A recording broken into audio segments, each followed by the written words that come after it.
Hey, hallo YouTube. Ich habe euch wieder zu spät gestartet, aber es ist nicht viel passiert. Ich habe mich durch Inquiries, Dingensbummens gearbeitet. Nicht Sanctum, sondern Machinarium. Boah. Identify Items.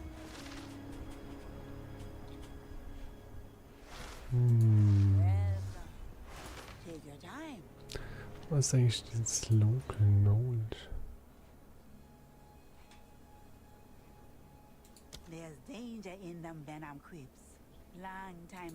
Oh, ja toll, ey. Danke für die Information. Das interessiert doch keiner. Oder? Braucht man das? Ich glaube es dann nicht.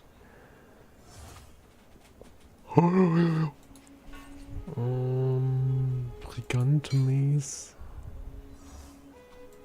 Quality.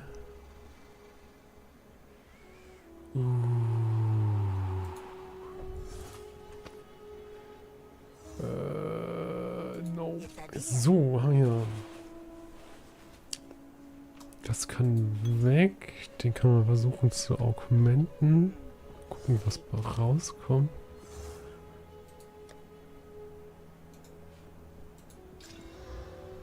Nee.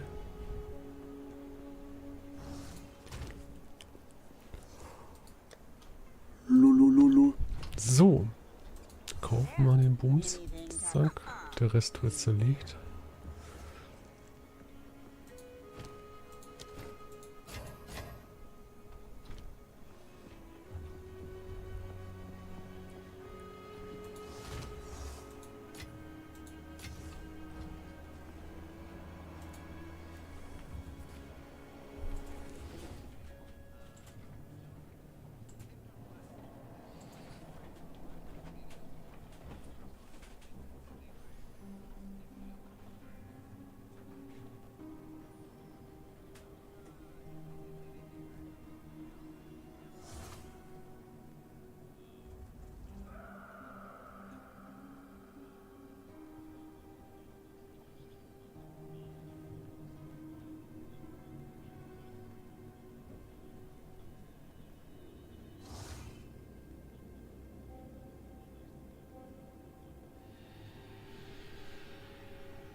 Und der Scheiße wieder. Ja, redet halt mit der. Oh mein Gott. Goodbye. Ich hasse Alter. Gib mir Zahnarzt zurück. Oh nein, Dreckssoße. Oh nein.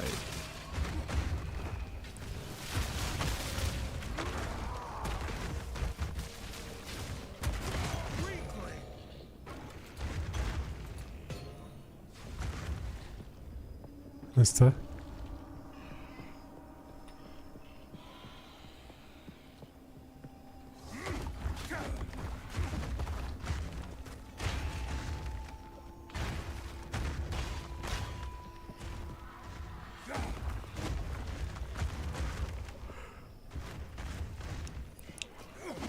Oh, ich hasse diese Geister.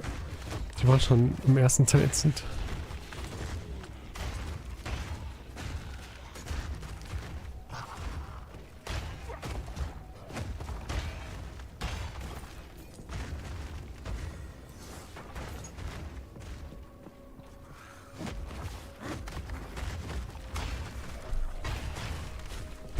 Medium Soundcore. Medium Healthcare.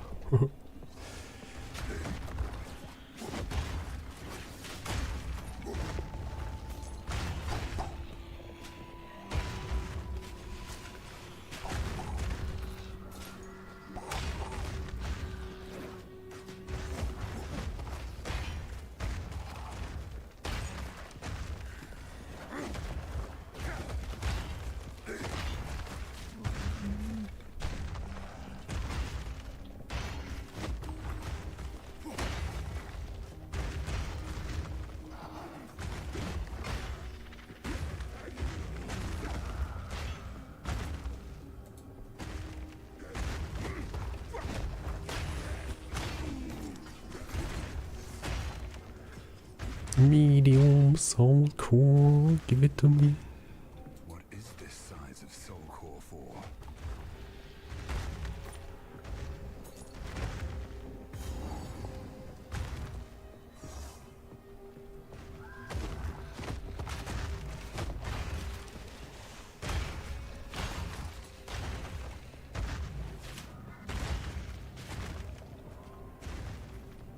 This should fit in the generator.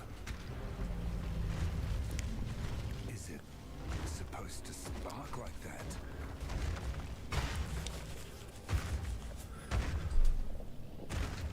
Crush them!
Für Schurken.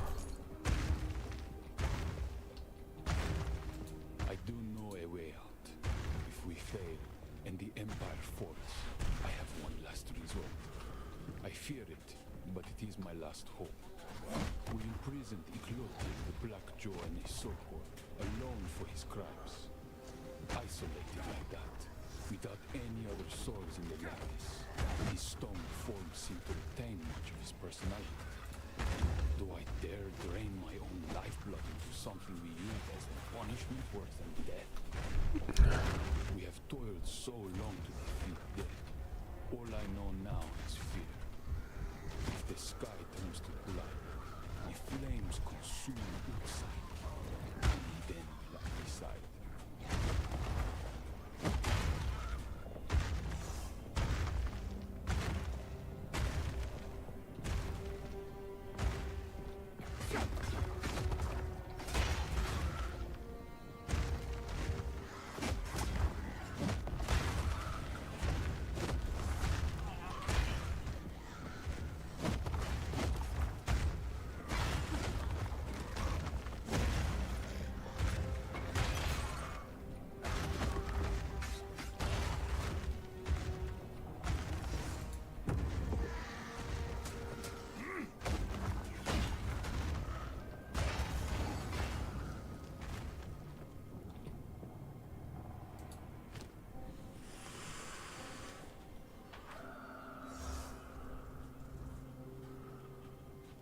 Ich will eigentlich nix corrupten.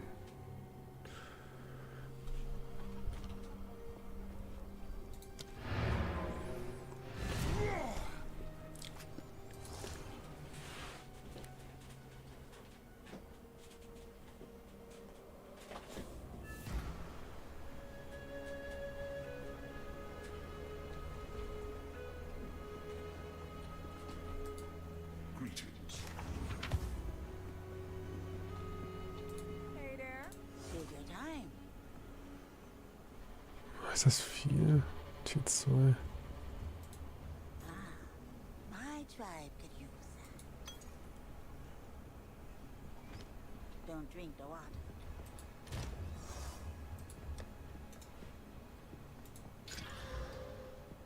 Das kann man schon verkaufen eigentlich.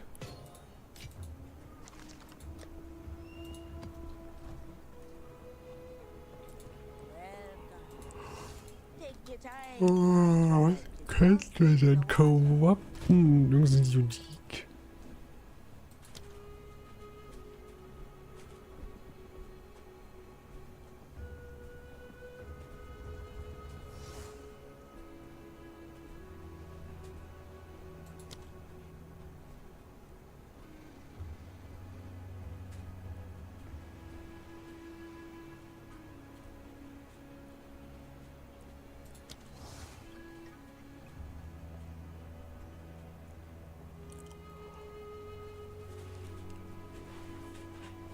Machen wir den Handschuh hier.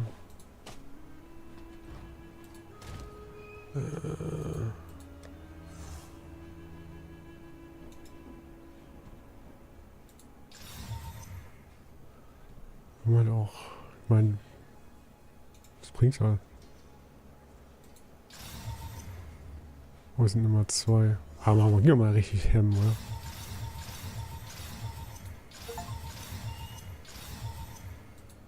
Hä? Was für Scheiß.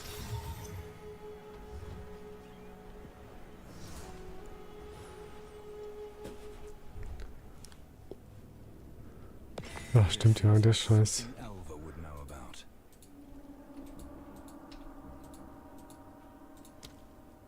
I'm not sure what I expected.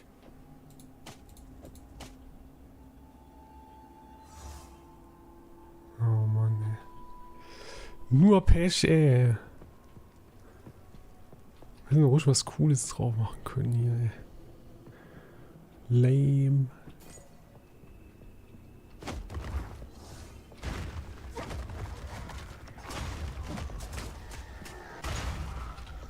Feel my wrath!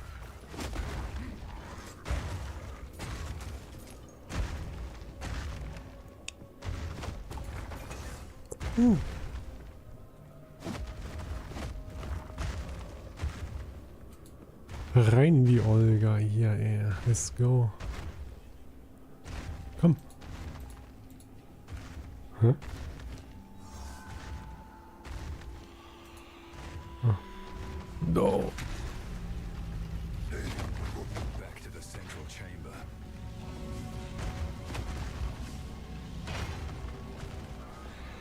Ich will erstmal den Checkpoint drücken.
Wie alle auf Mana. Ich habe so viel Mana-Regeneration. Ich kann das nicht so gucken.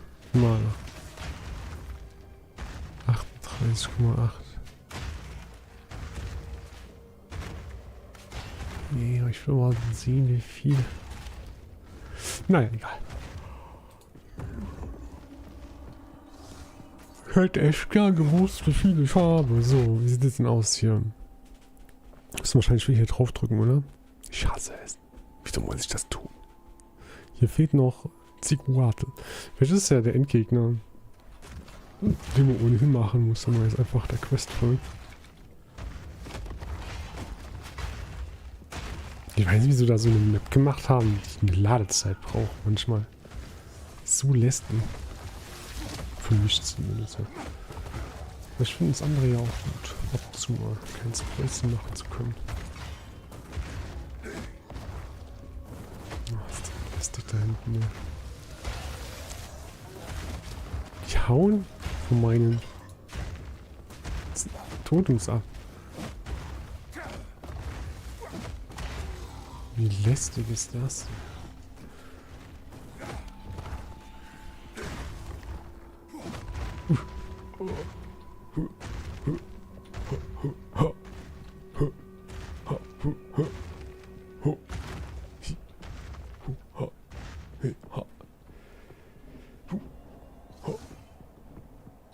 Oh, look at this.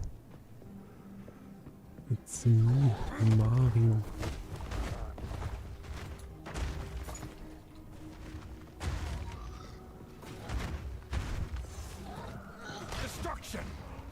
Destruction. Oh shit.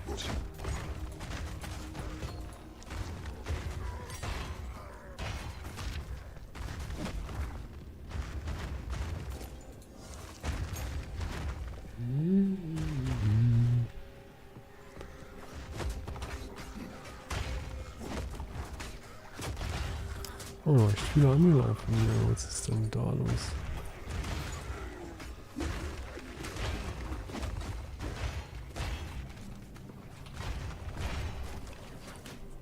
Ich meine, ich weiß es nicht. Wenn noch ein Boss ist. Der nicht so Main Story gehört. Reden wir mal Alva. Oh, dieser. Die Alva, die ist albern, aber vielleicht hat sie. Oh nein, ich habe aus dem einen Hammer eingesetzt. No.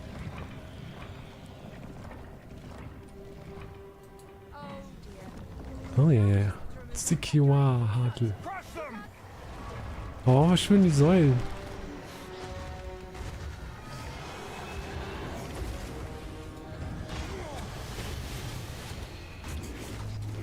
Oh, warte, hätte ich vielleicht auf Blitz gehen sollen.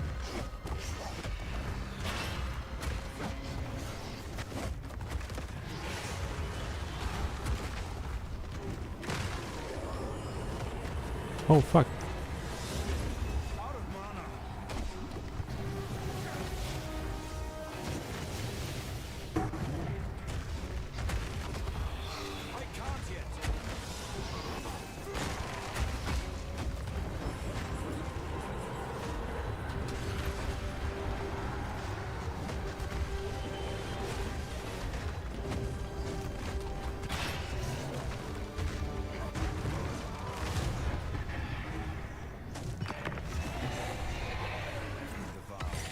Weg mit dir, Beach. Large Soul Core. Zack. Zack. Ein Regalschat. Gehen wir mal heim. Gehen wir mal heim. Let's go.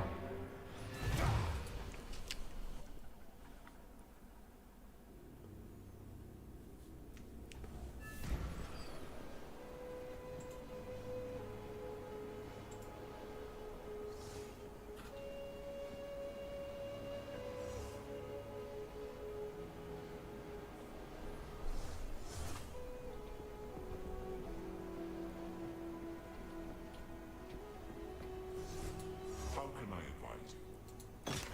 Do whatever it takes. Take your time. Da ist nichts. My tribe could use Nichts. Kann man noch Cookie? Kann man? Kann ich? Ne. Muss ich erst an die Truhe gehen, dann kann ich Cookie.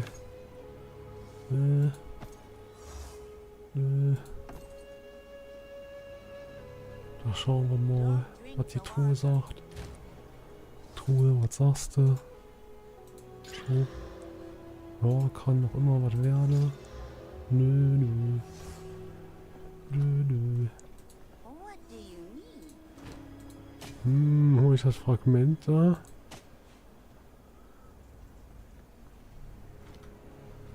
Ah, ich muss hier die Truhe. Ist zwar Trash geworden.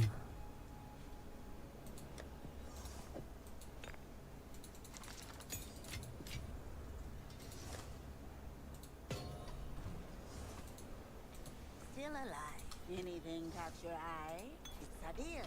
Take care. Abische Friede.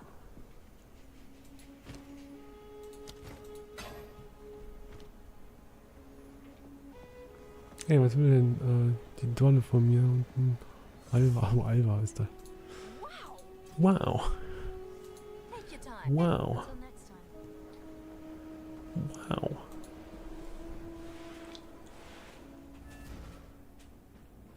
This seems like something Elva would know about. Noob. Noobie boy. Turn to infested barons and activates the stone altar. Ich glaube, ich könnte noch so ein Low-Level-Ultimate machen vom in Non-Cool, oder? Eine zweite.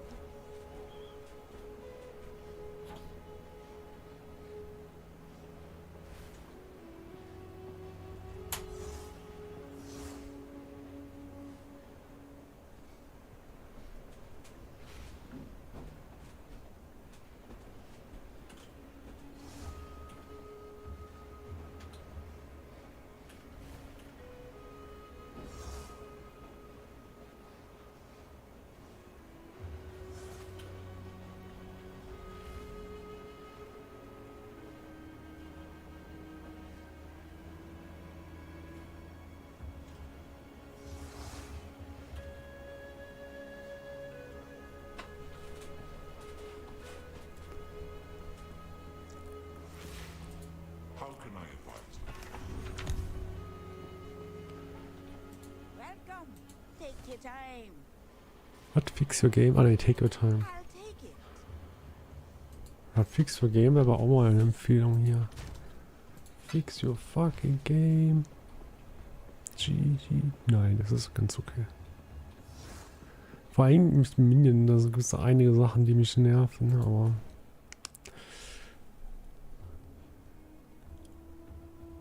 Im Großen und Ganzen ist es ganz okay. Und hier noch. Oh, Tretsch. Schon wieder, Junge, ne?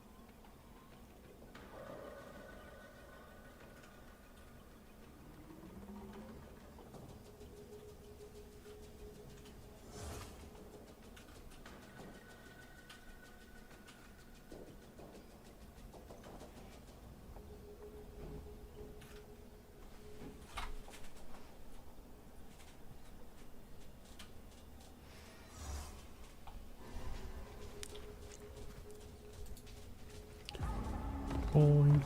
Finally.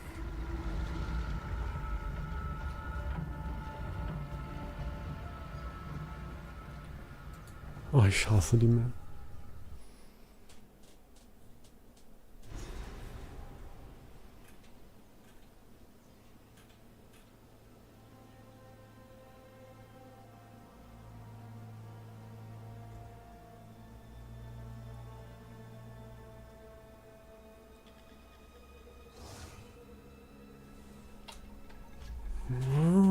Kurz AFK.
Oh Gott, ich hasse diese Map.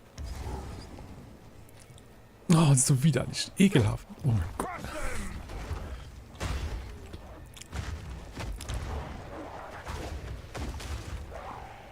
Oh, ich hasse fließendes Wasser. Bäh.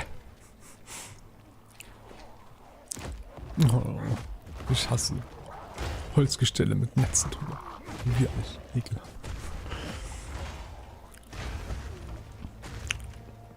Und hier. Oh nein. Ich hasse Brücken. Ich weiß, bei Left 4 Dead damals ein bisschen, da gab es den einen Biker, wo das sein sollte, der immer gesagt hat, dass er alles hasst. Außer, ich glaube, was Twains und, wie hießen die Dinger am Westen? Ja.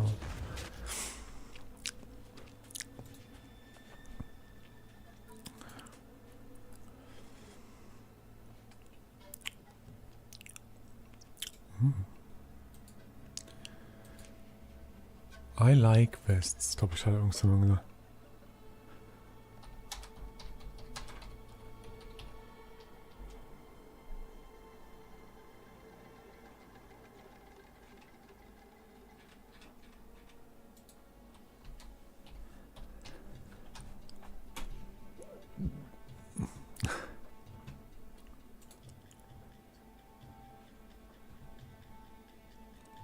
I hate vans.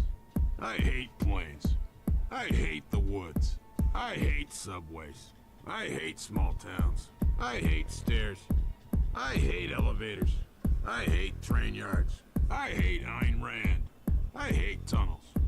I hate hospitals. And doctors and lawyers and cops.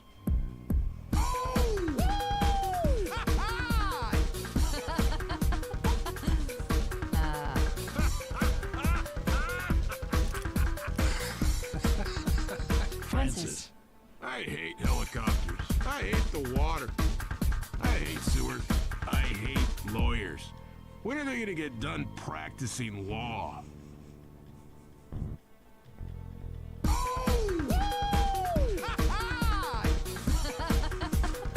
Gab's eigentlich, ist alles durchgegangen You know und what I gesagt, don't hate? I don't hate vests. You know what I don't hate?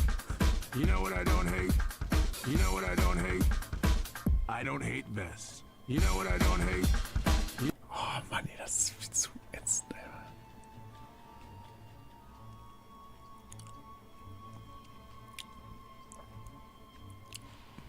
Wie lange geht das? 3 Minuten und 5 Sekunden. Dann gibt es ein sehr kurzes Video. Oder gab es früher mal. Kann schon sein, dass es schon Francis hates stuff.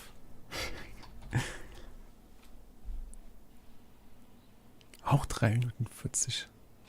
Naja, hier, das ist auch kurz. I hate hospitals, and doctors, and cops, and lawyers, and vans, and planes, and the woods, and tunnels, and subways, and sewers, and elevators, and stairs, and helicopters, and train yards, and small towns, and Ayn Rand. Ah, hell. I hate the water.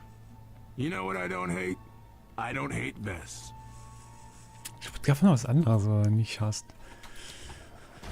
Oh, unsicher. Kann sein, dass ich mich irre. Das war ein richtig gutes Spiel, ey.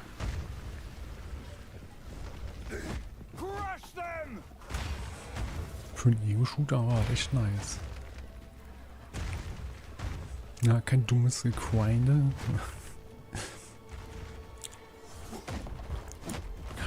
kein Pay-to-Win. Ja, doch, zu oft Pay-to-Win im Spiel, bei solchen Spielen. Es gibt auch viele, wo es nicht so ist. Wie die Brauch Galaktik oder so. Oder auch der neue Space Marine hat auch nicht wirklich Pay-to-Win.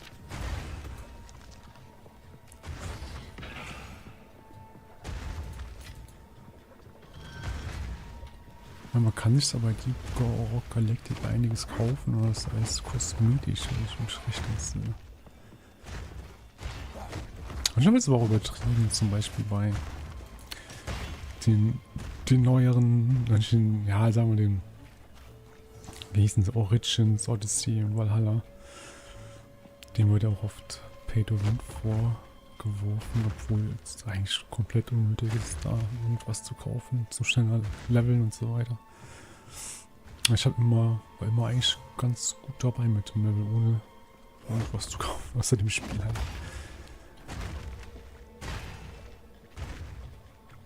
Ja, aber ich hab mir so Spaß gemacht, ja, die Map langsam abzuarbeiten quasi. Ich hab's schon fast vermisst, weil Valhalla, dass man da diese Militärlager nicht mehr so schön systematisch weg. Also da hat halt gefehlt, dass diese Objectives in den Militärlager. Man konnte zwar clearen, aber da wurde nichts quasi weggestrichen von der Map, wenn man das gemacht hat. In alten Spielen, bei Origins und alles ja war es ja so, dass man da wird noch angezeigt, das und das lebt noch im Kern und so weiter. Ich glaube, Odyssey will ich noch spielen irgendwann. Origins 2 ist mir nicht so recht. Ist zwar auch besser als Valhalla.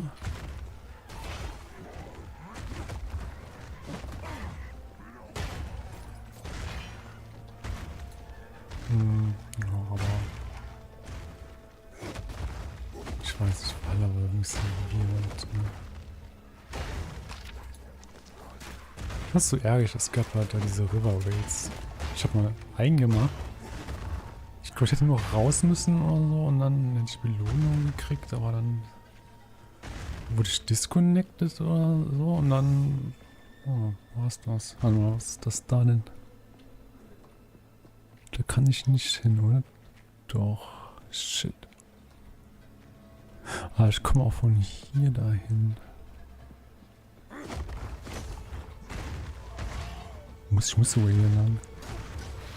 Lassen Sie mich durch. Ich bin Arzt. Ja, Destruction. Destruction. Ja, das war's doch. Da gibt es nichts mehr. Hier war noch ein Schalter, meine ich. Oh, die war schon richtig gut. Da war es wirklich noch so konsequent weiterentwickelt von Odyssey, nee, von Origins.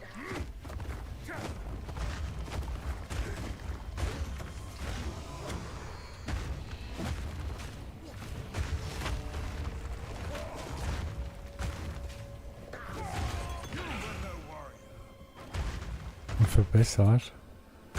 Und mit Valhalla sind sie teilweise einige Schritte zurückgegangen. Ich weiß nicht warum, ob vielleicht ein bisschen von Odyssey Verkaufszahlen enttäuscht waren. Keine Ahnung.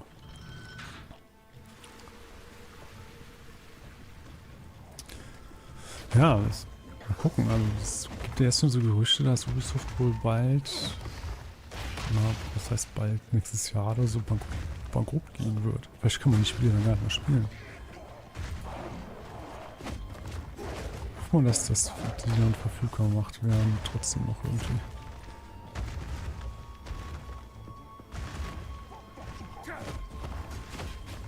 Also so ist die Odyssey, will ich echt vermissen. Hat viel Spaß gemacht mir. Da gibt es doch nicht wirklich Ersatz für. Es gab da so ein anderes Spiel in der Richtung. Was mal? Das hat mir so Comic-Grafik gehabt, aber auch so griechische Mythologie. Was ist denn jetzt dahin? Oh, nicht ganz. Das war wahrscheinlich. Aber was ist das? Ah, da haben mir einige Rätsel nicht gefallen. Also, die fand ich zu schwer. Was heißt Rätsel? Da gab es so Puzzles, wo man sich schweben musste und dann. Ich weiß, es war eins, das war super weird. Das war viel zu schwer. Da muss man zu viele Sachen auf einmal machen. Ich bin zu alt für sowas.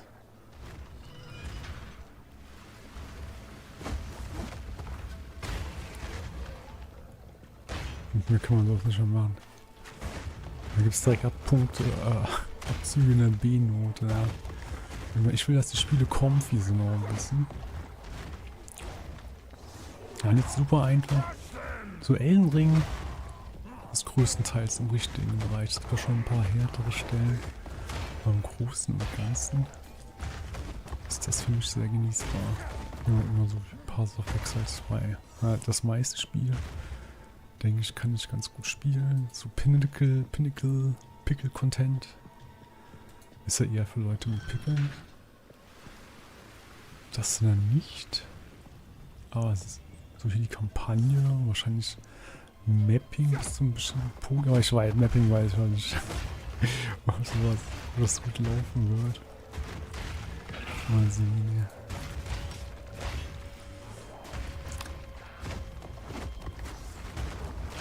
Man braucht dann halt was. Einen Charakter, der einem gefällt und der auch stark ist.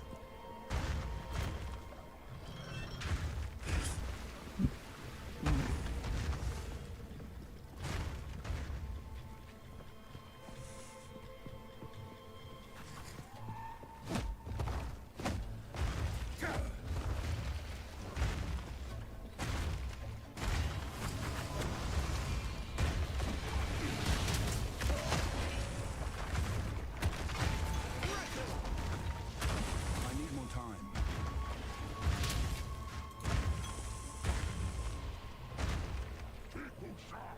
Chico-Shop. Was hat ein Level up? Muss ich mal gucken. Ob ich da was Nettes habe.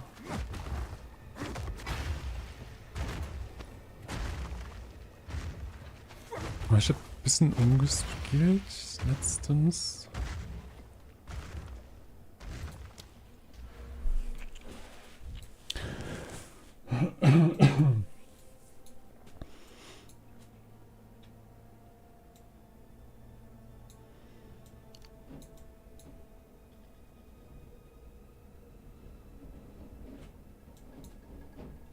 Es ist super windig draußen. Eieiei.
Spellcast bei Totems. Gibt es Totems, die Spells casten? Gibt es Spell-Totem noch? Ich glaube, das ist noch ein Attack, oder nicht? Shockwave-Totem ist, glaube ich, auch eine Attacke.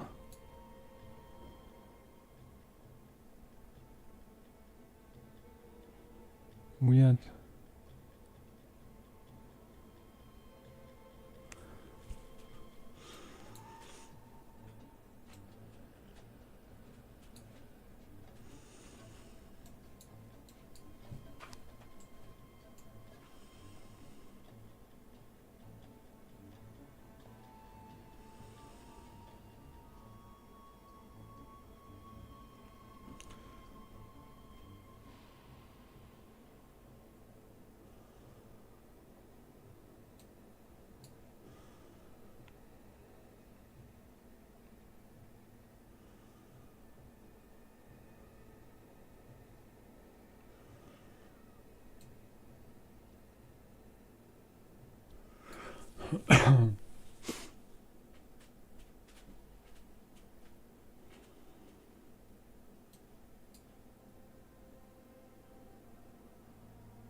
will der denn noch hier hin? Der geht hier noch ziemlich weit drauf.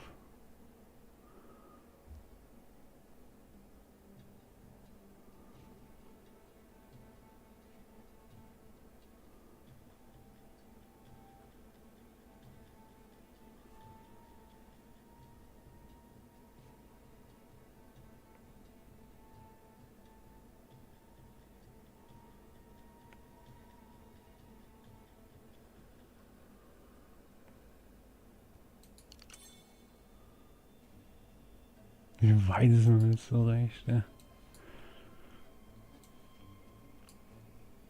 Ja, das war hier. Hier rauf.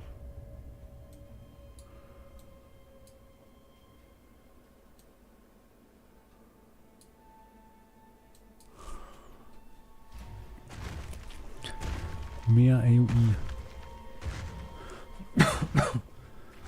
Excusez-moi. Hallo? Destruction!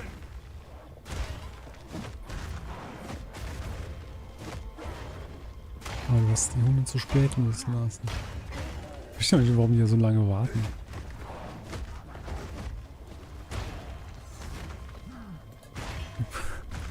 Ich denke mir so, komm nicht näher.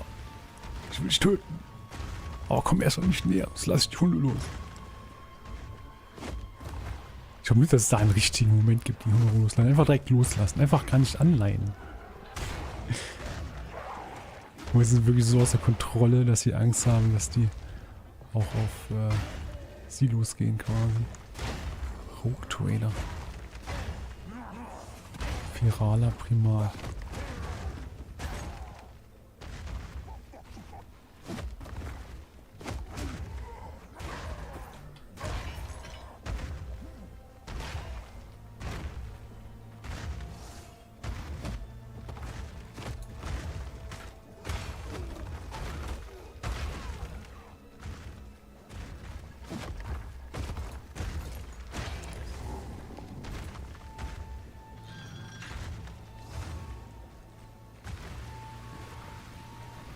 Da kommen wir schon angedappert.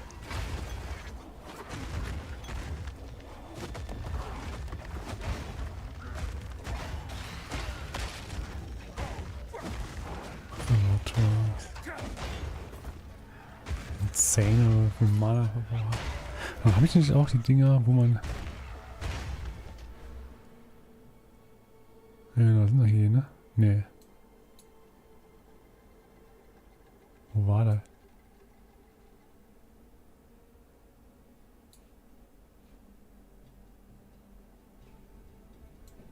Hä?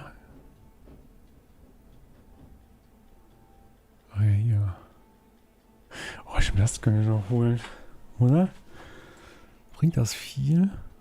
Ich meine, so viel habe ich noch nicht. 15 Strength.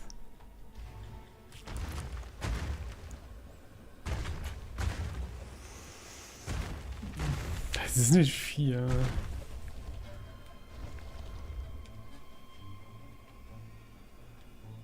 Da muss ja richtig viel. 16,3 nur. Das ist quasi gar nichts. Das lohnt sich nicht. Ich muss schon ein bisschen warten.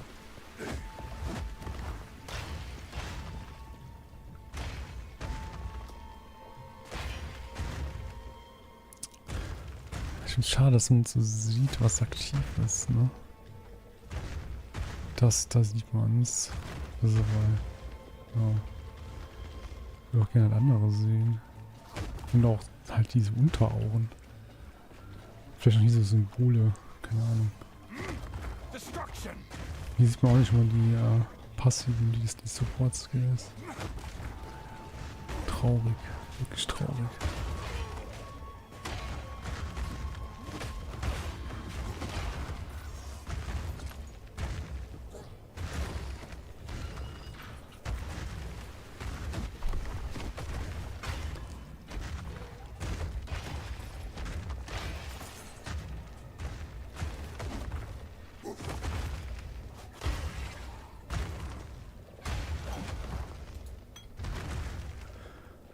Oh, ja.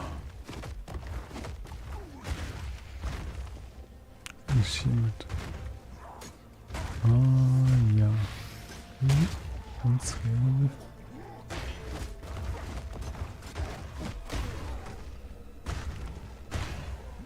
Aber die müssen eine Range geben. Oder kriegen die automatisch immer diesen Roll dann quasi?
I've no more room.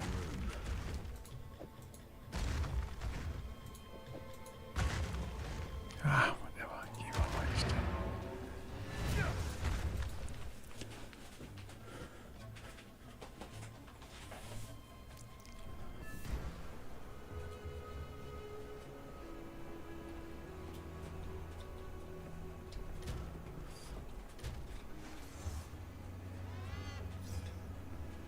Außer zu schlecht.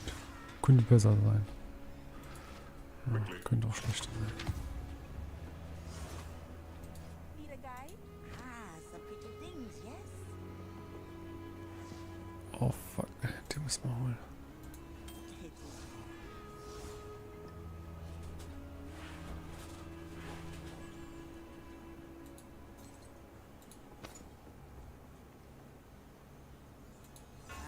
I'll take it.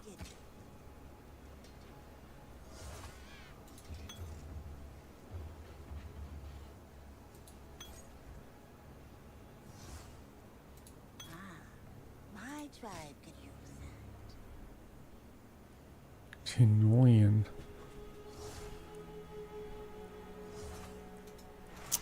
Ja, super, ja.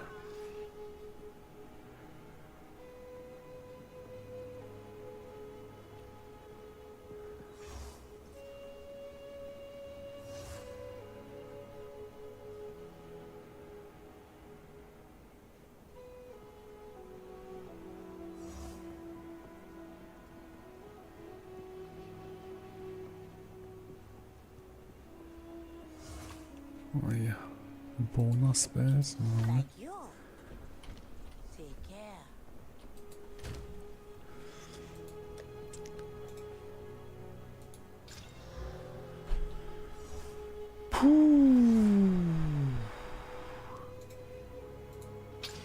Fuck.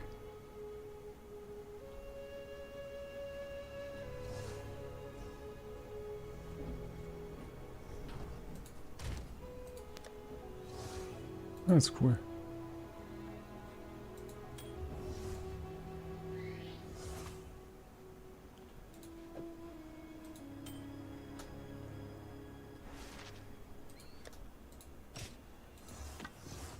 Ah, hier muss ich mal craften.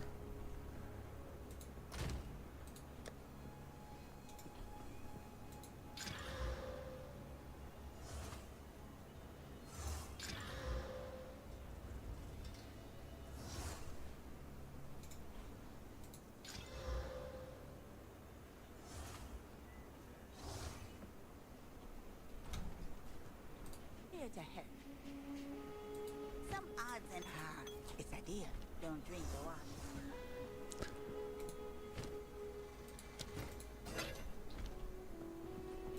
How goes it?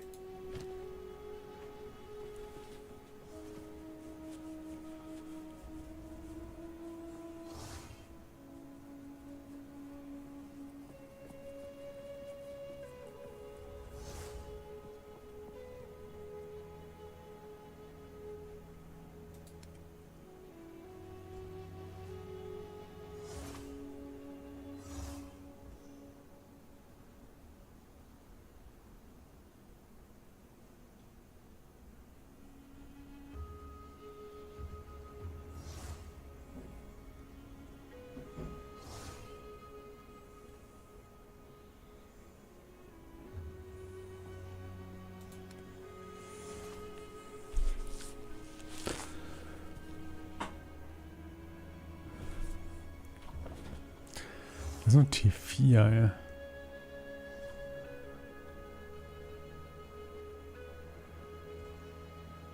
Komm, ich will jetzt noch nerven.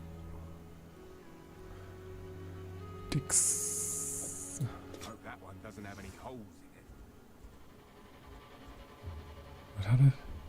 Oh Mann. Was hat er da? T5?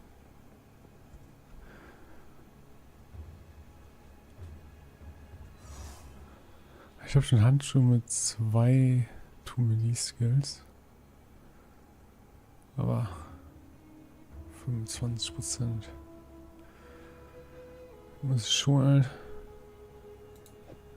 Got a certain charm.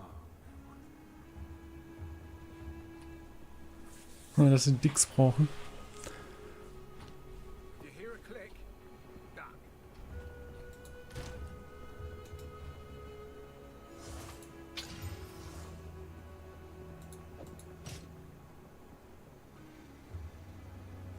Ja, ein Zweieres. Ich muss mal hier rein. Ich muss erst die Dicks-Frage klären, ja.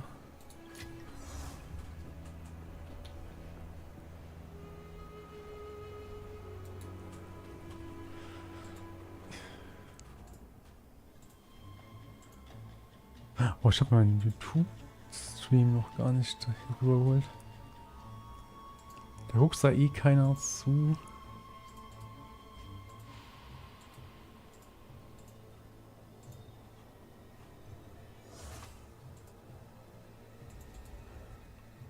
Paste, apply. Kurzes Gucken.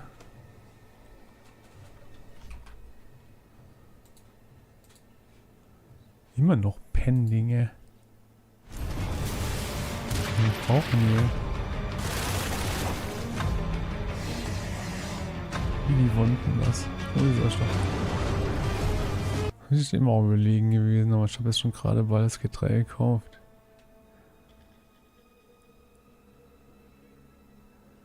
Ich will nicht so viel Geld rausschmeißen. Gucken. Oh, hier ist nichts, dann gehen wir hier rauf, ne?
Complete lore series. This video covers Act 9. Let's begin. After killing Solaris and Lunaris, we enter the familiar aqueducts to travel to Highgate. Previously, water taken from the mountains and the dried lake flowed down these aqueducts to Sarn. Now this water is replaced with blood from the beast we have slain. In Highgate, there's a casket where Lady Diala once stood, with her corpse inside. The effort of using the rapture device, or perhaps the death of the beast, has killed her. There is a lovely memorial surrounding her, but the casket stands alone. Besides the obvious issue of blood replacing the water supply of Highgate, there is political unrest. Kira has disappeared, and she has kidnapped Sekima Oyun. Kira, a descendant of Deshret, was always opposed to Oyun's decision to open Highgate to outsiders like Pateris and Vanya, and ourselves. Kira seeks out Garukan, a Mariketh goddess revived from the beast's death, and plans to sacrifice Oyun to her.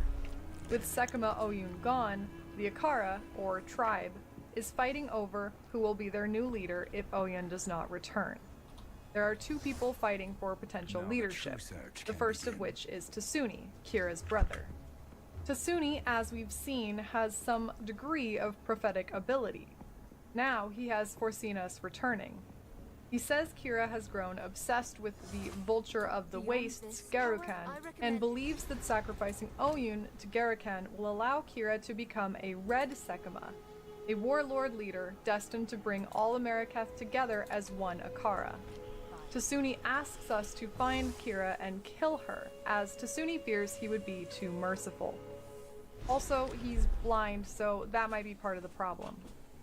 He believes Kira has taken the Sekima feather, the symbol of leadership among the tribe, for her sacrifice. Tasuni wants us to find Kira, kill her, save Oyun, and return Oyun and the feather to Highgate. A new woman speaks to us named Irasha. She can be seen in Act 4 taking care of Roas, but now she introduces herself. She is concerned that Tasuni, the brother of Kira, wants to take Oyun's throne. A man has never ruled the Mariketh, and moreover, Oyun is not yet dead. Irasha even suspects that Tasuni may somehow be working with Kira. Irasha is traditional, blunt, and skeptical. She saw Kira take Oyun out into the desert with the Sekima feather. Irasha wants us to find the traitorous V, Kira, kill her, and bring Oyun and the feather back.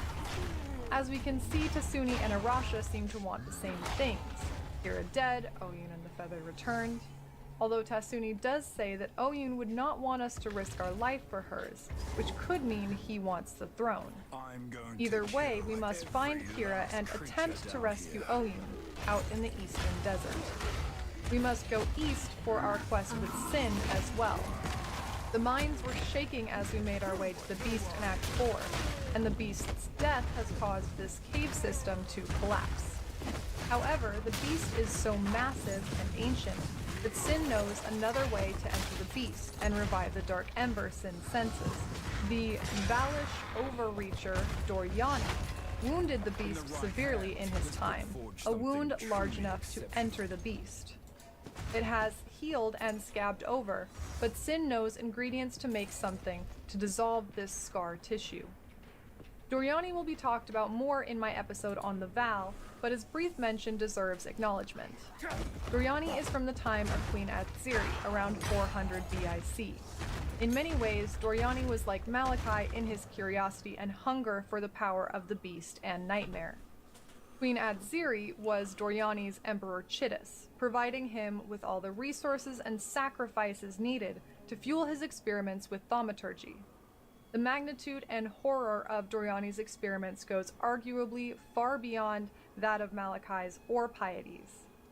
It is also Doryani's actions in pursuit of eternal life and beauty for Queen Atziri and the Val that brought about the fall of the Val. Of millions of Val, only 3,126 survived. These survivors joined the Azmiri tribes nearby. Again, this all belongs in another video, but the fact that Doryani left a wound in the beast implies he took a path similar to Malachi and entered, or had something enter, the beast. We head east from Highgate and descend into the Vastiri desert below. Vitaris and Vanya are concerned with the political unrest in Highgate, worrying that their status as outsiders might see them banished depending on who becomes ruler in Oyun's stead. In light of this, they ask us to find some valuable ancient Mariketh artifacts for them. Argan would be proud. While we search for Kira and the beast in the vast desert of these Vastiri plains, we find 2 artifacts for the couple. The first is the Stormblade, which is Garukun's own sword. The sword itself harbors a powerful storm, and the flavor text of the blade says that the stratosphere divulged unto her eldritch secrets of its tumultuous past. Garukun is known as the Queen of the Wind, and her power over windstorms is seen in this blade. This tradition of utilizing storm has been seen in more recent Mariketh, like when Sekema Deshret lured General Titusius and his Gemling Legion into the Vastiri Desert when Deshret and her Akara knew a storm was coming. Deshret used this storm to her advantage to confuse and finally defeat the tyrant Titusius, and never forget turn his skin into a saddle for her Roa. The second artifact is the Mariketh Calendar, said to detail future events of the world.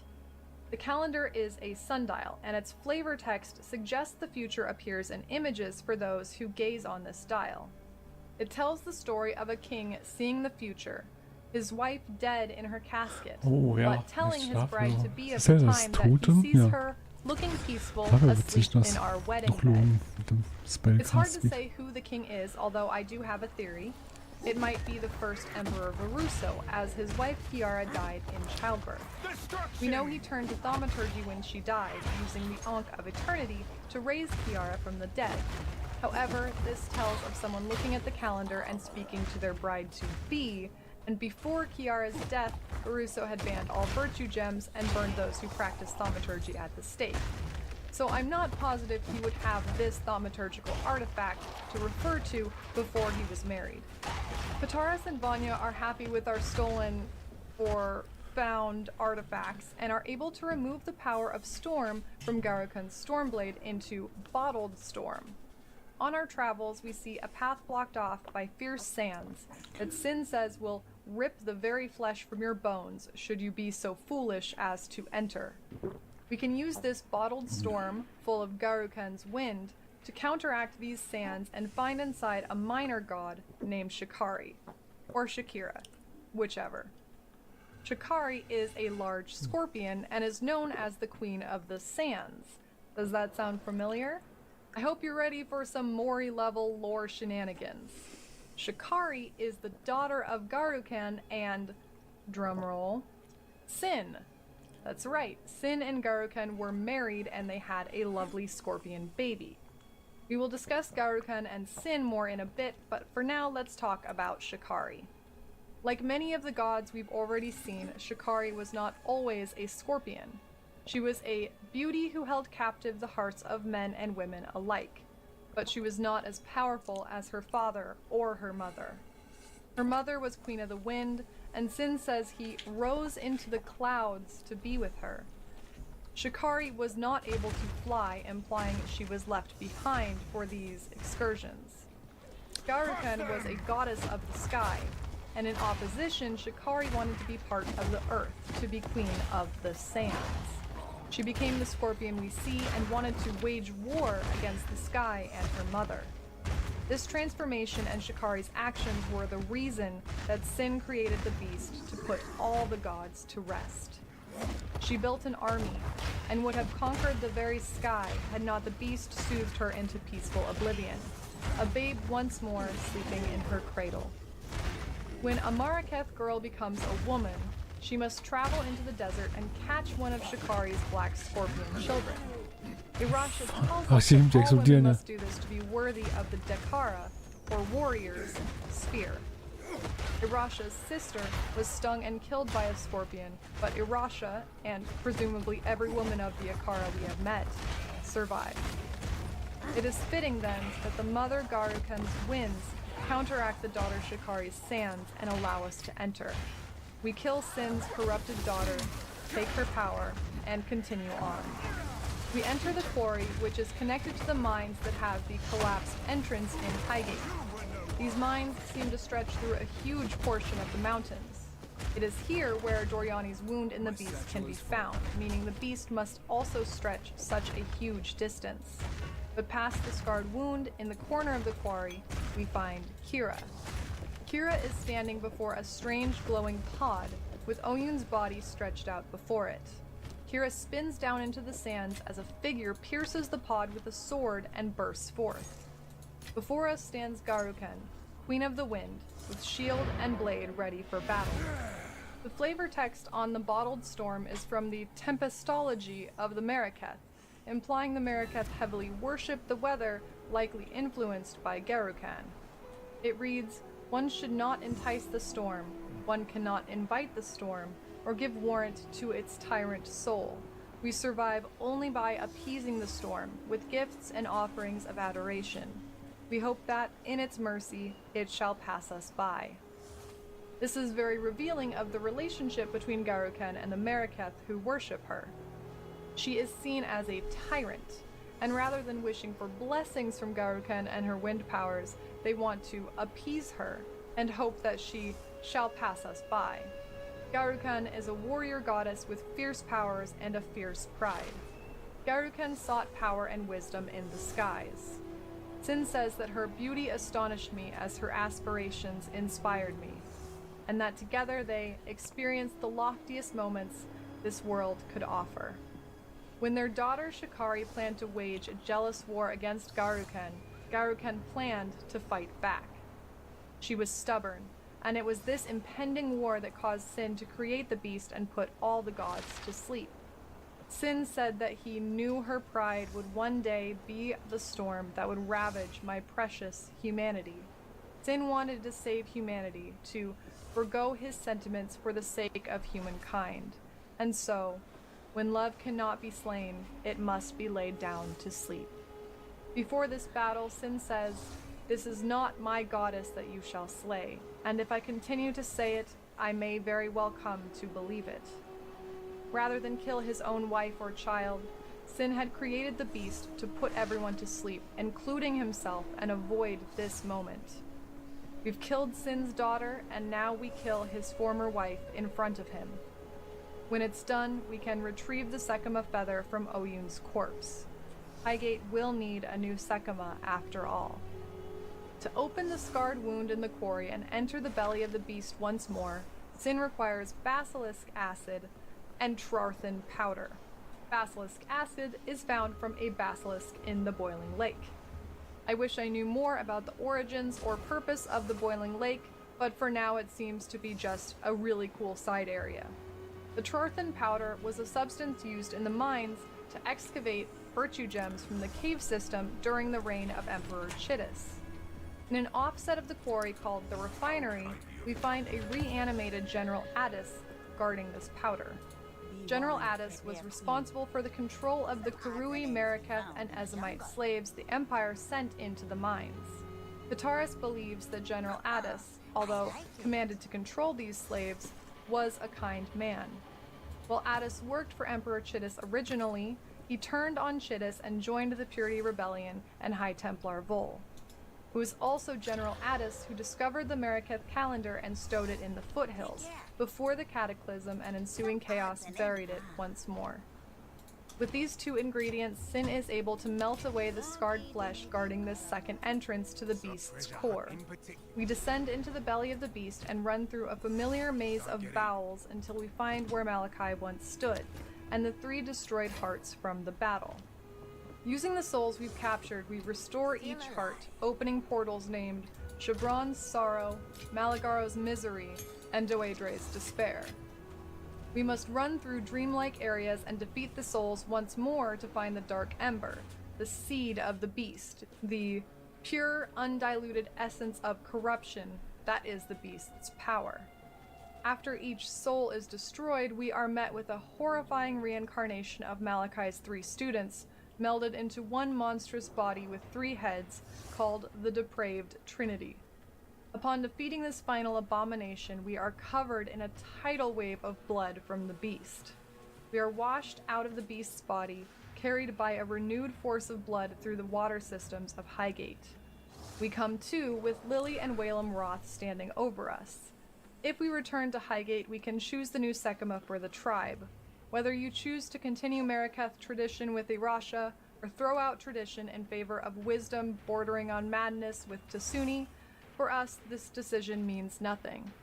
Like so many things before, we affect the lives of many while continuing on unscathed. With the Dark Ember giving us the beast's power, we can sail with Lily Roth back to Oriath to defeat Kitava once and for all. Thank you for watching. It's your boy Noodle.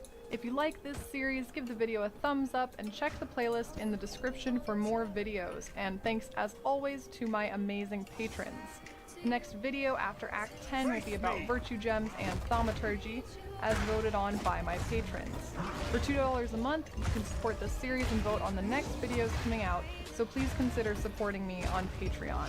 And as always, stay sane. Ja, ist das einfach nur Range. Holy shit. Once more, our Exile returns to Noodle's complete lore series on Path of Exile. This video covers thaumaturgy and virtue gems. Let's get started. In the world of Path of Exile, multiple civilizations throughout history have dabbled with a magic called thaumaturgy. The definition of thaumaturgy is the capability of a magician to work magic or miracles. And in Path of Exile specifically, it refers to magic used to empower and transform beings and objects. In this world, thaumaturgy is primarily accessed through gems, called virtue gems in modern times, and tears of magie by ancient Val. Thaumaturgists can manipulate and utilize gems for various magics, including gaining powers. These powers range widely from attacks, defensive measures, buffs, curses, minions, etc. But what are these virtue gems? Where do they come from? How do we access the power of gems? And what are the consequences of the use of these gems in the world of Path of Exile? The uses of thaumaturgy have varied between civilizations. The first recorded use of thaumaturgy was amongst the Val, a society that stretched from before 900 BIC until 400 BIC. IC meaning Imperialis Conceptus, the founding of the Eternal Empire. For reference, our current exile lands in Rayclast in 1599 IC, almost 2,000 years after the fall of the Val in 400 BIC. The Val used virtue gems they called the Tears of Magie in their thaumaturgy. The Eternal Empire, when founded by Tarkus Varuso in 1 IC, banned thaumaturgy and sought to bury or destroy all evidence and forms of thaumaturgy. The Eternal Emperor Chittus Parandus, who began ruling in 1319 IC, was a fan of thaumaturgy and promoted the creation and use of the type of virtue gems our exile uses. However, in 1334 IC, the High Templar Vol led the successful Purity Rebellion, with much support across Rayclast and Oriath, to ban thaumaturgy once more. His plans for purity were ruined by a cunning thaumaturgist Malachi, who caused the massive apocalyptic event on Rayclast called the Cataclysm in 1336 IC. In current times, 1599 IC, the High Templar Dominus has reinvigorated interest in thaumaturgy, using experimental thaumaturgy across the sea from his seat in Oriath on the devastated land of Rayclast. As we can see, the use and opinion of thaumaturgy and virtue gems has been in flux for all recorded history. But long before the first records of history and the Val's use of the Tears of Magie, there were gods on Rayclast. While many of the same civilizations were present that we see today, such as the Azmiri, Val, Karui, Ezamites, and Mariketh, these civilizations were affected by the wills and powers of these gods. Some of these gods were primal gods like Sin, Innocence, or the Karui god Kitava, who were born as gods. Many of these gods were humans who, through extreme acts, rose to godliness. Sin says that there was a time before the beast, bathed in the shadows of lost memory, when men and women like you could ascend. Through rareness of quality and the adoration of their people, these few could reach out into the quickening mists of immortality and grasp the power of godhood. These gods and mortals who ascended to godhood had some form of magic and powers. But this ancient magic is not the same as the thaumaturgy we see and utilize in our playthrough. Sin created an entity called the Beast, using the dark ember, which Sin describes as a seed, the black core of the beast's heart. It is the pure, undiluted essence of corruption. The beast was created by Sin as a tool to stop rampaging gods from destroying humanity by putting all of them to sleep with its power. Sin's own former wife, Garukan, and their daughter, Shikari, had planned to wage a war that would likely destroy humanity. Shikari built an army and would have conquered the very sky had not the beast soothed her into a peaceful oblivion. As all the gods went to sleep, the beast and its essence of corruption influenced the land, and the gems that became the Tears of Magi and Virtue Gems began forming in the cave system under Highgate, and specifically Mount Veruso, where the beast resides. Garukan and Shikari were Maraketh gods, a civilization based in the Vastiri Plains just east of the beast's location. While the creation of the beast saved humanity, its power was felt by mankind as well, and this power influenced some to seek its source.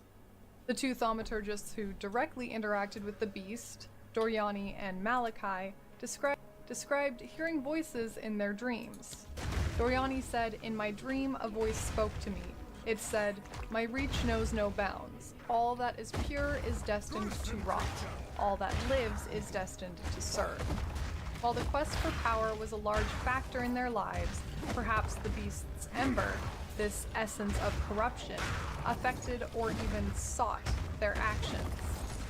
The beast is also referred to as nightmare, which is perhaps a reference to its power of sleep, and definitely a reference to its influence on dreams. The beast's power of nightmare is, in fact, the power behind all thaumaturgy, including but not limited to virtue gems. Piety, a powerful thaumaturgist working with High Templar Dominus, tells us that the beast is the source of all thaumaturgy, the one power in this world that transforms what is real into what is imagined. The idea of creating what is imagined into what is real is particularly poignant considering the beast's power over dreams. By putting gods to sleep, the beast has manifested sleep and dreams as this nightmare, a tangible force that allows thaumaturgists to bridge the gap between reality and the magic of dreams, the imagined. All acts of thaumaturgy since the creation of the beast are possible because of this power of nightmare. It seems these gems need some form of thaumaturgical manipulation to become the usable Tears of Magi or virtue gems as we know them. First, let's discuss the methods of the Val. The Val powered the Tears of Magi with a form of blood thaumaturgy. The Val sacrificed people, and these sacrifices fueled their gems. Our chosen Exile can utilize Tears of Magi, called Val gems in-game, but rather than working with mana, these gems gain incremental charges until ready by accumulating the souls of enemies we kill. So there is a distinct functional difference between Tears of Magi and current virtue gems. The Val used these gems throughout their history, likely since the creation of the beast. As far back as 900 BIC, when the Val and Asmiri began peaceful coexistence, the Asmiri described the Val as having their flesh adorned with glittering crystals, being unaware of the significance of these gems. The Val did not share the meaning or use of their Tears of Magi with the Asmiri, even though they shared many other aspects of their society such as written language and technology. They probably wanted to retain an upper hand on the Asmiri, as in the past, Val, like the god Ralakesh, had enslaved and killed Asmiri. Perhaps they also wanted to hide the violent and depraved sacrifices they performed to use these gems. The ability to use souls from sacrifices to fuel their Tears of Magi comes from the connection between the gems and life force. The flavor text of the Soul Tether belt reads, "Val blood priests were among the earliest intellectuals on record. It was they who found that a newly freed soul would desperately cling to any other source of life." The power of the beast and thaumaturgy seems to be a form of intelligence or life manifested into gems. Malachi, the most prolific thaumaturgist in recent history, had much insight into the nature of gems, their intelligence, and the beast. Malachi wrote, The moment my fingertips brushed the cool, silken plains of the first gem, I felt it. My skull ached as if its contents were growing, pressing against the bone, searching for a way to break free. That night, once the wine had dulled the pain enough to allow the onset of sleep, the dreams began.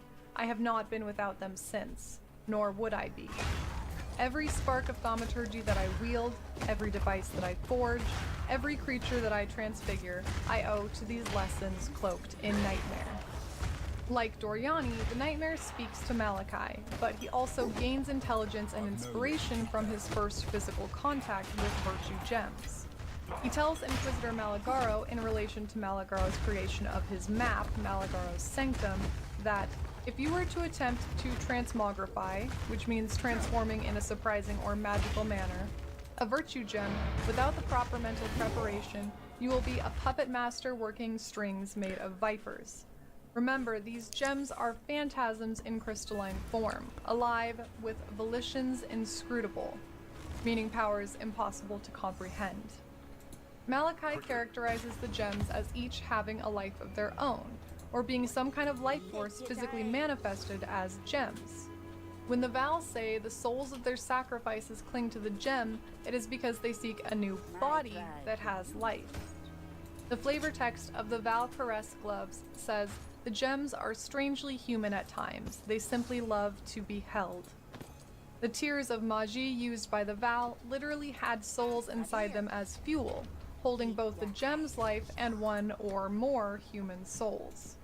This blood thaumaturgy was the first known way to access the powers in the gems.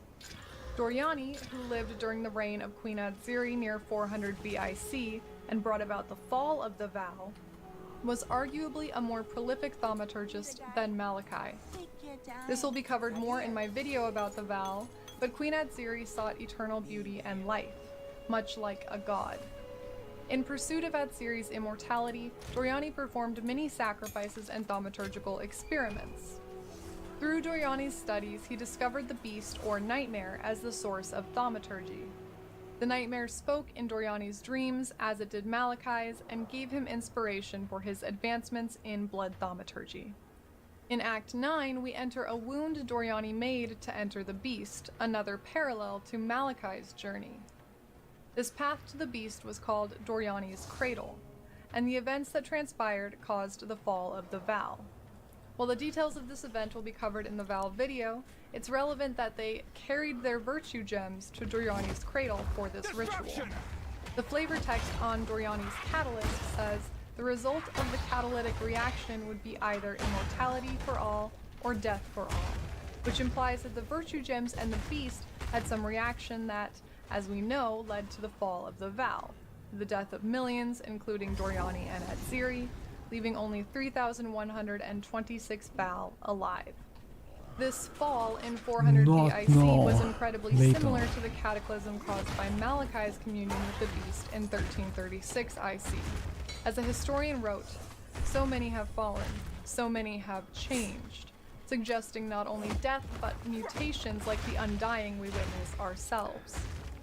This is speculation, but since the beast's domain is over dreams and nightmare, perhaps the introduction of reality, these men and the physical gems, to the realm of the imaginary is the reaction Doriani anticipated and that resulted in these two catastrophic events.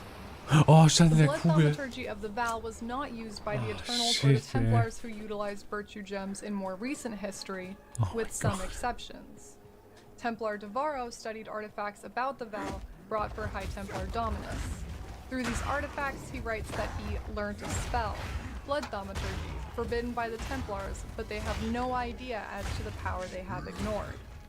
Templar Devarro, after reading these Val artifacts, had delusions that he could unite with Queen Adziri through blood thaumaturgy. He kidnapped 2 children and killed them and himself, hoping to be a family with Adziri in another world. Malachi might have also dabbled in blood thaumaturgy as shown in the Eternal Residence memory during Synthesis League. The memory states, Malachi says he has perfected techniques that will unlock the raw power hidden within the virtue gems. I have volunteered my body to the cause. We do see many examples of thaumaturgists using virtue gems on subjects to transform them without sacrifice. Many people during the time of Emperor Chittis had gems embedded or implanted to enhance themselves, including the Emperor.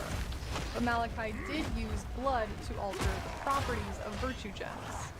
When Malachi is instructing Chevron on her creation of Brutus, done by implanting one or more virtue gems into his flesh, Malachi writes, "As to your need to accelerate the implantation process, dip the gem in a boiling solution of 6 parts blood and 1 part thaumatic sulfite for no more than 13 seconds. Any longer and you'll invite the crystal's wrath. Once the gem is withdrawn from the solution, you have but a few seconds to install the gem in the prepared flesh and close the wound. Should the gem cool too much prior to implantation, it will become inert and you're patient with it." Thaumatic sulfite was a byproduct of gem refining, and the use of blood implies this was thaumaturgy inspired by the Val's Tears of Magi. The virtue gem's powers and potency can be altered by techniques of thaumaturgy. This experimentation and transformation of virtue gems might be what gives gems different powers. The virtue gems have their own natural thaumaturgy, but the experimentation. Ja, so viele Videos, das ist insane, was die da gemacht hat, ey. Holy shit.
Da hält mir mal ein. Ich soll die Wäsche aufhängen gehen. Mal auch noch schnell. Sorry.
La la la.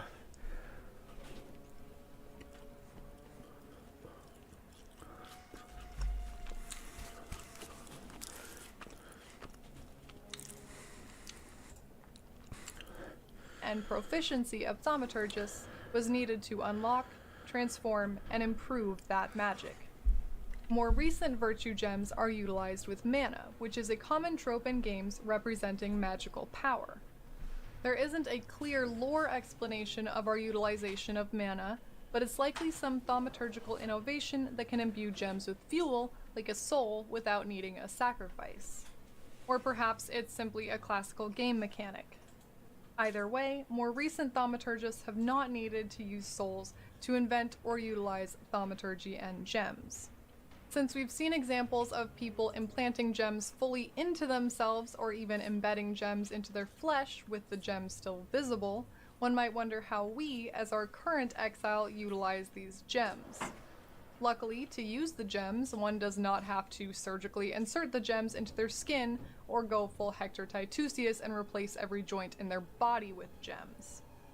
It does seem that the implanting of virtue gems had more powerful effects, but they were also more devastating. We use the gems by placing them in literal sockets on our gear. This is a game mechanic that is actually literal. The separation of the gem from our skin helps prevent the potentially damaging influence of the gems over us, although we aren't exactly heroes in the story. Take, for example, the Star of Rayclast, a necklace featuring the virtue gem once embedded in Kalisa Moss's throat. Kalisa was a contemporary of Victario, who was a key figure in the Purity Rebellion of 1334 IC. At this time, implanting virtue gems was a sign of class and power, encouraged by the thaumaturgical fanatic Emperor Chidus Parandus.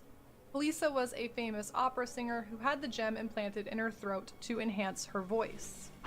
Victario writes of her performance after having the virtue gem implanted that the gem at Kalisa's throat sparkled with starlight brilliance as her C-sharp shattered every pane of glass in the auditorium. When she died, the gem in her throat was taken and put into the necklace now known as the Star of Rayclast. When Doresso gave the Star of Rayclast to Merveil as a wedding gift, Merveil simply wore the necklace, but the gem had contact with the skin of her throat. This contact was enough to influence Merveil, giving her singing abilities like Kalisa, but also slowly turning her into a monstrous and deranged siren. While our use of the virtue gems in our clothing likely reduces this influence, it does make you wonder if we are completely safe from the transformative effects of wielding virtue gems. But thaumaturgy does not only come in the form of virtue gems. The gems fuel acts of thaumaturgy, but we've seen many uses beyond granting skills. Malagaro used thaumaturgy to create powerful elixirs and poisons like the Calabric Extantia or Essence of Virtue Gem. He also transformed animals, such as the Great White Beast or the spiders, the Weaver or Black Death, as well as his faithful servant Raulo, turning him into a hybrid human spider he named Fidelitas. Malachi created the Decanter Spiritist, which Fairgrave seeks in Act 3 to drink a substance called Ghost Wine. The decanter could make a spiritual liquid corporeal, a transformation of the intangible to the physical. The creation of maps and the devices used to access them are thaumaturgical. Dominus's transportation device, used to hide his travel to Rayclast, where he and Piety performed their thaumaturgical experiments, was said to need an immense amount of thaumaturgical energy to execute the successful disintegration and transmission of objects between Highgate and Theopolis. For that kind of power, we must tap the Origin, which refers to the beast dwelling below Highgate and Mount Baruso. And the catastrophic events of the fall of the Val and the more recent cataclysm were both created by thaumaturgists seeking to commune with the source of thaumaturgy, the beast. Quick note, there is another type of gem that we use referred to as jewels. These function differently than virtue gems in that they enhance stats rather than granting skills. They're also used on the skill tree rather than slots in our gear. The distinction between the term gem and jewel could be to reduce players' confusion because of their different functions, if they're actually both virtue gems, or it could mean they are not gems from the beast like virtue gems at all. In support of the second interpretation, there's also the introduction of abyss jewels, which can be slotted into abyss gear or the skill tree, but still function as stat-enhancing items rather than skill-granting gems. The skill tree is probably not a physical object we literally allocate points into. It's more likely a symbolic representation of our growing power and the paths we choose to improve. For these reasons, I can't equate jewels and gems. There are some aspects of Path of Exile that you can chalk up to necessary game mechanics rather than meaningful story elements. Although I do love imagining each exile washing up on raid class with a giant identical magical parchment and literally drawing a map of their own abilities on it as they progress, gluing little jewels into it if they choose to map into jewel slots. But if you have any more information on the lore of jewels and their relationship to virtue gems, please leave me a comment. In the same vein, we see many of the returned gods starting in Act 5 using skills that we see from the virtue gems. I do believe that the power of gods might be an influence on the nightmare and thaumaturgy that the beast produces. Since the beast's power is to put all the gods in existence to sleep, it must have some constant connection to these gods. Perhaps the manifestations of different skills in the gems aren't influenced by the thaumaturgists that manipulate them, but the virtue gems have their own innate abilities that determine the skills of each gem, which are actually powers taken from the slumbering gods. Again, the similarity between the skills we can use from gems and the skills gods use could simply be a reality of game design. There's only so many animations and assets you can expect from a game. The variety of skills in Path of Exile is vast, so creating completely new sets of skills for enemy gods to use could be difficult or unrealistic, and could arguably rob players of the ability to recognize and combat mechanics of fights. So I'm unsure whether the thaumaturgy introduced by the beast's creation is entirely its own, or a manifestation of powers from the gods it's subduing. It is probably some mixture of the two. But I do think thaumaturgists could alter the properties of gems, which to me suggests they could also influence the skills those gems grant. There are some questions still about the nature of thaumaturgy, especially in regards to the history of the vow. When fighting gods, we come across a few gods whose history suggests they dabbled in thaumaturgy. But how is this possible if the beast was the absolute beginning of thaumaturgy in the world? I don't doubt that gods had powers and that thaumaturgy after the beast was imbued with these powers, but the information is contradictory. For example, Ugol was a Val scholar before he ascended to godhood. He believed that terror was the only universal experience, and therefore had some great power. He would torture children and try to capture their terror in devices Sin called Eldritch mirrors. But Hargan says Ugol was scarring the living shite out of Val toddlers and then nabbing their fear within a hall of thaumaturgical mirrors. Perhaps Hargan doesn't know the difference between thaumaturgical and eldritch, and it's a meaningful distinction. But assuming it is thaumaturgical, how could a human use thaumaturgy before the beast's creation? Sin even says that through his gallery of reflected terror, Ugol came to understand human nature so well that he was able to manipulate his way into the Val halls of leadership, and eventually grew so feared and renowned that he ascended into godhood. This means he absolutely used these mirrors and this magic before he was a god. Another scholar god was Aberath, the original goat man. While Sin refers to him as an alchemist, he was able to burn away the flesh to liquidate the life force within, a libation he consumed with both frequency and alacrity. Turning beasts and humans into a consumable life force is reminiscent of the Val's sacrifices powering the Tears of Magi, the description of life within the gems, and Malagaro's Calibric Extantia, a liquid essence of virtue gem. Now, I do believe there must be some kind of magic in the world before the beast's creation, as gods existed, had magic, and people could become gods. Perhaps this magic was just harder for humans to specifically utilize, and was just made more easily accessible in the manifested form of gems by the beast's power of nightmare. But the lore does imply that the beast is the source of all thaumaturgy, and Sin makes interesting distinctions such as Eldritch and Alchemist for Ugol and Aberath. Maybe the beast's power wasn't to create thaumaturgy in the world, but to distill it into an easily accessible form via the virtue gems. It is unclear if the beast's nightmare and the resulting access to thaumaturgy is the first real magic, a new form of magic, or just access to magic of the slumbering gods. To defeat the final god, Kitava, in the acts of Path of Exile, we must restore the power of the beast. The beast's presence and its nightmare is what gives us enough power to defeat Kitava. We are also assisted by Innocence, and it is Innocence's power that can penetrate Kitava's magical barricade. It's possible the magic of the gods is some opposing force to the beast's nightmare, or that thaumaturgy is a more powerful form of magic than the old magic. We do know that the beast's nightmare made a thaumaturgy available to humans that sought it, and we are able to use this thaumaturgy in the form of virtue gems to destroy the beast, the gods, and anyone who dares stand in our way. Thank you so much for watching. It's your boy Noodle. If you like this video, check out Acts 1 through 10 and look out for future videos. Thanks so much to my patrons. I couldn't do this series without your help. If you want to check out my Twitch or other social media or watch more of these videos, links are below. And until next time, stay sane, Exiles.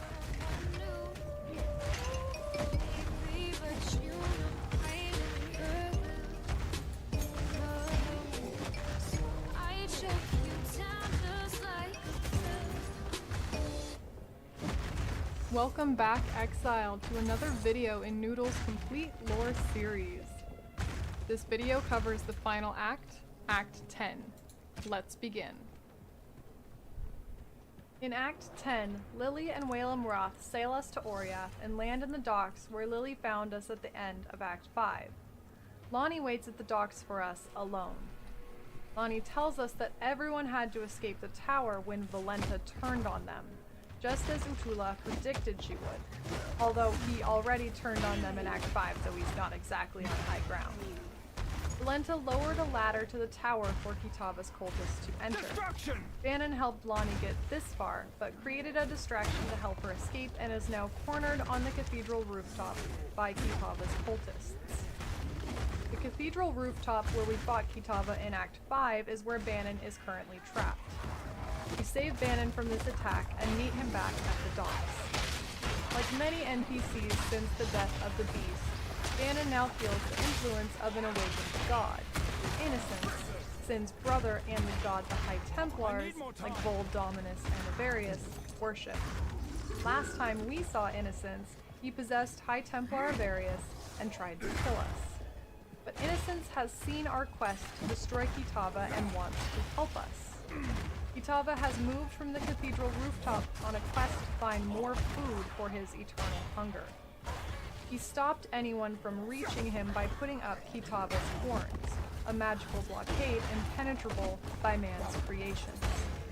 However, Bannon believes the staff of Avarius, wielded while Avarius was possessed by Innocence, has holy power that could destroy these horns. Bannon asks us to find the staff in the Chamber of Innocence and return it to him.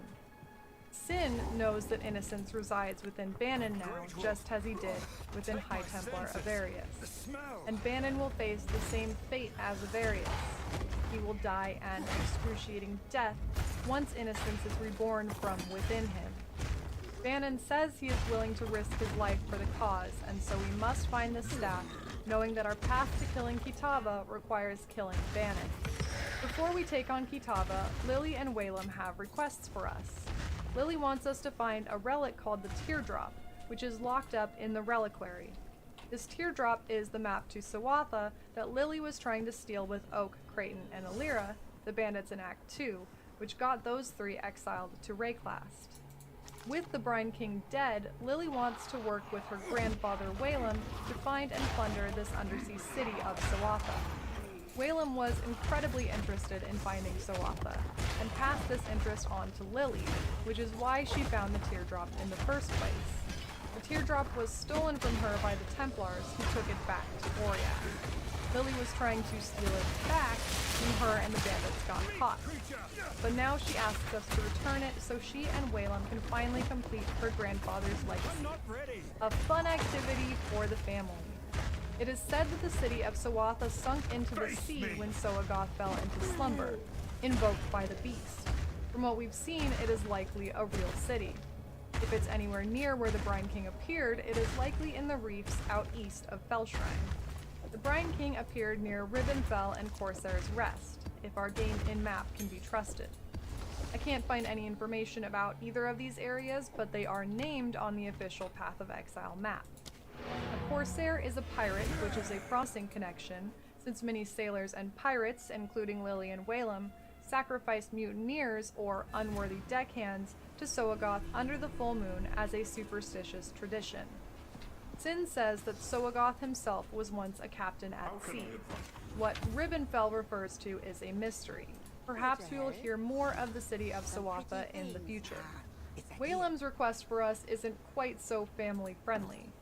He's heard rumors that Queen Adsiri had a love potion that could attract your ideal lover from anywhere, even across the sea, and kept it in her favorite lover's skull. Whalem believes that the skull might have been tossed in the ossuary with other bones, so Whalem asks us to look for it. The elixir is indeed in the ossuary, and its flavor text says, famous for her many lovers, those that did not come willing to Adsiri came by liquid persuasion. It's not certain, but if the skull belongs to her favorite lover, it may belong to the person who wrote the Val letters we find in pieces in Val's side areas. The letters as a whole tell the story of someone who served Adsiri for 7 years, who bared my skin and soul to my beloved Adsiri, who was stuffed full of gems and destined for the block, for stealing a ring. With this information, we can assume this person was a lover of Adsiri, but also was killed during her time for his transgressions. We bring Whalem the potion in the skull, and it has no effect. Whether it ever worked, we cannot say. Fun fact, Lily's ideal lover might just be Bannon, according to her. She says he's a real siren, and she'd be willing to bet the barrel of his piece is longer than a ship's mast, if you catch her drift, but that she knows he's too godly to want to bang. When Bannon becomes innocent, Lonnie says she greatly admired, possibly even loved Bannon. Bannon was the Manon with the pants cannon. Besides the reliquary and ossuary, we can also go back to the control blocks to kill Valenta as sweet vengeance for her betrayal. There is a bit of irony in this. In Act 5, regarding Kitava taking over when Innocence is defeated, Valenta says, things replace other things. It's the most fundamental of laws. The larger the thing you remove, the bigger the rush to fill the space it's left behind. With all of Valenta's talking down to Utula, when we kill her, she has become a disfigured Kitava cultist herself. This is karma, or something. In the Chamber of Innocence, High Templar Avarius has come back to life as Avarius reassembled, and must be defeated before we can grab the Staff of Avarius. We return the staff to Bannon, who becomes Innocence, and can now Kamehameha Kitava's horns away. The horns were blocking the canals, which are swarming with Kitava's cultists. We follow the canals to an area deemed the Feeding Trough, where the cultists are bringing carts full of corpses for Kitava. The canals are filled with body parts and blood. Sin and Innocence wait for us at the entrance to where Kitava now resides. As we take on Kitava, Sin and Innocence work together, using their divine powers to assist the takedown of the ravenous god of hunger, Kitava. We've mentioned before that Sin and Innocence are brothers, and Sin was cast down by Innocence. The Templars portrayed Sin as the embodiment of evil within humankind, and that Innocence was the light and fire that could purify humanity. From what we have seen, it is not so black and white. In Act 5, we learn about Sin and Innocence from the perspective of those who worship Innocence.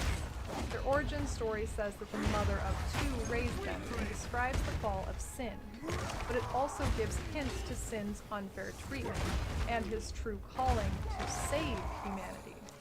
The story says that when the mother of two broke bread, she allowed Innocence to eat his fill as reward for his virtuous nature, but Sin was cast the scraps to remind him of his worthless ways. Even before Sin was burned by Innocence, he was treated unfairly and misunderstood by the two. This starvation explains why Sin stole a fish from the market and lied to the watchman who caught him. Innocence saw this happen, and Sin beat Innocence and made him promise not to tell their mother. But Innocence could not keep a promise made in fear, and it was decided between mother and son that Sin was beyond rule and redemption. His own mother and brother decided to purify and renounce him. And while the Templars glorified Innocence's righteousness, this line of thinking also allowed them to believe in slavery, torture, and of course, exile. Innocence and the mother of two burned Sin. It's said the village gathered to watch Sin become ash and breathe deeply of the smoke that poured from his screaming mouth. And Innocence watched Sin take root in the bodies of men and women and children. Innocence and the Templars viewed this as humanity giving in to the evil that is sin. From our interactions with Sin throughout our journey, we know that this was Sin becoming one with the cause and struggles of humanity. Sin loved humanity so much that when he saw it threatened by an impending war between his own wife and child, he put them to sleep with his own creation, the beast. He even put himself and everyone with powers that could threaten humanity to sleep with this, hoping that it would save humanity from divine wrath. Of course, there were issues with that as well, humanity seeking the power of Nightmare and the Beast, but this is exactly the point. Life and humanity are complicated, not black and white. Damn. When you compare the figures of Innocence and Sin, Innocence is shining, floating, and translucent. Sin stands on the ground, smaller in demeanor, the size and shape of a man besides the wings. He has truly embodied the cause of humanity. A realism, if not exactly perfect, whereas Innocence's obsession with purity was a lofty and ultimately harmful idealism. Unintentional or not, the unity of this realism and idealism is what is needed to take down Kitava, the embodiment of the darkest parts of humanity. And endless hunger can refer to so many failings of man: gluttony, greed, vanity, rage. They can all be forms of hunger, and Kitava's inability to be satiated is emblematic of these failings, that inability to be satisfied. Kitava would not be satisfied to consume everyone in Oria. He would continue to conquer and ravage Rayclass and many other lands if we did not stop him. But we do. As Kitava's body falls back into the bloody water below, we are swooped up by Sin and taken to Oriath Square, no longer ravaged. Kitava's head lies chained on display for the people to admire. Lonnie, Lily, and Whalem are there and offer their congratulations and admiration. Sin and Innocence are here too. Innocence apologizes for murdering millions in the name of righteousness, and Sin forgives him, saying they can work together now as brothers of the same flesh. Innocence claims he cannot stay and will go as far south as one can travel in such a fleshy form. Where Innocence plans to go, or if we will meet him again one day, is uncertain. There is another waiting for us in Oria, a woman named Xana. Xana tells us that the Templars have hidden many artifacts of the Templar theocracy, and that she knows an entrance near the square to a Templar laboratory. She says her father used to sneak her in as a child. Once inside this laboratory, she shows us a map device, like the Reverie device we used in the Chamber of Sins. She hands us a map and tells us she'll wait for us on the other side. We've seen map devices used by Malachi and those seeking Nightmare, like Malagaro's map. But now we know that the Templars were also creating these maps. Are they for the same purpose? What is the significance of these maps? And why does Xana have them? Thus begins the endgame of Path of Exile. Thank you for watching. It's your boy Noodle. Don't worry, this isn't the last video in the series. Next up will be my video on thaumaturgy and virtue gems, and more videos on tangential lore will follow. If you'd like to vote on the next videos in this series, join our Patreon for just $2 a month to have voting access. Link is below in the description. See you in the next Nein, video, what the fuck, ey! Ich war voll weit weg davon. Der Kopf war außerhalb der Blase. Lächerlich, ey. What the fuck, ey? Echoes of the Atlas is an expansion that introduces a second Eldritch being, the Maven, to the Atlas. But she is not the only Eldritch being still out there, and she won't be the last we encounter. Wo war das The Maven andere, has was ich come to gekillt habe? witness our struggle, Oh specifically our man, fights ey. with other Ich hasse das, beings in dass the alles Atlas. respawn und neu She pits gerollt us wird. Ich würde so against gerne an others dem like Vieh rächen. toys, creating increasingly deadly scenarios with her chosen combination of combatants. She is the Andy to our Woody or Buzz Lightyear. But why has she come now? Who is the envoy that comes with her? And what will the consequences be of her final request, a battle between us and her? First, let's quickly go over the events that led up to the Maven and the envoy's appearance in our Atlas. The endgame lore is a continuously building story, and it began with Xana's father, Valdo Caesarius, who became the Shaper. Originally, Shaper was the big bad enemy, a man who had gone mad with the powers bestowed upon him from the Atlas, who was creating and reshaping worlds without care. He had lost memory of his daughter Xana, who had been orphaned as a child and spent her whole life searching for him. The next expansion revealed that the Shaper, Xana's father, was in the Atlas to fight a malicious eldritch being called the Elder. We learned that the Elder had created the center of the Atlas, a pocket dimension Shaper dubbed the Dreamlands, the place from which all of its hunting grounds, the maps, were formed. The Elder is a being that served a greater force, called the Decay, and was trying to spread this rot while feasting on the memories and imaginations of all its victims, particularly children. The Shaper was manipulating the Atlas not out of madness, but as an attempt to distract the Elder from ever reaching Rayclass. By creating endless worlds, the Elder could be directed like a rat in a maze, but not stopped. The Elder had been feeding on Shaper's memories, which is why he didn't remember his daughter Xana. But the Shaper left information for Xana to find and utilize a tool he had created called the Cosmic Arcana. Since the Elder could not be killed outright and distraction him only bought time, Valdo, the Shaper, created something that could exile the Elder into the abstract of non-reality.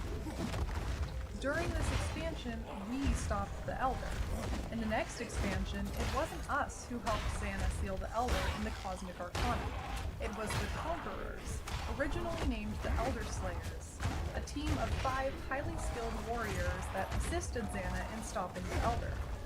However, when they fought Elder, Sirius had to push the Elder into the Cosmic Arcana to ensure he was trapped, and got trapped in it also. Sirius seemed to be lost in that non-reality with the Elder, and the Elder Slayers began going mad with the power they found in the Atlas. Xana had warned them and us many times that the Atlas can drive people mad. She had seen it with her father, and she had seen it with other teams she had hired before the Elder Slayers. As Xana and the Elder Slayers tried to find Sirius after his sacrifice, they dropped out of the team one by one, choosing to pursue their own desires instead. Xana, fearing they may become threats to Oriath and Rayclass, sealed them in the Atlas. Sirius returned and began tormenting them all. Sirius was changed by whatever he experienced in the Cosmic Arcana. He could not feel anything but his rage at being abandoned. With the Elder Slayers now mad conquerors, and Sirius an empowered threat, possibly having absorbed the Elder's powers, we find them all and attempt to defeat them. Sirius manages to break out of the Atlas and attack Oriath, destroying it to spite Xana and everyone else who left him. With both Oriath and Sirius gone, we end up on the Karui shores. But it isn't just Sirius who has gone. It is also the Elder, an eldritch being supposedly eternal, unable to be destroyed, has disappeared. And while we may rejoice in his disappearance, the stars, full of unknown beings of equal power, turn their gaze upon the place where an unending being has vanished. This event, the destruction of the Elder, is known amongst the vast abyss of the cosmos as the Silence. And this silence, this lack of the eternal Elder, is of great intrigue to those beings. What force could cause such an impossible event? And here is where Echoes of the Atlas begins. An unknown number of eternal entities has felt the deafening silence coming from where the Elder once feasted and spread its decay. The Atlas, once the Elder's domain, is now an intriguing anomaly, a beacon to those eldritch beings. In one of our maps, the Envoy appears, a messenger from a place of great darkness and great distance, in a form most pleasing to those who must listen. Those great and unreachable have heard the silence echoing from that which once hunted here, and they have turned their gaze to this place. Rejoice, nomad, for she approaches, and she seeks to witness your struggle. The Maven appears at the boss of that map, giving it strength and vitality boons to make our fight harder. If we defeat the boss, we receive the Maven's beacon, an orb we can place in our atlas that will allow the Maven to find us in the map, mess with the boss, and add it to her collection. Once we've gathered a certain number of bosses, we must fight all of them at once in her arena called the Maven's Crucible. Crucible meaning a place of great trial and heat that mixes together different substances to create something new. These fights become harder and harder, with more and tougher bosses, and eventually, the Maven wants to fight us herself. A quick note, the Elder's arena is called the absence of value and meaning, while the Maven's is the absence of mercy and empathy. To take a step back, the Envoy and Maven's appearance in our maps is interesting, because Xana tells us that there are two sources of entities within the Atlas, and I'm certain no one has entered from this side. Somehow, they have entered from the other side, which Xana theorizes is some unknown parallel realm. It seems this door is newly opened, as the Envoy tells us that after the silence of the Elder's disappearance, there was a first lurching movement of boundaries drawn long before the dawn. The Maven has arrived as the first claimant on this source of the silence. She is not the Elder, she does not serve the decay, but she is eldritch. She serves only her own amusement, passing eternity with an endless string of meaningless struggles. She is not the Elder, but you are right to fear her. So the Maven is an eldritch being like the Elder, but doesn't serve the decay. She is powerful, but she is also apparently a toddler, a nymph. She is a child seeking entertainment, drawn in by the shiniest beacon of interest in the cosmos, this great silence. The Envoy gives us some bits and pieces of the story of the Maven, the Envoy, and others as we wander through the maps. Most of the lines are verbose and convoluted, just like me. But I will try to put together the pieces of this looming eldritch puzzle. The Maven was created by her progenitor, who we will discuss later. I believe the Envoy was there to witness her birth, when he says, the eternal stillness was replaced by a billowing storm of movement, eyes and teeth reflecting the smallest of lights like furious and starving constellations. As she grew, they, possibly her parents, sought novelties from far and wide at her insistence, but these toys were never satisfying her curiosity, her lust for conflict and contest. The Maven grew bored of the realm she was given and seeks new conflict. That's why she has traveled to the Atlas, and why she demands that we fight. As the Maven grew, she began to learn. There was a lesson hidden in everything that moved and everything that did not. What separated the two? A life, she determined, was the difference. But she moved and would never not. Was she alive?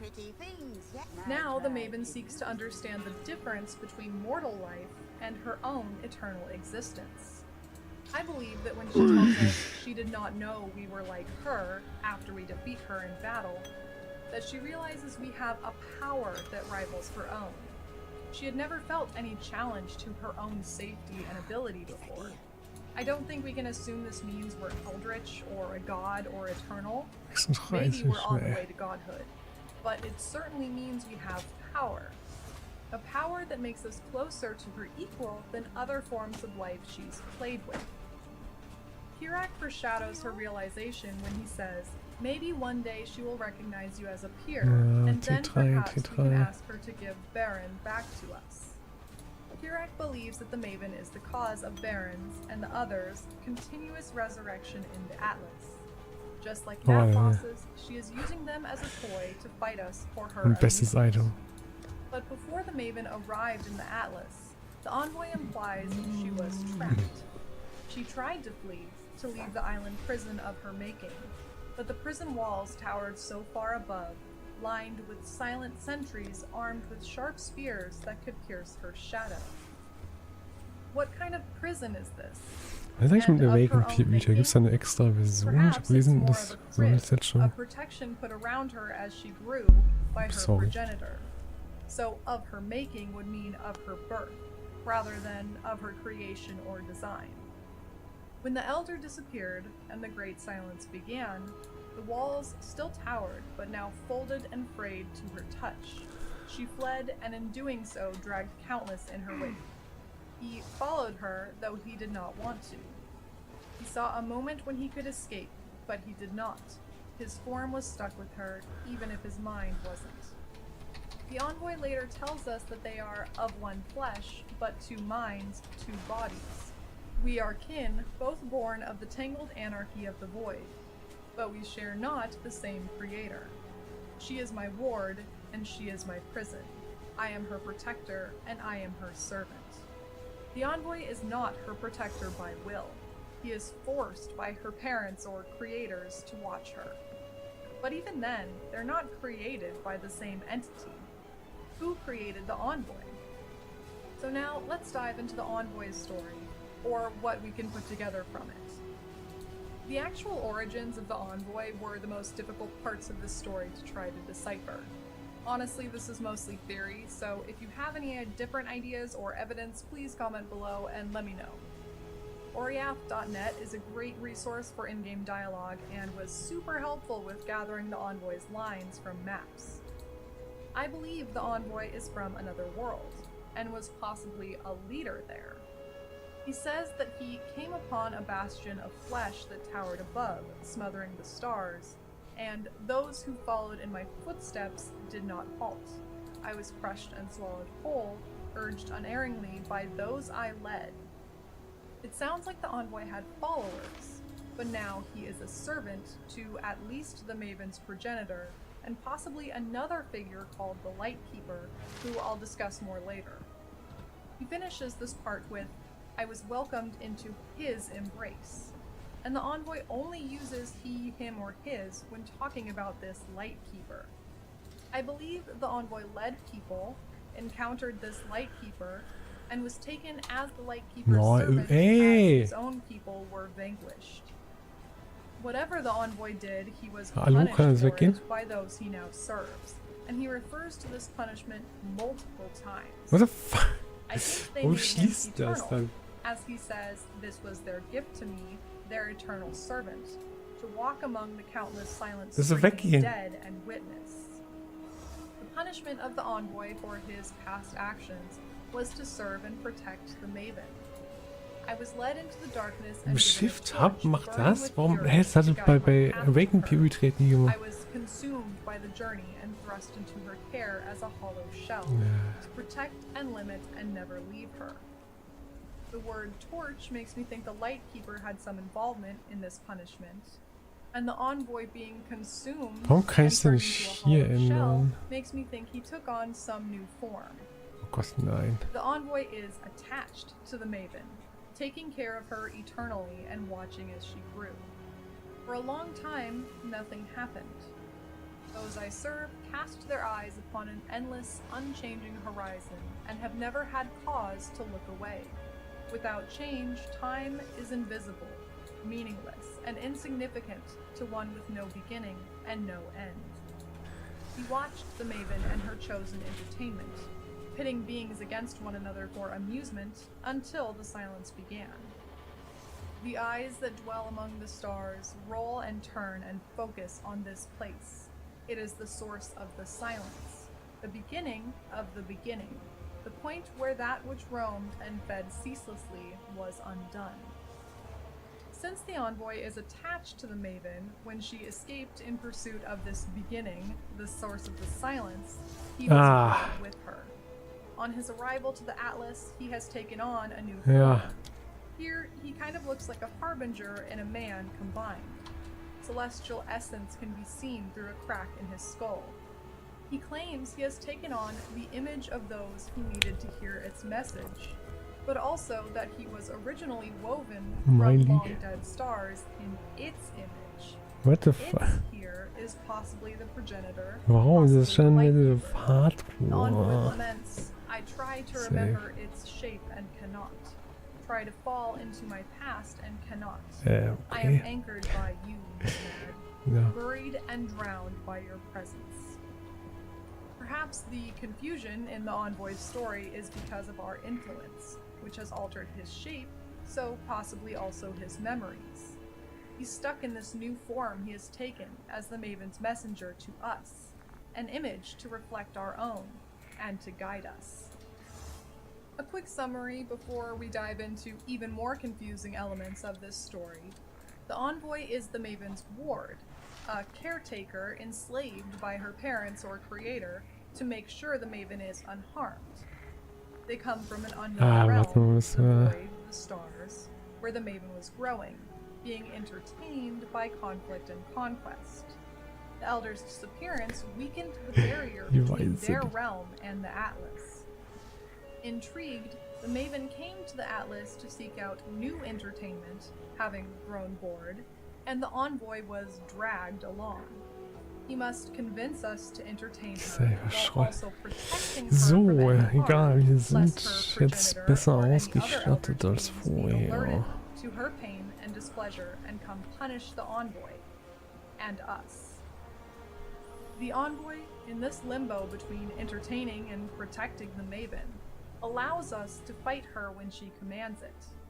But once we've done enough damage, he intervenes. He warns us that were we to continue, it would surely call for its progenitor, and we would drag all into its gaping maw. More alarmingly, he tells us to savor our remaining time, prepare for its arrival. I urge you.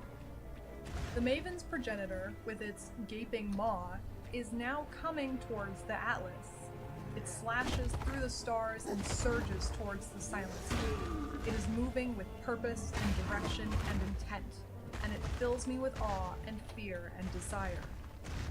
The progenitor created the Maven to test the limits of limitless power, to bear the burden of the Creator and wade through time's mire, a meaningless obstacle in the face of eternity. The weakening of the barrier between the Atlas and this other realm has opened a door for it. Where the bastion once stood unmoving and unerringly eternal, now the flesh curls and relinquishes its grip on the stone. It curls unanchored through a vast sea of darkness.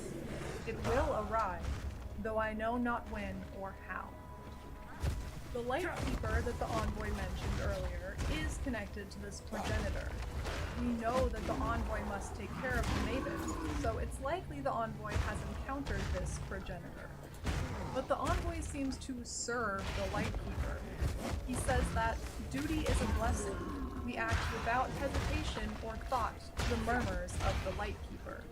Though the path is illuminated by him, we do not see it, and do not need to see it. To look ahead is to fall to dust in the light. Her progenitor is an ambitious creator, while the Lightkeeper is a wary observer of the Maven and her potential. The imagery of becoming dust in the light is also mentioned when the envoy describes being with the Maven. I tried to count the ones who followed her past the barrier, but none did, or all who did fell to dust in the light. This was the duty of one alone.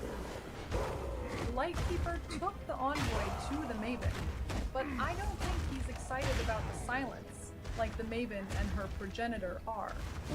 As all of the Eldritch entities have their attention drawn to the source of the silence, our Atlas, the Lightkeeper can only stand and cast his glow and watch them all become entangled by the leash of desire.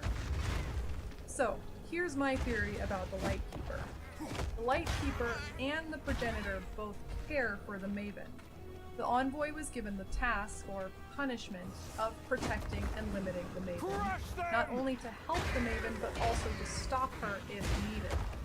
The Lightkeeper and the Maven's progenitor are like opposite forces that respect each other. I believe that the progenitor is order and ambition, and the Lightkeeper is time and entropy in the Envoy's lines. Order and ambition urge progress, and time and entropy stay progress's hand. Her progenitor tests limits, and the Lightkeeper, like time, limits them. The progenitor is eager to see the Atlas, as the Maven was. The Envoy tells us that the progenitor's arrival is imminent, and to be feared. So the progenitor is a creator, something desirous, moving with purpose and direction and intent. The Lightkeeper can only stand and cast its glow and watch them all become entangled. He tries to stay progress's hand. I believe that these two together are those the Envoy serves. Stepping back from the void and the unknown, these events have had an effect on Kirak and Xana. Xana, frankly, is pissed at us. She spent her entire life following the footsteps of her father, seeing the horrors of the Atlas, and watching everyone and everything she loved destroyed by the Elder. When we get the beacon from the Maven, Xana notes that there's an energy within it that fills me with dread. It's reminiscent of the Elder, but different, less malignant. When we use the beacon on our Atlas, she is beside herself. How do you know this isn't some kind of scrying orb designed to allow that entity to peer into our realm, or even pass into it uncontested? You're following in the footsteps of my father and Venarius when they released the Elder. And she's not wrong. That's exactly what the beacon is for, so the Maven can find us anywhere in the Atlas. The Atlas is massive. That's why we have to work diligently to find and defeat the Conquerors, wandering through many different maps to pinpoint their locations. Xana is also correct that we don't have the tools we need to seal away another creature like the Elder, or even to begin constructing anything like the Cosmic Arcana that her father, the Shaper, had created. If the Maven had ill intent, we would unquestionably be guilty of helping her. Now that her progenitor is coming after her, have we lit a beacon for it to find us? If the Elder's disappearance weakened the barrier to the Atlas, did we just break down the door? Xana has always questioned our sanity, but now she questions our judgment and our intentions. Now, before I conclude the video, here are some random bits I couldn't quite figure out. One is the Envoy's line about Dreamer, the only mention of this name. Dreamer's promise was at once fulfilled, though we did not know it, but an eternity will pass before we feel his fire. The only person I can think of is the Shaper as the Dreamer. Baldo entered and left the Dreamlands by falling asleep at the map device he was working on for Venarius, that eventually led to the Elder's release from its imprisonment. He also promises that he, and he alone, will end the Elder. But how could Eldritch beings hear his promise? And what would the Envoy mean by his fire? Another mysterious line addresses us directly. You think you are exploring the boundaries of existence. You are an insect charting cracks of the ancient stone on which you stand, blind to the dead stone forest that encircles. It howls, nomad. It weeps and howls and cries to be witnessed. Maps have been called stones before, but what gets me is the dead stone forest surrounding. Could this instead refer to the planet, surrounded by other planets that have been wiped of light? The Envoy tells us that the Maven wants to witness us, and that Eldritch beings turn their gaze here. Are the stones Eldritch beings waking up? He says the veil, now pulled away, reveals the rust of eons. The emptiness drew them in, patina sloughing in crushing waves, all greedy and desperate and newly alive. The Eldritch are waking up, breaking out of the monotony of eternity, and fixating on the Atlas with desire. And if we are on an ancient stone, is it also dead? Or is it going to die with all its attention drawn to it? I find this to be the most ominous of the Envoy's lines. So, what's coming next? We know for certain the Maven's progenitor is coming for the Atlas. It will likely be less naive and less amicable than the Maven, as the Envoy himself seems afraid of it. Xana is very upset with us, and as many have speculated, this might be the beginning of Xana turning on us, or at the very least abandoning us for our hasty and harmful decisions. Interestingly, Kirek mentions that the wound Cirrus inflicts on him in our battle with Cirrus is not healing, that it has a latent disintegration eating away at me about the same speed as the skin naturally grows back. Could this be related to the Elder and his decay? Does this prove the Elder is not gone, but simply part of Cirrus? Xana does say about Cirrus that whatever happened to him in the wake of the Elder's sealing stole the very essence of his being. Perhaps the Elder's silence is not his defeat, but his evolution. The Envoy has a line that mentions our death. I watched the Nomads passing with great admiration. Its life was brief and without consequences, and its struggle fueled the growth and maturation of the Horizon and Eternity. He seems happy that we helped the Maven, and maybe other Eldritch beings grow and mature, but he says our life is brief. How brief? For an eternal being, maybe that doesn't mean we'll die soon, but just brief in relation to their reality. But if the progenitor is coming for us, maybe our death will be sooner than we think. Ah, der Hammer kommt übrigens immer zu spät.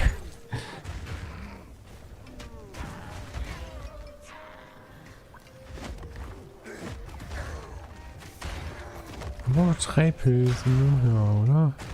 Wie viel habe ich? 2.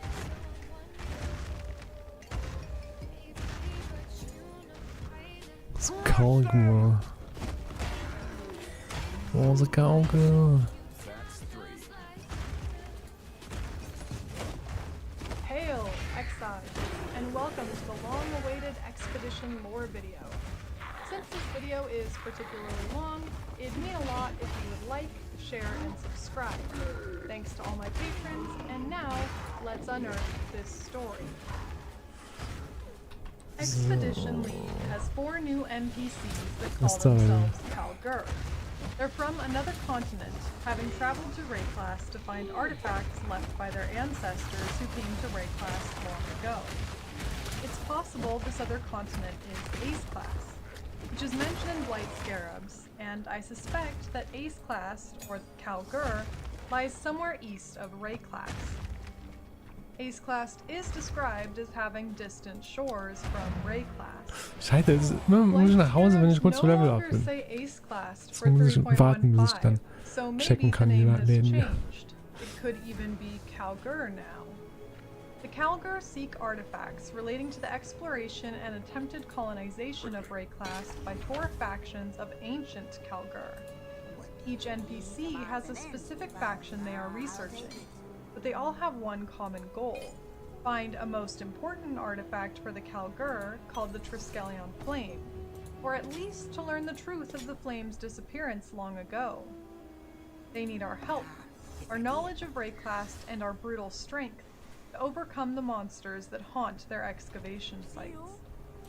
Like many things on Rayclass, those ancient Kalgur who died on our continent have not stayed dead. Hier. We're tasked with finding and unearthing these ancient treasures, and killing all the runic Kalguran undead who guard them. We place detonators in a chain, deciding which mobs we can risk for the potential treasure and artifacts, and blow up the chain to reap our rewards. There's a chance you'll pick up an expedition logbook, which has more reward potential, and it's also in these logbooks that you can find lore and boss fights. I do have a guide to help you pick the correct location based on Danig's dialogue clues, which can lead to random encounter boss fights not explicitly labeled, and of course, lore. And this guide is linked in the description. The NPCs are Gwynin, Tujin, Rog, and Danig, the so-called lore master of the group. Gwynin deals in artifacts relating to Medved and the Druids of the Broken Circle. She is a strong believer in luck and chance, hence her trades being gambling. She is boisterous, magnanimous as she puts it, and according to Rog, she'll never lie to you. That's quickly proven to be false when she explains that her belief in luck comes from her nearly getting killed by an arrow during a failed rebellion, but that arrow got hit in midair by another arrow. If you ask her about the failed rebellion, she changes her tune, saying she didn't say that, and from then on claims this arrow incident occurred during an unspecified war. Tujin is Gwynin's distant cousin, and he handles artifacts of Varana and the Black Scythe mercenaries. His deals are straightforward artifacts for currency and non-gear items. Tujin is as short as he is blunt. Rog looks for artifacts of Uhtred and the Order of the Chalice. He's big and lovable, and his crafting trades are probably the most useful of the NPCs. He's crafty in multiple ways. Gwynin tells us that he carves figurines, and they all play a delightfully strange game together that Rog came up with. This game also includes dice rolls, so the idea of these 4 NPCs being on a campaign has 2 meanings: searching for artifacts and playing Dungeons and Dragons. Danig is the leader of the group, and he's looking for artifacts from Olroth and the Knights of the Sun. Danig is confident, erring on delusional. He trades for artifacts the other NPCs are looking for, and, if you're lucky, the rare logbook. A logbook is like a map where Danig translates the text and tries to explain to us the description so that we may pick the correct location out of 2 to 3 options to continue the expedition. Logbooks are like expeditions with more detonation chains and the potential to find caves containing ancient Kalguran texts, or, if you're lucky, one of 4 ancient Kalgur who are the new bosses for this league. Danig says he doesn't believe in the power of virtue gems. He allegedly tried to use one himself, given to him by Tarkley, but he couldn't activate it. He thinks our power comes from ourselves and our belief in the gems. His inability to use and lack of knowledge of the gems means that wherever the Kalgur come from must be unaffected, or at least differently affected by the corruption of the Beast and Nightmare. Instead, the Kalgur utilize runes on their armor that capture and shape starlight. The theme of stars is prevalent throughout past and present Kalguran lore. These runes compel arrows and make blades bite deeper, and they likely produce ward as well. The most powerful monsters in Expedition, noted by a large skull on a stick, are called runic monsters, and are undead Kalgur who once had the importance and prowess to adorn these rare runes. The Kalgur also don't have gods where they come from. They worship knowledge, not gods. Although Danig muses that one Kalguran man may fancy himself a god, their king, who no one in the expedition dares speak ill of, although there's clearly no reverence either. It's unclear if the current Kalgur king had any influence on the decision for Danig and crew to return to Rayquest, or if the king has any invested interest in retrieving the Triskelion flame. As mentioned, the new NPCs are here seeking artifacts relating to 4 ancient Kalgur: Medved, Varana, Uhtred, and Olroth. I'll give some brief backstory on each, although they will be explored in more depth when we go through the story revealed in the ancient text. Medved was the leader of the Druids of the Broken Circle. His name translates to bear, and the Druids were a group of nature mystics. They believed that time is a circle, and that future events could be predicted by looking into the past. Medved and the Druids were not warriors. In fact, they were sworn to peaceful tactics. But Medved came along with the ancient Kalgur to record the landscape and help prophesy for and guide the others to the best course of action for safety and success on Rayclass. Varana led the Black Side mercenaries, and, true to their name, they were brought on to fight any threats on Rayclass for this first ancient expedition. Varana was not one to be told what to do. The king of the time, King Cadogan III, tried to mandate that she serve the crown, but every messenger sent to Varana was killed. Bubling Instead, the king gave her an opportunity to use hier? her and her mercenaries' prowess to aid the Kalgur going to Rayclass. She wielded two sides, hence the name of her Oh, da mercenaries, ist das and as die opposite as they Pilzhexe. seem, Varana and Medved had a daughter named Anest, who is the ancestor Gwenin and Tujin share to make them distant cousins. Uhtred was the leader of the religious Order of the Chalice. The order interprets the stars, enforces the moral and social codes for the Kalgur, and probably makes the runes the Kalgur wear and use on their armor. Brauch says he always wanted to join the order to spend his days sequestered in a laboratory doing research. The religion of the order is about knowledge and science. It is believed by the current Kalgur that Uhtred betrayed the ancient Kalgur by stealing the Triskelion flame and fleeing Rayclast. Brauch is a descendant of Uhtred's son, Owen. Eigentlich nicht so gut, Olroth oder? led the Knights of the Sun, a group in service of the king. Olroth was also the leader of the ancient expedition. Danik does not mention having any lineage connection to Olroth, but they parallel each other by being leaders with big visions for the well-being and prosperity of the Kalgur. Olroth was who held and commanded the Triskelion flame to protect those Kalgur traveling to Rayclast. Das ist so Our mission, lame. alongside Gwenin, Tujin, Rog, and Danig, is to discover what became of these ancient Kalgur, if it's true that Uhtred betrayed the others by stealing the flame, and, ideally, to find the Triskelion flame itself and return it to the Oh, Kalgur. ist alles respawned. Once you find your first expedition logbook, if you pick up the context clues from Danik correctly, you'll find one or two underground areas. These clues can be incredibly vague, or include obvious hints like a Karui site or Oriathans were mean to me. If the description is too vague, you can re-roll logbooks with Blessed Orbs or Alt Chaos to get new dialogue from Danik. In priority order of most to least accurate indicators, the most accurate is naming of an ancient Kalguran leader, matching to faction or mod indicator of that lost's presence, talking about current people like Mariketh, Harui, Oriathans, landmark indicators like sirens or Baal, landscape descriptions, and lastly, and surprisingly least accurate, naming of a Kalgur faction. Again, a more detailed guide is linked in the description.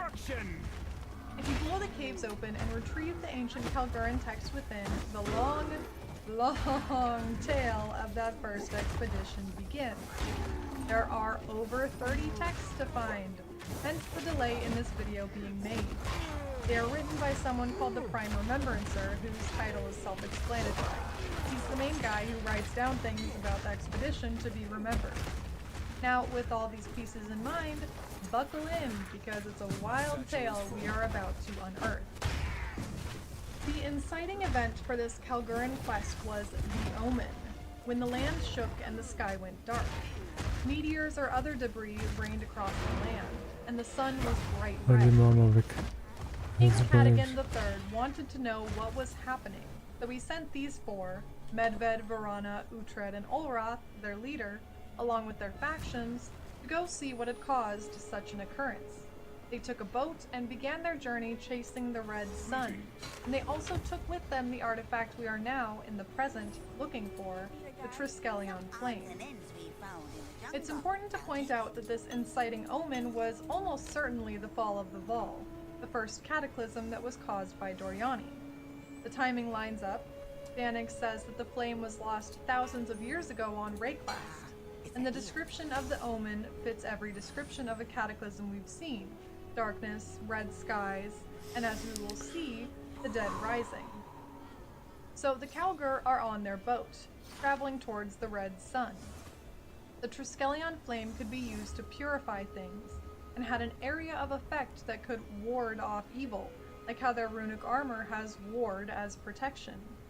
On the journey, the Calgar used the flame to purify the rain to drink and the fish to eat, although there were barely any fish that had survived this cataclysm. By the time they reached their destination nearly 2 seasons after they began, they were hungry and anxious.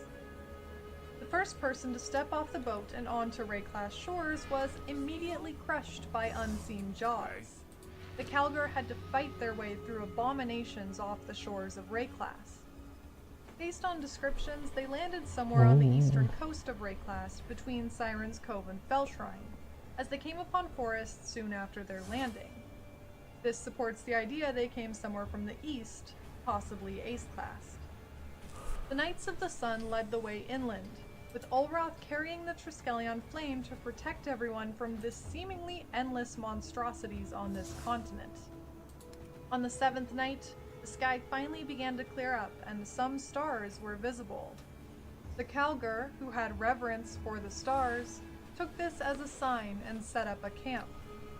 The exploration continued with the goal of expansion and colonization. Calgar found remnants of the Vol civilization, mostly in the form of destroyed cities. In these cities there were bodies, but many of the bodies were undead. The Calgar called these undead shamblers, and made note of the glittering gems embedded in their flesh.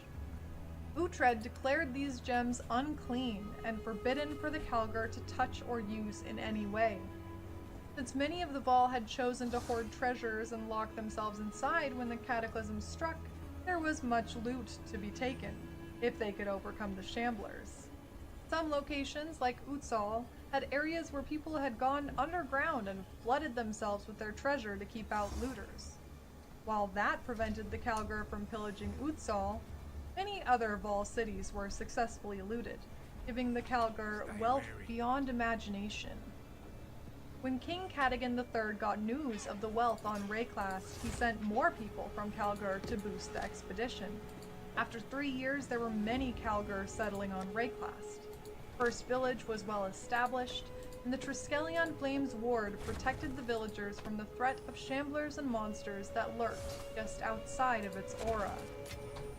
Vorana and the Black Scythe led the charge on expanding the Calgar, and 10 more villages were established that same year. The Calgar made contact with what they called Island Men and Mountain Men as they expanded, even though there was no common language. I'm not positive who the Island Men were, although they could be Karoo. The Mountain Men were definitely the Asmiri, as the Prime Remembrancer made note that there were survivors of the Fallen Empire, aka the Vol, among the Mountain Men. As noted in the library text about the Ancients, the 3,126 known survivors of the fall of the Vol integrated with the Asmiri after the Cataclysm. In exchange for the Asmiri's help, the Vol offered to teach them written language, agriculture, etc. The Vol survivors taught the Asmiri everything they knew except for one important thing, their knowledge and use of virtue gems. According to the Prime Remembrancer, none of the surviving Vol had gems in their skin. Unable to speak a common language, he drew the shape of a gem in the dirt, to try to ask them about the gems they'd seen on the fallen shamblers. A great panic arose, and we were banished from the mountain. There was no more interaction with the Mountain Men or Vol survivors. Uhtred had already declared the gems unclean, and now King Cadigan III made it official that no gems should be shipped to Calgar. Years passed. King Cadigan IV was now on the throne. Many Calgar had traveled to Rayclass in search of making a new life, and many did not want to listen to Ulroth or the Knights of the Sun, attempting to settle their own villages or hold their own expeditions outside of the protected aura of the Triskelion Flame. And each Calgar that was killed by a shambler or other monstrosity outside of the Flame's protection was themselves turned into a shambler. The Flame could not stop this unholy force of Rayclass corruption. It could only keep it at bay. Medved and his druids had been taking notes on the powers of the gems. He had witnessed a man die near a gem and saw a breath or a vapor escape the man's body and enter the gem.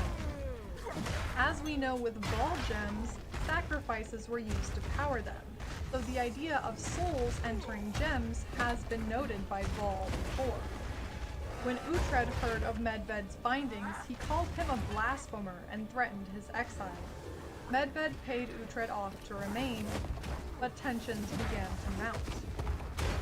News of the deaths and disappearance of those who had chosen to live and explore outside the reach of the flame led to Olroth and his knights traveling out to these fringe areas. Olroth decided to evacuate those fringe areas Kalgur had settled on and burn from the southern rivers to the northern sands. Olroth had the power through sacred rites to expand the Triskelion Flames area, but this weakened the effect of the flame's protection. Olroth would not explain why he burned the land or expanded the flame, and began secluding himself most nights. The people knew of the deaths, but not that their fellow Kalgur had also risen as shamblers to join the forces that plagued their attempts to settle Rayclast. And these Kalgur that had risen did not have gems in them, meaning this corruption could likely occur to anyone who died. Alright, as this is about the halfway point and the story begins to turn from here, a recap. The Vol Cataclysm inspires the Kalgur to travel to Rayclast to discover what's causing the red sun and dark skies. On Rayclast, they discover the remains of the Vol civilization, which holds many treasures that inspire more Kalgur to travel and settle on Rayclast, despite the loads of monsters and undead who inhabit it. Found it. The undead who have gems embedded in them are named Shamblers, and because of this connection to Shamblers and the reaction of the surviving Vol, Uhtred and the king declare the virtue gems forbidden to touch, study, or ship back to Kalgur. Olroth and Varana are helping defeat monsters to spread the Kalgur's villages, but the reach of the Kalgur is getting too vast to be protected by them and the Triskelion Flame, and it's discovered, but kept secret, that those Kalgur that have died fighting on Rayclast end up as undead as well, even without the use of gems. The tides are beginning to turn, and the Kalgur are feeling more threatened and vulnerable on Rayclast as the corrupted forces continually create new challenges for them. We now switch briefly to journals from the perspective of Olroth, their leader, directly. His first journal says, "The empty-eyed fiend has taken another of our number." This one, a young woman. Many felt the horrors of this accursed land in the early days, but I believed we had mastered the darkness with our purification rituals. I was mistaken. It is as if the very land itself is learning from our victories, twisting creatures in new ways that subvert our defenses. Olroth describes this empty-eyed fiend as having countless arm teeth, that it doesn't survive by eating but enjoying the screams of its victims. This fiend could not be burned, sliced, or harmed by any of the Kalgur's normal tactics. It is the only one of its kind he has seen. I believe that this fiend is the Elder itself. Its description and actions match. One of a kind, feeding on the screams of people and killing just for fun and fear. I'm not sure about arm teeth, but he certainly has a lot of arms. The timing would line up as well.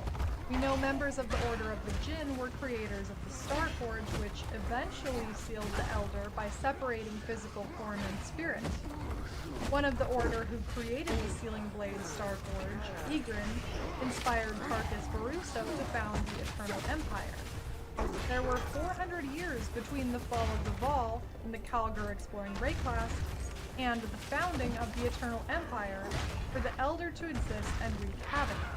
And since the Elder is an immortal being, there's no telling how long he tormented people before he was sealed. It may not be the Elder, as I'll discuss in a bit, but I think it is. So Olroth has seen this empty-eyed fiend taking young people and children. Medved tells Olroth that the new monsters rise up only if there are some monsters left after a battle, that they must eliminate whole breeds from existence to stop this continual creation of new enemies. Olroth and Verana, with their knights and black scythe, wipe out an entire group of Vorniculia, which is not a real word, but I presume it means breed of monster or something to that effect. With this done, Olroth decides that the empty-eyed fiend must be stopped as well. It is one of a kind, so by this logic, if it is killed, no others like it can be created. He tracks the empty-eyed fiend, losing half his knights in this pursuit. When he finds the fiend, he strikes its neck, but nothing happens. The fiend, in return, bites his squire in half and smiles at him. Distraught, Olroth decides there is only one option left. Turn to the power of virtue gems to defeat the fiend. He places the gem in his blade and goes after the empty-eyed fiend alone, high on his new power. He swings his sword, and even though he misses, the fiend's head is cut clean off, still grinning. Olroth returns with the head of the fiend's kite and claims they have been fools to deny this power. He not only embraces the gems for himself, Oh, but what commands all the his remaining fuck, knights of yeah. the sun to focus their efforts on finding more gems. So that's the big sticking point to my elder theory. The fiend's head is cut off and remains on a pike for the rest of the story. Olroth claims the gem in his blade turned a missed slice into a cutting lethal blow. So can we even be sure he got the real head of the fiend? Later events imply that there is still a malevolent, intelligent force out there fighting the Kalgur. The Elder was sealed by Starforge, split from its own body by the blade's magic. It wasn't harmed physically. Even when Cirrus and the Elder Slayers fight the Elder, he is not physically killed. They trap him in the Cosmic Arcana, with Cirrus as well. Is it possible that the Elder could have its head cut off? Could it survive that? Could the Elder regenerate its head if it was cut off? The Watchers claimed the Elder could not be killed, which is why they created Starforge. Could this just be some other monster, one we haven't seen before? Maybe a creature or being related to or working with the Elder, but not the Elder itself? Possibly. It's certainly debatable. After Olroth and his knights begin using the gems in their blades, suddenly Medved and his druids can no longer look into the future past as they had before. The druids had been called Druids of the Circle, but Medved changed the name to Druids of the Broken Circle, as their ability to predict the future, based on seeing time as a circle, was now broken. The use of gems by Olroth and his knights had corrupted the scrying pools Medved and his druids used to see time as a circle, even without Medved himself yet using the gems.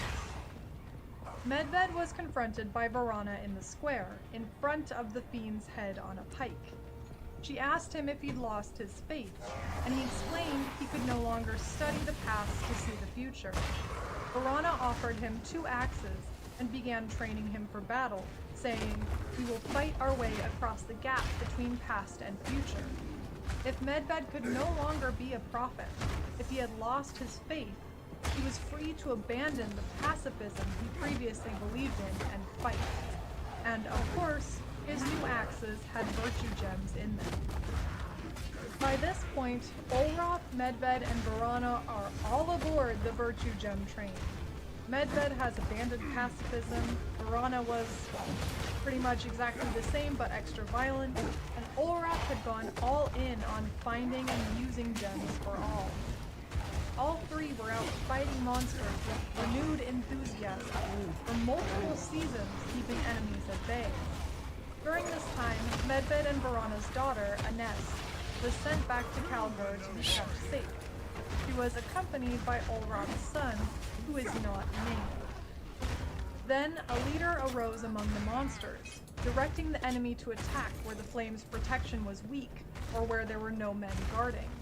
It seemed this new leader of the Kalgur's enemies had tactical knowledge of their locations, habits, and the power of the Triskelion flame. Medved was possessed by some notion he would not share, and sent a messenger into the dark to contact this leader. Surprisingly, the messenger returned unharmed, with a parchment. And Medved, his fears apparently confirmed, went into the night to challenge this leader. He did not return. Uhtred, by this point, was sick of everyone's betrayal of Kalgur morals and their use of the gems. He suspected Medved had turned to side with the monsters, now that he had changed so much. No longer a mystic prophet and pacifist, Medved was now an axe-wielding warrior. When Medved disappeared, Uhtred began spying on the other leaders. He discovered that Olroth, who had been secluding himself most nights, would leave his home late at night and walk into the darkness, into enemy territory, with his eyes closed, as if he were asleep. We have seen before people being called to the beast through their dreams. Now that Olroth was using the gems, was he influenced by the beast and nightmare to do this? Did he have urges compelled by the beast like Doryani before him and Malachi after? I believe Olroth was being corrupted by nightmare. Whether or not he had any contact with the leader of the Kalgur's enemies is unclear. But Uhtred believed Olroth could be this new leader among the monsters. Uhtred sent his son, Owen, back to Kalgur, and then sent 12 of his priests to attack Olroth while he was sleepwalking out of his home at night. They stabbed him 71 times until Varana came and killed all of the priests swiftly. Olroth did not die, but he was on the verge of death and was bandaged and put into a glass case. The glass was to prevent his vapor from leaving and entering a gem, as Medved had seen happen before. Varana confronted Uhtred, asking why he sent his priests to attack Olroth. Uhtred countered with asking why Olroth was walking into the night, claiming that Olroth was the new leader of the monsters. He said, "Kill me in 1 week if you wish it. If the enemy becomes disorganized and listless while Olroth lies in glass, then you will know the truth of my words." Varana agrees, but she will feed Uhtred to the head of the empty-eyed fiend if he is wrong. A week passed, and the armies of the enemy did not change. They were still organized and becoming stronger. Uhtred went into hiding at an ancient site of power. We see this ancient site of power when we fight Uhtred. It's an underground area with a giant mirror. Then Medved reappeared, wielding his 2 axes, but now finding Kalgur to challenge in combat. He had killed 42 men, 1 each night, by the time Varana discovered him. She forced all to retreat and not accept the undead Medved's challenge. Varana realized Uhtred may have been right in suspecting treachery, and sent a messenger to tell him that she planned to shrink the range of the Triskelion Flame's protection to make it more powerful again. All the Kalgur remaining on the outskirts were crammed into an area the flame could cover, in preparation for this shrinking of the flame's ward. However, before Varana could complete the rites, the flame's ward, the Starlight Barrier, disappeared entirely. When she checked the altar, the Triskelion Flame was missing, and all the ships in the harbor had been sunk except one, which Varana and the remaining Kalgur suspected Uhtred had taken and fled with. Varana shouted to the people, "Uhtred the traitor has taken the flame." People panicked and, in an attempt to find safety, went to the place where Olroth was encased in glass, including the Prime Remembrancer writing all of this. But Olroth was gone, his glass case shattered. Kalgur at the time assumed Olroth had broken out to save him, no matter what Uhtred the traitor had claimed. Varana sent messengers to ask the island and mountain men for help, but there was no answer. Famine began setting in, as the Kalgur had no flame to purify their food. In a last-ditch attempt to save the Kalgur, with no flame to protect them, Varana embedded gems into her flesh and took off fighting into the night, calling out, "I will not rest until every single abomination lies dead." With no hope left, some remaining Kalgur decided to go to a place hidden under the earth and older than the oldest men. Night falls, but there will be dawn. These are the last words the Prime Remembrancer wrote. he and others went to the ancient site of power Uhtred had fled to before. So, that's a lot to unpack. The current Calgar believed that Uhtred had taken the Triskelion flame and fled, leaving everyone to die. However, they knew nothing of the use of virtue gems by Medved, Varana, and Olroth. As mentioned, Danig didn't believe in the power of virtue gems when we met. They didn't know that each of these leaders, including Uhtred, were still on Rayclass, which means Uhtred never took the Triskelion flame or fled. He remains to this day in the ancient site of power he went to avoid Varana's wrath. And when we finally find Olroth, who had escaped or been released from his last case so long ago, we discover it was Olroth, not Uhtred, who had taken the Triskelion flame and left those ancient Calgar to suffer. Danig accompanies us to our fight with Olroth, and during the fight, we must destroy the Triskelion flame to put Olroth to rest. Afterwards, Danig asks us not to tell the others that Olroth had the flame. Frog picks up on this inconsistency, as he knows that Uhtred did not flee on the boat or take the flame. He says Olroth must have had the flame, but if Danig insists he didn't, he took it. He burned the boats and sailed away on that final fateful day. And that it leaves him with the ominous sense there was someone, or something, moving these events without leaving a trail. We have not unearthed the truth, but a truth. The Triskelion flame has been destroyed, and Danig has chosen to keep its ultimate fate and location a secret from the others, to spare them from something, even though finding the truth of the flame was the main goal of their expedition. Maybe the Calgar king wanted to find the flame, and based on the group's reaction to asking about the king, Danig is relieved he won't have it now. Much it was a Perhaps fucking Danig is level related items to Olroth and would be ashamed that it was his ancestor, not Rog's ancestor Uhtred, who was a traitor. Olroth did have a son who accompanied Anest back to Calgar, who is unnamed in the lore. Or did Danig simply not translate the name for us? Danig could even want to preserve hope for the group. He's a charismatic, optimistic leader. He could genuinely just want the others to not feel sad or upset about the Triskelion flame's destruction. Even though the Triskelion flame has been found and Uhtred's name has been cleared, we're left with many questions.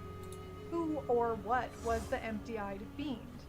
Who was the leader of the monsters that came after? What did Medved discover on that parchment that caused him to leave into the night? Could it have been Olroth? If it was Olroth leading the monsters, how quickly did he break out of the glass he was put in? Did he have help? Was no one checking on Olroth's body? What possessed Olroth to take the flame when he did? After Medved had died and rose again, Uhtred had gone into hiding, and all of the Calgar had gathered in one place. What did Olroth, or whatever compelled him, want with the flame? Who took the boat and fled, destroying the other boats so the Calgar couldn't escape? Did someone actually escape at all? And what is the ancient site of power that Uhtred now resides in? I'll start with that last one, the ancient site of power that contains a giant mirror. In our fight with Medved, he says, they built a temple around the mirror to hide from the night sky. The Calgar are all about stars, which, by the way, are seen in the night sky. The Order of the Chalice, which Uhtred led, studied the stars. Calgar runes capture and shape starlight, and they call the ward of the Triskelion flame the Starlight Barrier. So this mirror is intended to hide from the night sky, and so probably stars. And Medved isn't the only one now claiming stars are bad, actually. Varana says the stars bring only doom, and most importantly, Uhtred, at this site of power, yells, "The stars betray us." In their undead state, something has changed about their relationship to the stars. The Elder comes from the stars, a cosmic horror who haunts Rayclass to feed and spread its decay. If the empty-eyed fiend is the Elder, And if the Elder continued on after decapitation as leader of the monsters, that would explain their fear of the stars now. It would also explain why Uhtred says, "I have seen beyond" at the very beginning of our fight. We've seen this line before from someone else who had a close encounter with the Elder, Cirrus. Cirrus says, "I have seen beyond, and beyond there is only horror." Uhtred is the only one to not use the gems, but we know other Kalgur with no connection to gems were raised from the dead by the corruption of Rayclass. Olroth is clearly corrupted by nightmare, but he doesn't talk about stars or fearing stars in our fight at all. He has a move where he shouts Starfire, so if anything he's wielding stars rather than fearing them. But Uhtred warns us to fear the cosmos, the literal antithesis of his living beliefs in the Order of the Chalice. Olroth did steal the Triskelion flame, which looks like a star sigil of Knights of the Sun.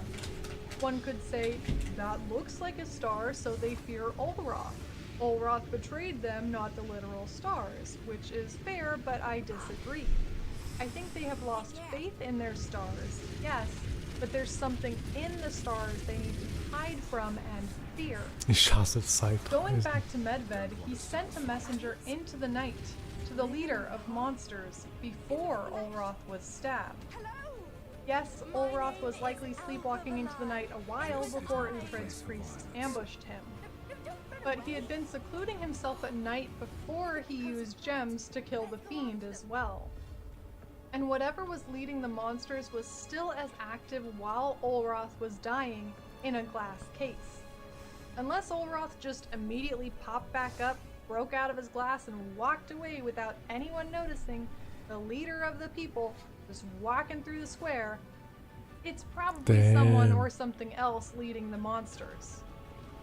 Whatever wrote a message back to Medved was capable of writing in some form that confirmed Medved's suspicions about the monster leader.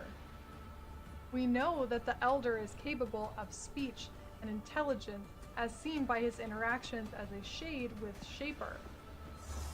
If this leader was Olroth, leader of the Kalgur, would Medved simply steal into the night alone to face him?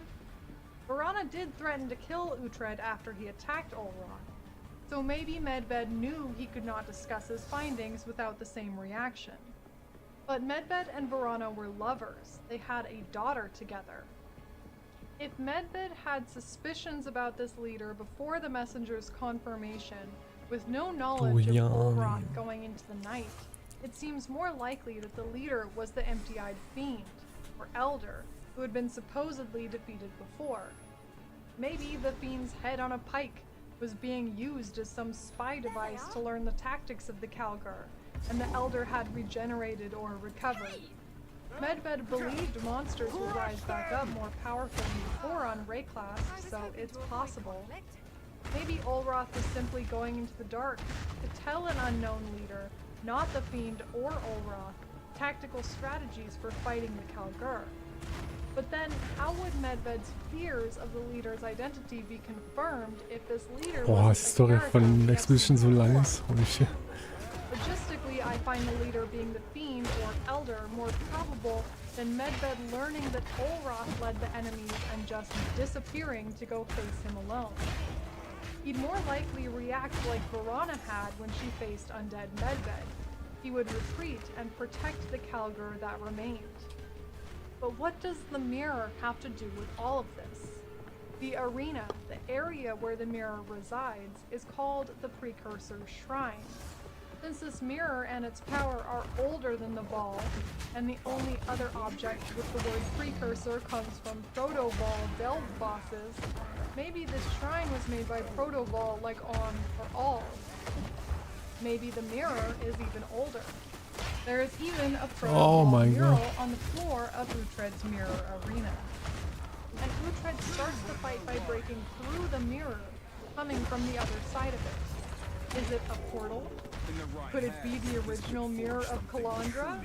Oh, meine Kälteresistenz nicht so The doll. moon, the night sky.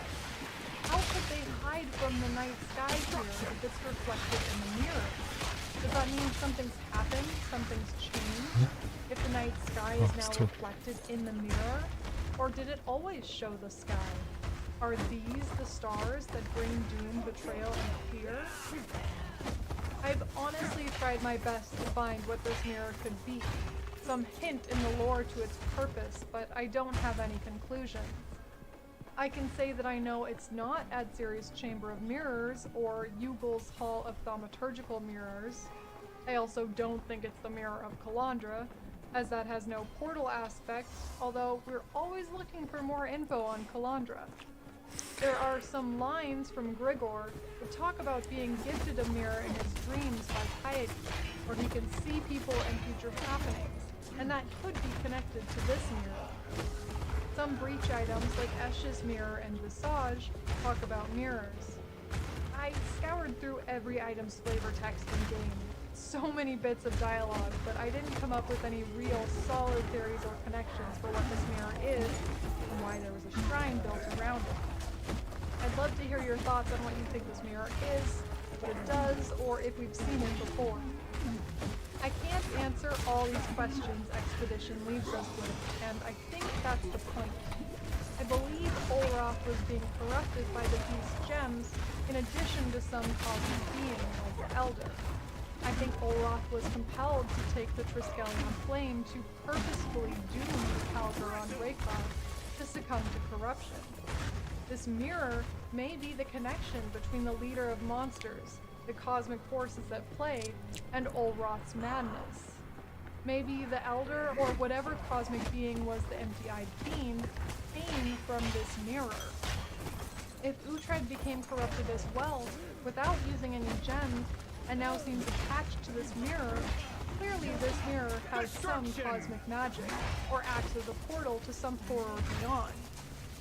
If it's been around since the Proto-Ball and is powerful enough to have a shrine made around it, clearly it has some importance. I hope we will learn more about this mirror and its powers. But what does any of this have to do with the failed rebellion that Gwynn mentions and then retracts? What was the empty-eyed fiend really? Who took a boat and fled? These questions will likely remain unanswered. Hey, mach das nicht. Thank you so much for watching. It's your boy Noodle. Wow, that was a lot of information and a lot of questions left unanswered. If you have any thoughts, additions, or corrections, please let me know in the comments below. Check out the guide of finding lore and bosses and logbooks, linked in the description.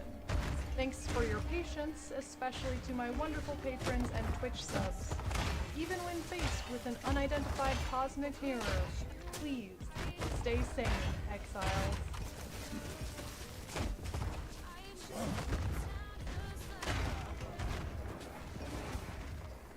Forbidden Sanctum is a league that diverged in mechanics quite drastically from previous Path of Exile leagues. The Sanctum functions as a roguelite, giving players a new life pool, resolve, and overruling all normal mitigation tactics besides get good manual dodging. This means even hardcore players can and will die Ich habe nur within meine until they get enough Anfangsrehe an, relics and glaube good ich, boons oder? to Ja, outweigh oh their mein Gott. face-tanking reflexes and afflictions to get through all 4 floors. Ah, warte.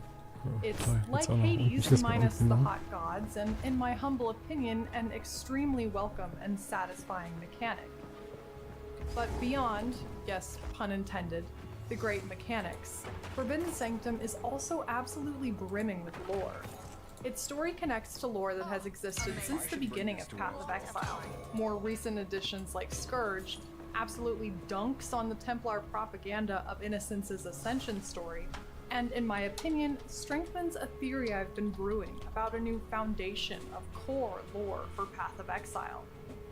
This will be a long video, as there is enough information here to create at least 2, if not 3 lore videos. So, hold on to your bones as we descend into the winding crypt of lore that Forbidden Sanctum contains.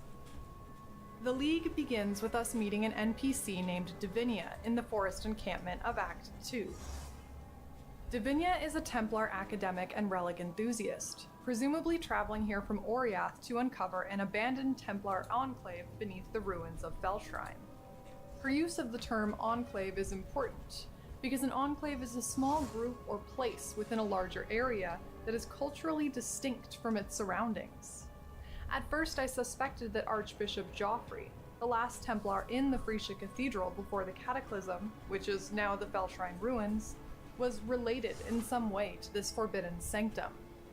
But Joffrey didn't seem the type to be chill about Templars doing secret demon worship next door, considering his condemnation of Malagaro's laboratory, giving it the moniker Chamber of Sins, and the Frisia Cathedral existed before Joffrey's presence in it.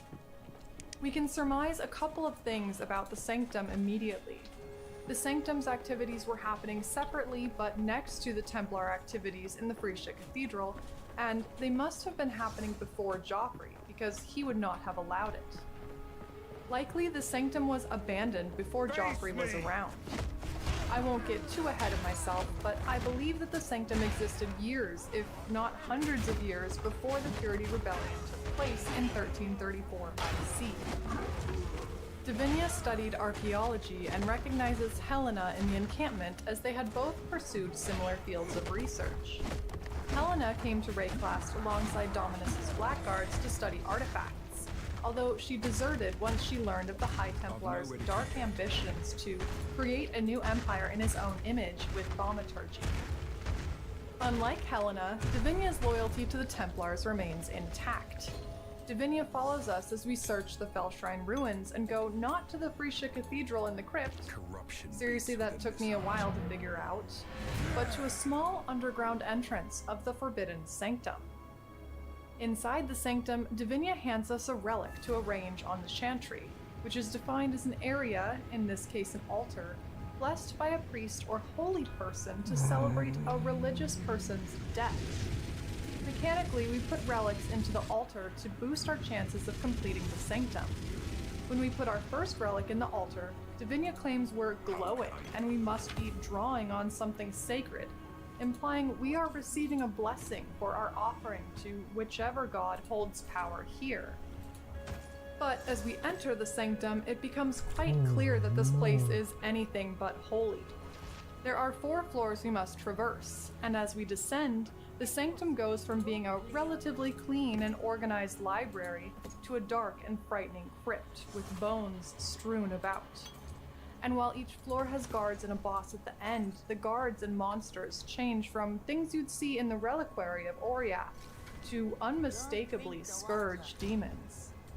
The rooms on each floor have one of 4 objectives: run, fight in a circle, or fight a mini-boss. And you can be rewarded or punished in various ways with the system of afflictions and boons, both major and minor, or treasure throughout, offered by chests, fountains, or even Davinia herself selling you stuff she's, I guess, just collected on her way down. As you progress, it's hard not to just focus on the gameplay, as suddenly we are having to dodge and zip about rather than face tank our enemies. But even the most unobservant exile could pick up on the obvious change in decor, vibe, and enemy as you progress. It begs the question, why is Davinia interested in this place?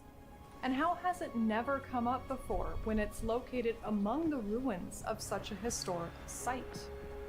As I mentioned, I don't think that the Forbidden Sanctum was created or observably occupied during the Purity Rebellion or the Cataclysm almost 300 years ago. The Sanctum being a crypt actually does match the Fellshrine Ruins as we know them. The ruins of the actual Frisia Cathedral above are destroyed, but we can go underground to its crypt.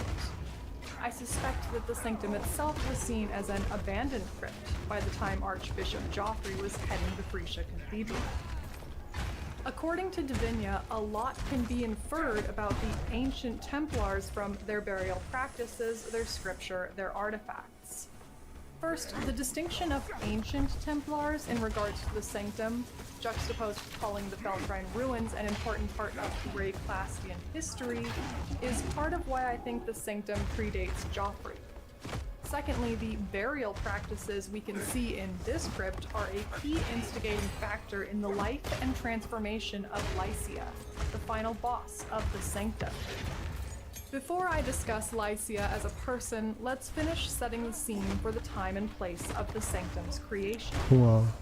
I believe man that the Käsebrot Sanctum machen, had to gleich. have been built sometime after the Eternal Empire was founded, based on the architecture and the use of the Sanctum as a library / catacombs, a combination that is particularly Die muss auch eternal. noch We know interessant. from Divinia that Lycia has endured centuries of Ist das isolation aufgeschrieben? within the Sanctum. Centuries could still put Lycia's mortal existence at the time of the Purity Rebellion, or even more recently, although I doubt Templars were coming to Rayclast often just after the Cataclysm of 1336. While I can only narrow her time from 1 to 1336 solidly, she had access to knowledge passed down by the High Templars of the impending threat of the Scourge, which makes me assume she was alive sometime between 1000 and 1300.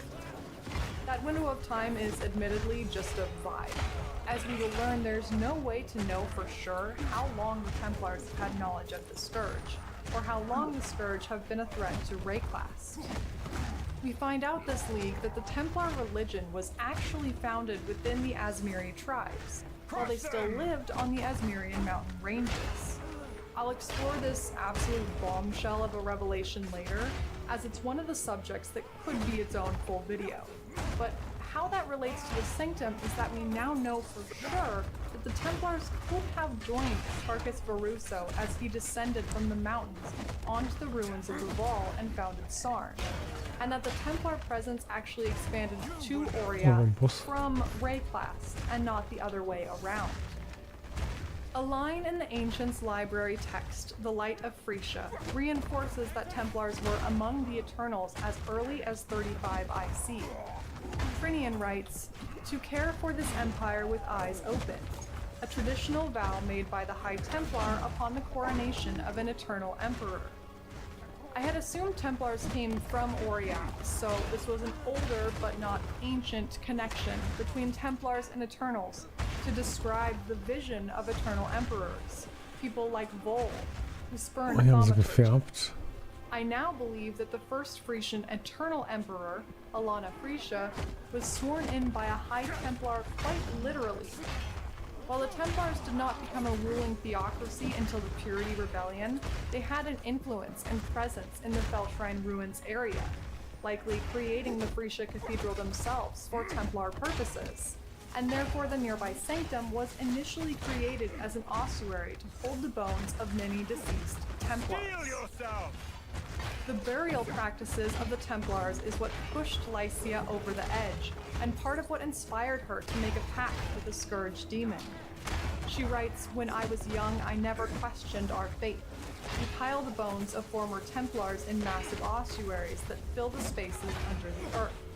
Each one is hollow, we are told. Yet as I stood there on that broken day, gazing at the bones I was supposed to join, I realized I had no idea who any of these people were. But I will be remembered." Lycia, a Templar of unknown occupation, had discovered the terrible lie of the origins of innocence.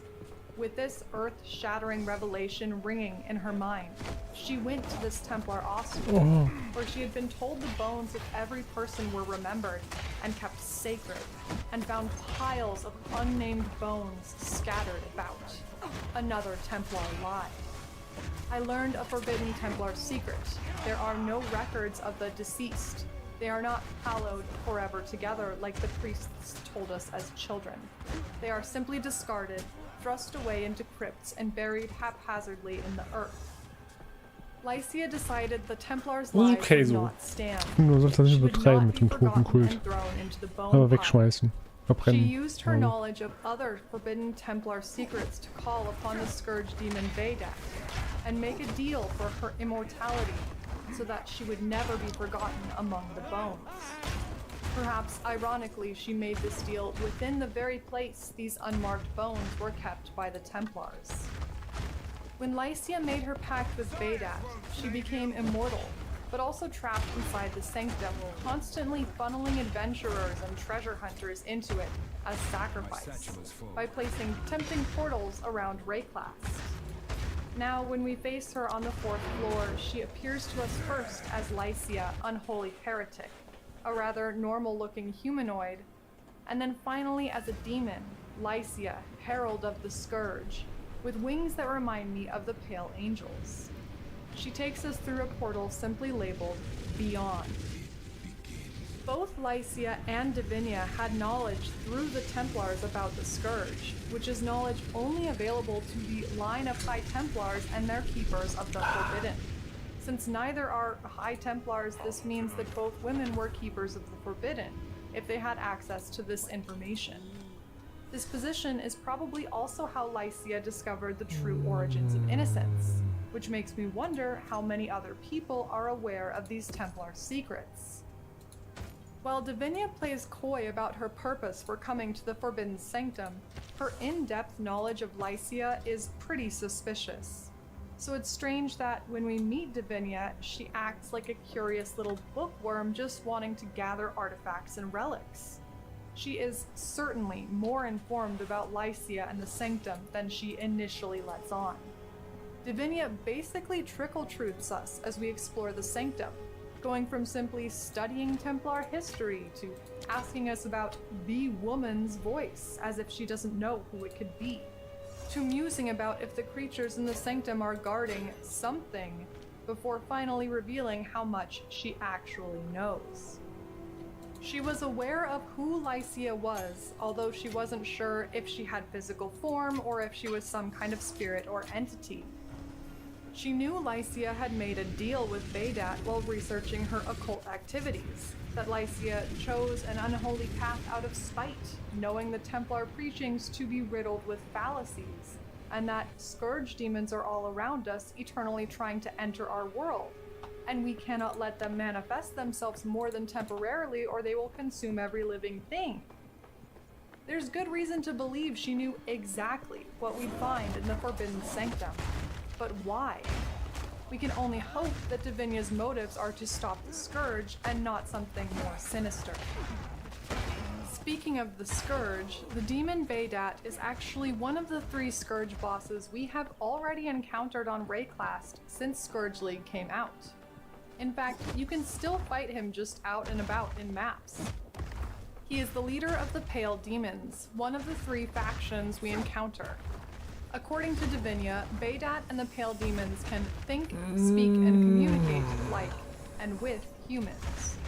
The other 2 factions, the Demon faction led by Katash the Hate Shepherd, and the Flesh faction led by Gore the Grasping Worst Maw, fight in are the seemingly game. unable, or at least unwilling, to communicate. Kann ich auf As Liken Divinia says, they switchen? are far too unlike us to ever be capable of making a deal with someone like Lycia.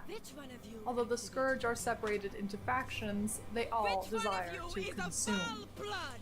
We were warned by the Last to Die that the Scourge had already invaded and destroyed an alternate dimension of Rayclast, where Last to Die had been fighting them for most of her life, before using her dimension-traveling powers to come warn our version of Rayclast Die haben uns angegriffen, ich kann nichts dafür. and giving us her blood crucible, a device passed down since the time of the Ball between members of a bloodline, to continue this battle here.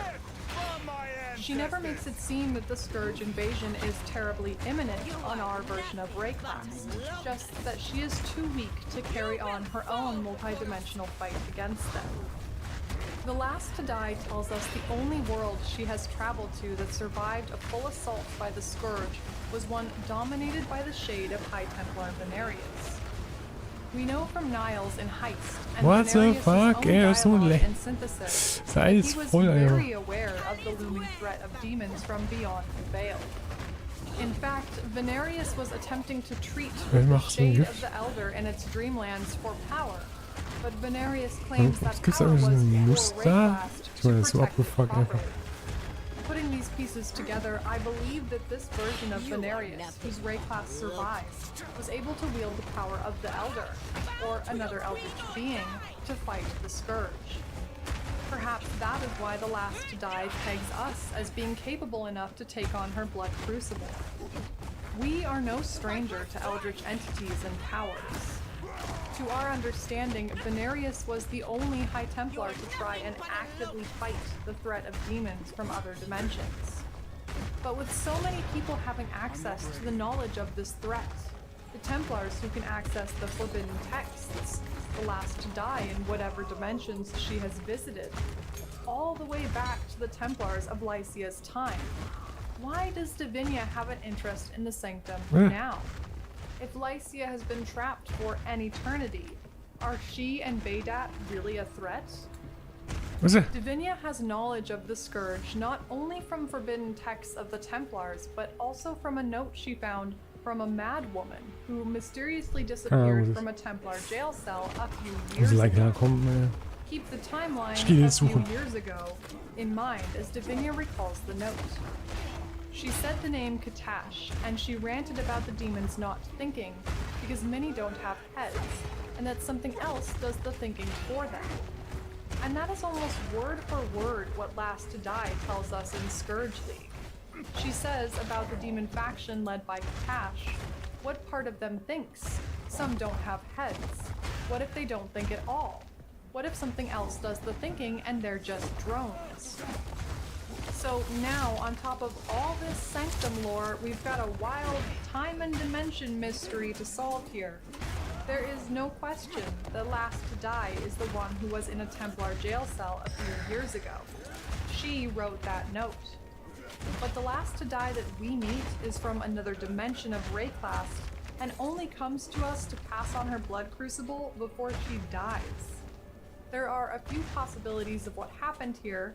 I'll go over them from least to most likely. 1. Our Alva was in the jail cell and has known about the impending threat of the Scourge, even writing notes about it while in jail for the Templars. We have to assume, if we believe that Alva is the last to die, that she also has had the blood crucible just tucked away somewhere with or without knowledge of its purpose. Since the blood crucible was passed down exclusively through their bloodline until it's given to us, either Alva has received it and just never brings it up, she's received it and doesn't know what it's for, or she has not received it and also doesn't know what it's for. But to be able to mysteriously escape Templar jail, Alva would need access to dimension or time travel, and her methods of time travel are pretty restricted to Vol waypoints, unlike the portable blood crucible. Alva did get in some trouble with the Templars, saying that damned High Templar knew she was keeping something secret, and she was no longer welcome amongst the nobility, so it's not impossible she was also jailed. And this is after she learned the Vol blood thaumaturgy needed to visit the Temple of Oxawatl. Still, I really think this revelation puts a huge dent in the Alva is the last to die theory, and perhaps the asset and voice actress reuse were really just coincidences. Damn. 2. Our dimension's last to die is the one who was in the Templar jail cell and is still out there. Whoever was in the jail cell had to have a method of escaping mysteriously. This person in jail had knowledge of the Scourge and means to escape, which means most likely they possessed and used the blood crucible. While I like the idea of having our own last to die, it's most likely this. 3. The last to die visited our timeline a few years ago to warn our Templars about the threat of the Scourge. Since she had been fighting the Scourge in her own dimension most of her life and had traveled to many other dimensions to see the states of Scourge in each, she would have reason to warn people about the threat of the Scourge. Especially since she tells us that through countless shifts, she saw only one Rayclast survive, a world dominated by the shade of High Templar Venarius. It would make sense she wanted to warn the Templars specifically, even in a world without Venarius. We can assume Last to Die is aware that High Templars know about the Scourge through her travels. We also don't know how long this madwoman was stuck in a jail cell, so she honestly could have popped by just long enough to try to warn them, get jailed, write a note, and go home. In whatever form, there is no question that the last to die is who left the note that Davinia found. And even in the face of this note, and backed by the forbidden texts, the Templars simply jailed someone trying to bring light to this threat, rather than take action. We know that the Templars have known about the Scourge since Lycia's time and likely before, predating the Purity Rebellion of 1334, if not way longer.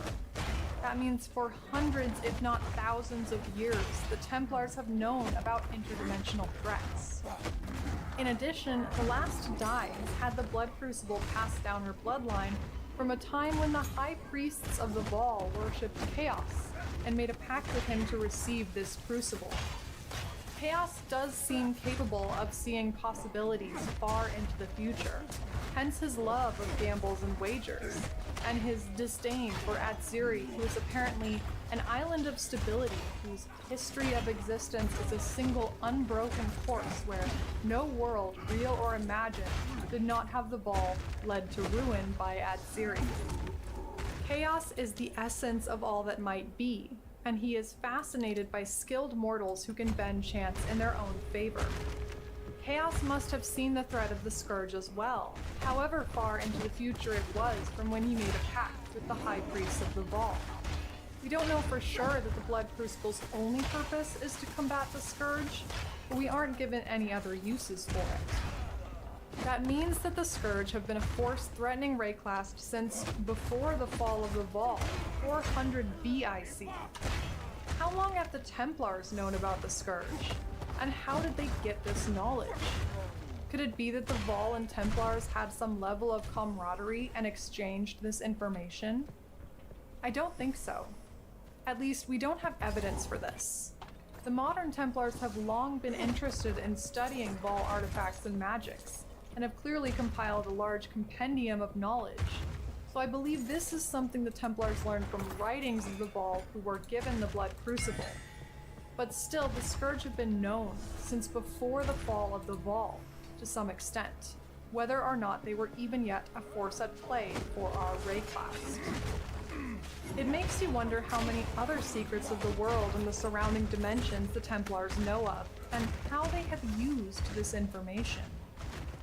One secret that was revealed to us through unique relics of the Sanctum certainly demonstrates the lengths the Templars will go to cover up and repackage information for their own benefit. And that, of course, is the knowledge that set Lycia over the edge, the true origins of innocence. Diligent lore enjoyers will know that I have always held issue with the Templar story of sin and innocence's ascension presented to us on the stained glass windows in Aurea. I have derided it for being clear Templar propaganda, because the story itself doesn't make sense. It's a transparent moral allegory for righteousness and purity, but being burned at the stake never made sense as sin's ascension, and just being a really good boy didn't actually explain Innocence's ascension either. Now I get to check Innocent's origin story as propaganda off my list of things I was right about. The actual story, as we hear it from Lycia on the unique relics, is much more interesting. We learn that Sin and Innocence are brothers who once lived among the Azmiri, while the Azmiri still inhabited the Azmirian mountain ranges. Innocence was aware of gods, likely Solaris, Lunaris, and Viridi, as those seem to be the oldest gods we know of and were also worshipped by the Azmiri, and he desperately wanted to become a god himself. He was even aware of the methods by which godhood was achieved, namely getting enough people to admire, follow, or fear you to accumulate enough energy to spark divinity. And Innocence's methods so far had been to try to found a religion. But not enough people followed his initial symbols and proverbs for him to achieve godhood, until one day something happened. Something that was foreshadowed in Siege of the Atlas expansion. The Cleansing Fire, and possibly the Searing Exarch, visited the lands of Rayclast. With the Cleansing Fire came the newcomers. Now, the origins of these newcomers are unclear. They could be people who somehow came with the Cleansing Fire and escaped its presence by hiding, or a group of people already on Rayclast who were visited by the Cleansing Fire. They were, for sure, people new to the Azmirian ranges, having traveled to escape. I have a hard time buying that aliens came with the Cleansing Fire and then stayed here, but there really isn't enough information. I've tried to come up with a satisfying explanation of the newcomers, at least who they were originally, but there's a point when you have to move on. We do know from the crystallized omniscience that the newcomers came out as scorched refugees from a shrine, speaking in tongues and praying to a new symbol of power out of fear. This amulet first appeared in Siege, but what we didn't know until now with Forbidden Sanctum is that these refugees were on Rayclast, and that Innocence found them. Seeing these people afraid with a symbol they revered that represented a terrific power, Innocence saw the perfect opportunity to start his religion and become a god. We've seen how important symbols are to the Templar religion.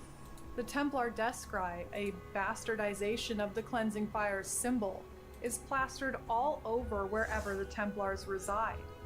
Like a banner of war, a symbol must represent one's belief and purpose, and in Innocence's case, this new symbol already embodied the flames of eldritch fire, and the toothless promise of saving people from that fire. The newcomers were terrified of fire. He used their fear to control them. He claimed only his god could protect them. And who is this god? Well, at the time it was the Cleansing Fire, or as Innocence dubbed it, the Lord of Light. But now that god is Innocence himself. The biggest bombshell in this revelation is that Maxarius, the first High Templar, the one who was apparently gifted the sign of purity in the shape of the Descry by Innocence himself to start the Templar religion, Maxarius is actually Innocence. So Innocence, Maxarius, takes the symbol of the Cleansing Fire, the newcomer's fear, and a promise of protection, and begins spreading the word of his new religion. On Dawnbreaker, he is quoted as saying, "Why should we fear the fire when we serve the Lord of Light? Only those who were sinners would be burned by the Lord of Light.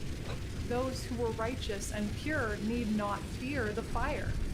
There is nothing to fear if you follow me, but if you are a sinner, you will be burned." As we've seen in many Ascension stories, fear is the most potent tool to gain enough attention to become a god. To solidify his plans, Innocence deemed his own brother, whose original name we do not know, as the pinnacle of this sin. Like many religions, he needed to establish an us versus them. Maxarius vilified his brother, sparking zealotry, and the change finally began. They ascended together, one, Sin, unwillingly. Sin became black as coal, his ashen body representing the consequences of the fire that would burn any who were impure. And Maxarius, now Innocence, became golden. The Asmirians around them who did not follow this new religion found Maxarius's hollow gilding of Asmirian traditions distasteful. The Asmirians valued purity, but in an ascetic sense, one that shunned materialism, not one of moral self-righteousness. They forced Innocence and his new followers off the mountain range. Lycia notes all of this with clear disdain. "It's all here, the lie at the core of my faith. Maxarius was not chosen by Innocence, he was Innocence. A charlatan, a liar, and a power seeker. He sacrificed his own brother for the selfish purpose of attaining godhood, something he could not earn on his own merit. He had to steal the symbol of the Cleansing Fire, utilize the fear of the newcomers and any who knew of the fires from this god, this Lord of Light, and use his brother as an effigy for everything his new religion was against, with absolutely no merit behind this vilification. The fact that after we defeat Kitava, Sin is able to forgive Innocence and ask for his help in restoring Oriath is mind-blowing with this revelation. Sin was turned into a god by the sheer amount of hatred Innocence had created around him, pinned a symbol of everything wrong, and yet he does not hate Innocence.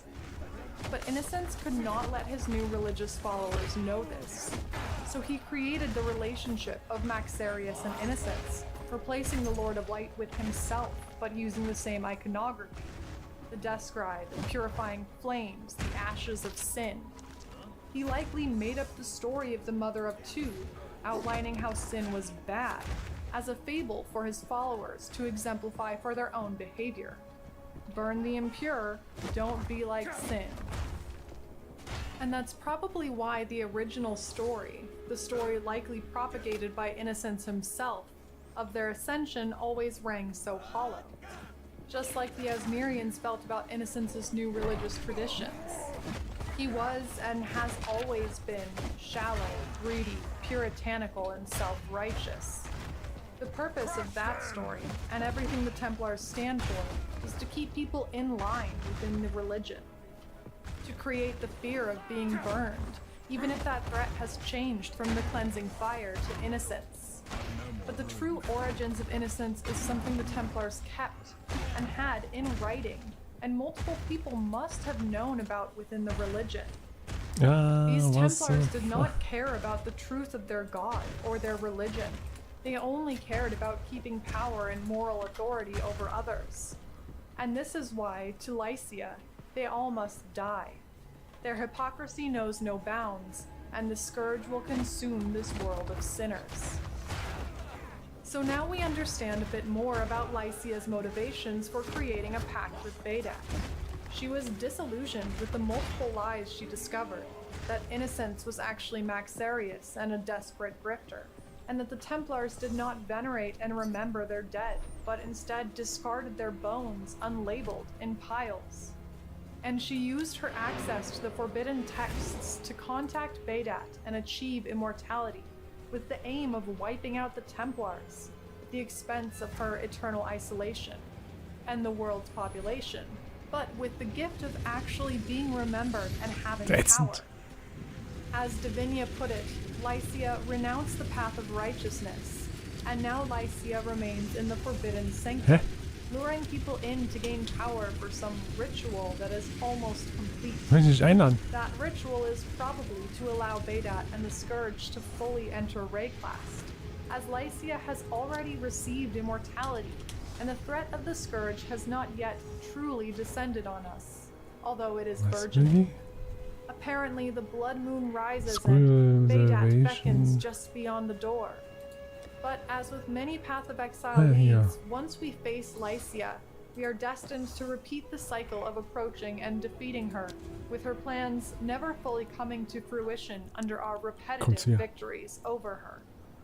As Davinia says, she is truly immortal, so all we can do is delay her, but every time she is slain, you buy us time to work on a more permanent solution. Unlike some recent leagues, we have been given an absolutely massive amount of in-game lore to contend with. I've laid out what we know so far that is actually present in-game, but I think a recap is in order, because I, of course, have some more theories and questions.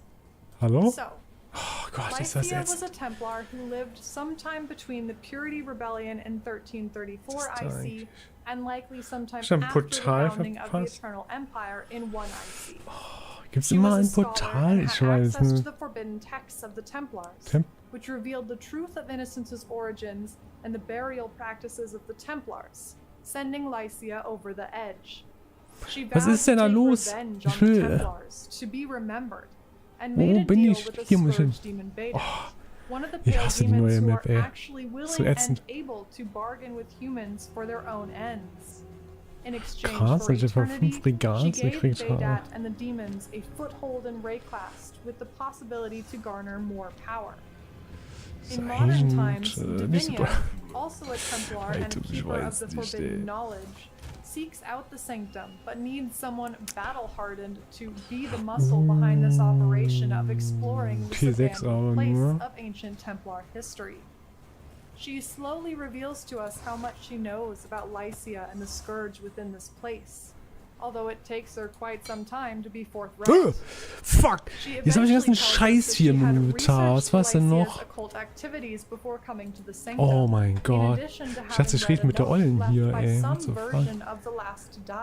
About Scourge demons that was left in a Templar jail cell years ago.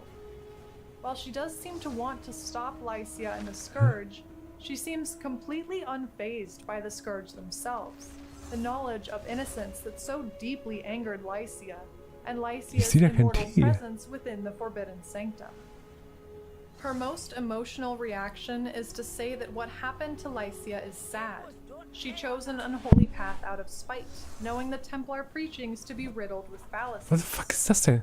Divinia's awareness of needing muscle to explore a supposedly Prefix? abandoned structure, and her utter ambivalence to shocking revelations about Jeez. Lycia, the Templars, and Das innocence, ist. make her true motivations for coming to the Sanctum questionable. She could either be here to stop Lycia and the Scourge, Das or ist to learn schlimm, how ey. Ich Lycia hasse became sowas. immortal Warum and geht das whether denn? bargaining with the Scourge was worth the reward. So, with that recap, let's move on to questions. One of the questions that we touched on earlier is, Kauf's mal. how long have the Templars known about the Scourge? And how long has the Scourge been a threat to Rayclast? Before this league, I had presumed that High Templar Venarius's particular interest in the demons beyond was something unique to him. While the Atlas and the Elder had predated Venarius's reign, it didn't seem that Venarius knew what the Elder was when he encountered its shade in the Dreamlands. Oh shit, And so I 77% thought increased perhaps spirit. the knowledge of the Templars about the more cosmic and dimensional was limited, and Venarius just had a special interest or was privy to some new Schon information Neues, about ey. demons beyond the veil. Now, knowing how many secrets the Templars have, and that the knowledge of Scourge must be at least centuries old, it puts Venarius in a new light. From what we've been told, he's the only High Templar to have taken proactive action on this knowledge. It haunted him, according to Niles. I don't think Venarius knew that the Shade was the Elder, but he may have had a better idea of what he was bargaining with. At least that the Shade was not a mere king, but some powerful entity. The Order of the Jinn, a Marraketh tribe who took in orphans from all peoples of Rayclast, had members that worked together to originally seal the Elder away. They created Starforge, a blade to separate spirit from body, with the help of an Asmiri, a Mutwind, and an Eternal member. The Order certainly knew of the Elder, and one member at some time was a Templar, as seen on the Legion Scarabs. The Rusted Legion Scarab suggests the Order and Templars wanted to start a new era of cooperation. Knowledge of the Elder, in whatever form it existed at the time of their cooperation, could have been shared. Perhaps the Templars, knowing the truth of Maxarius and possibly given knowledge from the Order, were even aware of other Eldritch entities like the Ich will die Cleansing Map Fire. ordentlich clearen. Maybe they hadn't put those pieces together.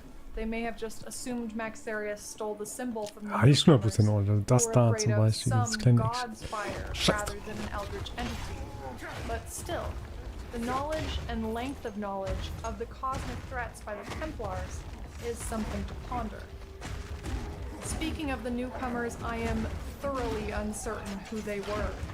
My first thought when Crystallized Omniscience was released during Siege of the Atlas was that this story was possibly about the Kalgur who had fled the MPI Fiend and the Risen Olroth, and hid in the ancient site of power where Uhtred had disappeared. Inside was a giant mirror which could have been a portal, potentially to the cosmos. This ancient site of power could have been the shrine that is described on Crystallized Omniscience, and the fire they feared could have been the Triskelion flame they had so relied upon, how it abandoned them, went from purifying their food and protecting them from Rayclast, to leaving them vulnerable and forcing their leaders to use virtue gems and turn into vicious monsters. The last entry in Expedition even says, there is still one way out, one we dared not risk before, hidden under the earth and older than the oldest men. This is not the end of our people. Night falls, but there will be dawn. And the Kalgur would have certainly been seen as newcomers to anyone on Rayclast. But of course, the timing for that event and the Ascension of Innocence is completely off. The Kalgur visited after the fall of the Vault, and by that time Sin had already ascended and created the beast. And these newcomers were specifically fleeing the cleansing fire, as the Templar Destri Innocence, or Maxarius, copied from the newcomers, is unmistakably inspired by the symbol seen on the Searing Exile. one of the What the Cleansing fuck? Fire's mortal champions. Oh shit. But could these newcomers truly be from another planet being chased by the Cleansing Fire? We don't even know for certain if the newcomers stick around and become a group of people we do know. What? I initially interpreted this story as the newcomers becoming the Nee, Templars, wollen wir noch nicht but that is actually not Nee, implied. nee, nee. Innocence uses the newcomers' Oh, ich fear hab schon mal of den fire Checkpoint. and their warnings about the Cleansing Oh, Fire das sind to ja wenige convince people to Checkpoints. follow him, Maxarius. Oh, ja. The moral foundation of Maxarius' new religion, though, Zwei is hier. don't worry about fire or death and doom beyond the mortal ken Weil that haben the wir, newcomers talk about, because our God, the Lord of Light, Ultimatum will gekriegt. protect you, as long as you're not like the newcomers or my terrible brother Sin. I believe that Maxarius used the newcomers in a similar fashion to how he used Sin as a warning of this new god's wrath. So where the newcomers ended up is still unknown. Accepting that the newcomers might be aliens is tough, because that makes me want to know what planet they're from, how human they are, if they're connected to other aliens The like fuck? Harbingers maybe. And if they are aliens, what happens to them after they emerge from the shrine? Do they assimilate? Do they take off in their spaceship? Do they just die and archaeologists haven't discovered their alien bones yet? The question of the newcomers' origins and ends is something that is driving me nuts. Another question the revelation of Maxarius being Innocence brings about is that the Mother of Two might not even exist. Previously, the Mother of Two was speculated to be Calandra, primarily because she was a powerful woman with the power to mirror objects who we had not yet met. Sin and Innocence being brothers, possibly twins, led many to believe their Mother of Two was actually Calandra herself. It was a decent theory until Lake of Calandra League, where Calandra's disdain for gods and her long eternity spent stuck on the lake itself made that seem impossible. She's been trapped on her lake since before the earth fully formed, it seems. So it's unlikely she escaped her prison long enough to get pregnant, have kids, and raise them. But now, we know that the whole story in which the Mother of Two exists What? is a fabrication. Oh nein. If that's War the mal case, frisch is vom her Kuchen noch identity geschossen? even Nee. relevant? Surely Sin and Innocence have a mother, but is she anyone important? Okay, was war noch mit diesem I saw an interesting Herz? theory that the Mother of Two was Was ist da actually oben? Veridi. You can check it out in the links in the description below. While I think a lot of their speculation about Da Veridi ist noch ein herself Herz. is interesting Was and mit dem Herz? probable in relation to the Winter of the World, I suspect that Sin and Innocence's mother is not a person of note. Considering that Maxarius had absolutely no pull, no sway, no followers, and was so desperate for power and recognition, having a mother that was a god and revered by the Asmiri would have certainly given him more favor than he had. And in the Templar propaganda, part of Innocence's ascension and Sin's condemnation is incurred by the mother herself.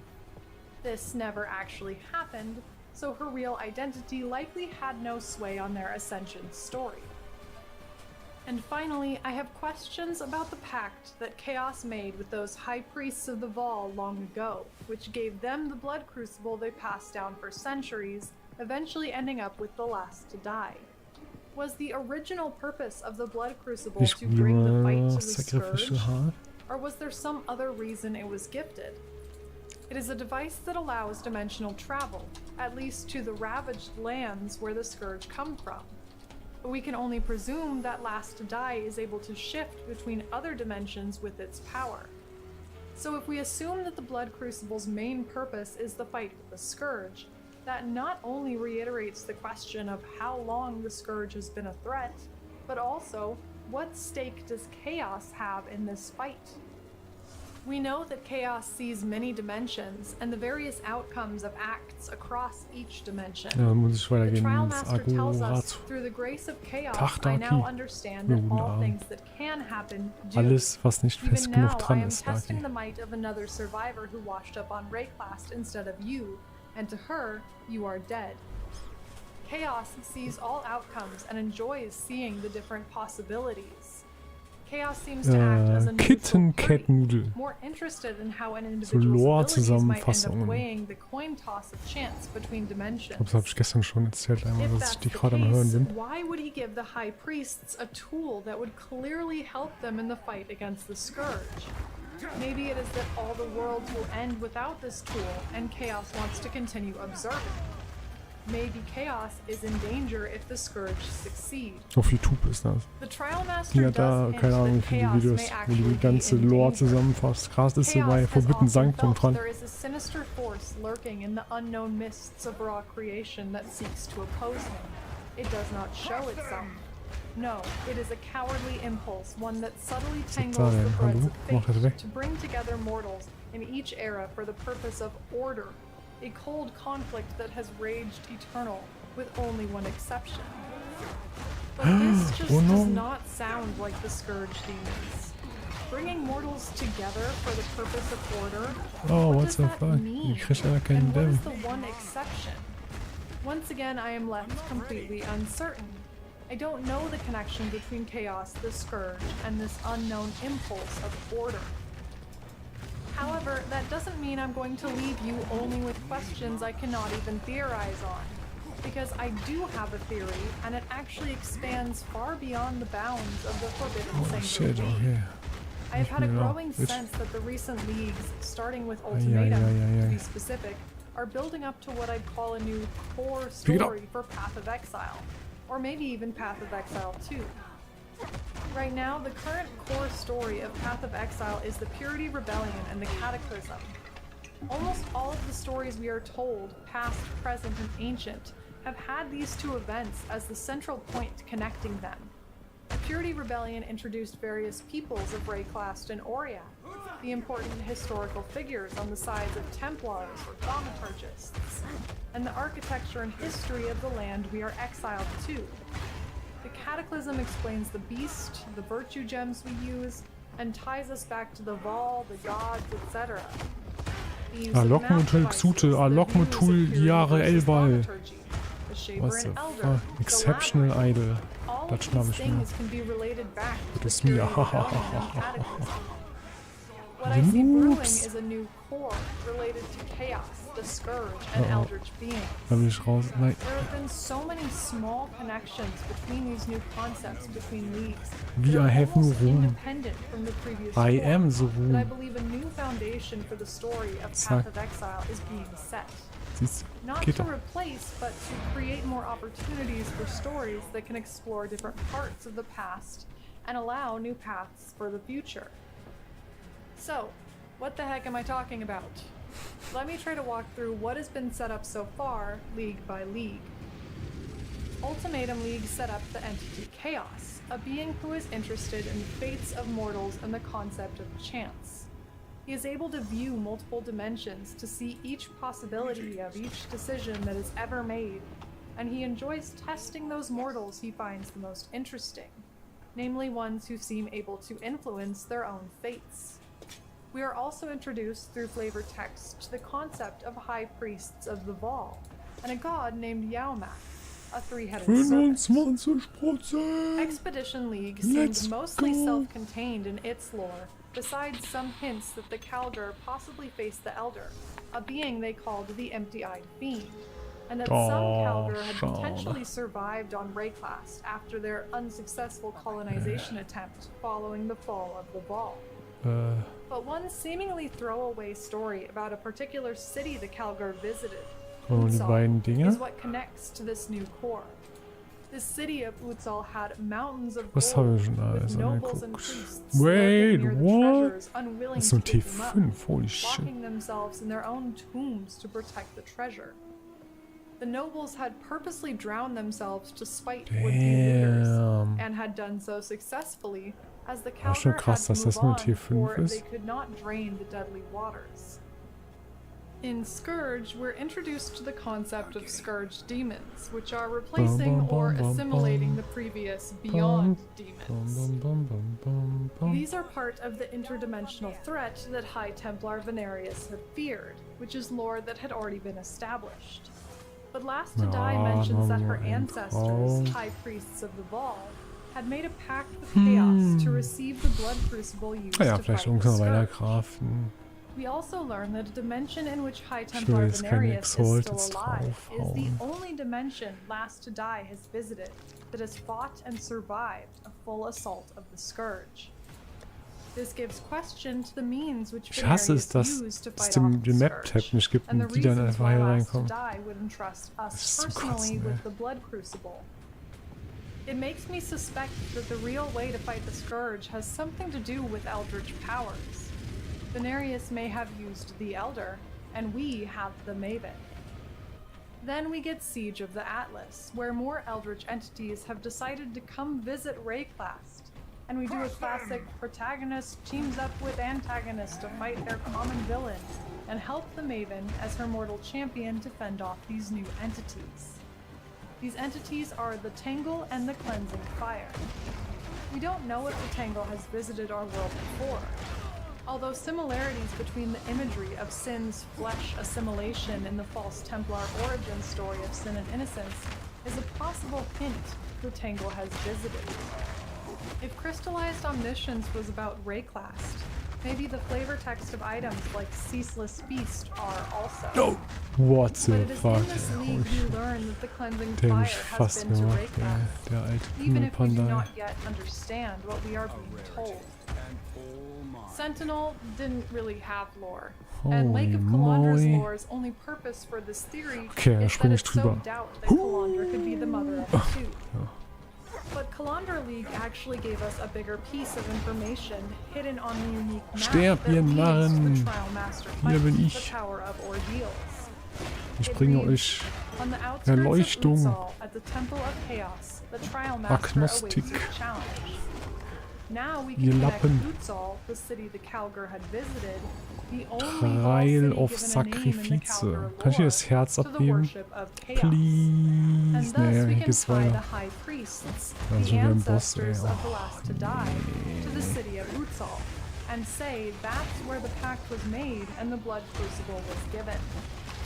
And now, in Forbidden Sanctum, we learn that the Templars and Innocence himself are based off of symbols and threats Der inspired by the previous Bane-Champion. visit of the Stirb. Cleansing Fire to Rayclast. Bane-Champion. We learn that more Bitch. Templars than Venarius are aware of the Scourge.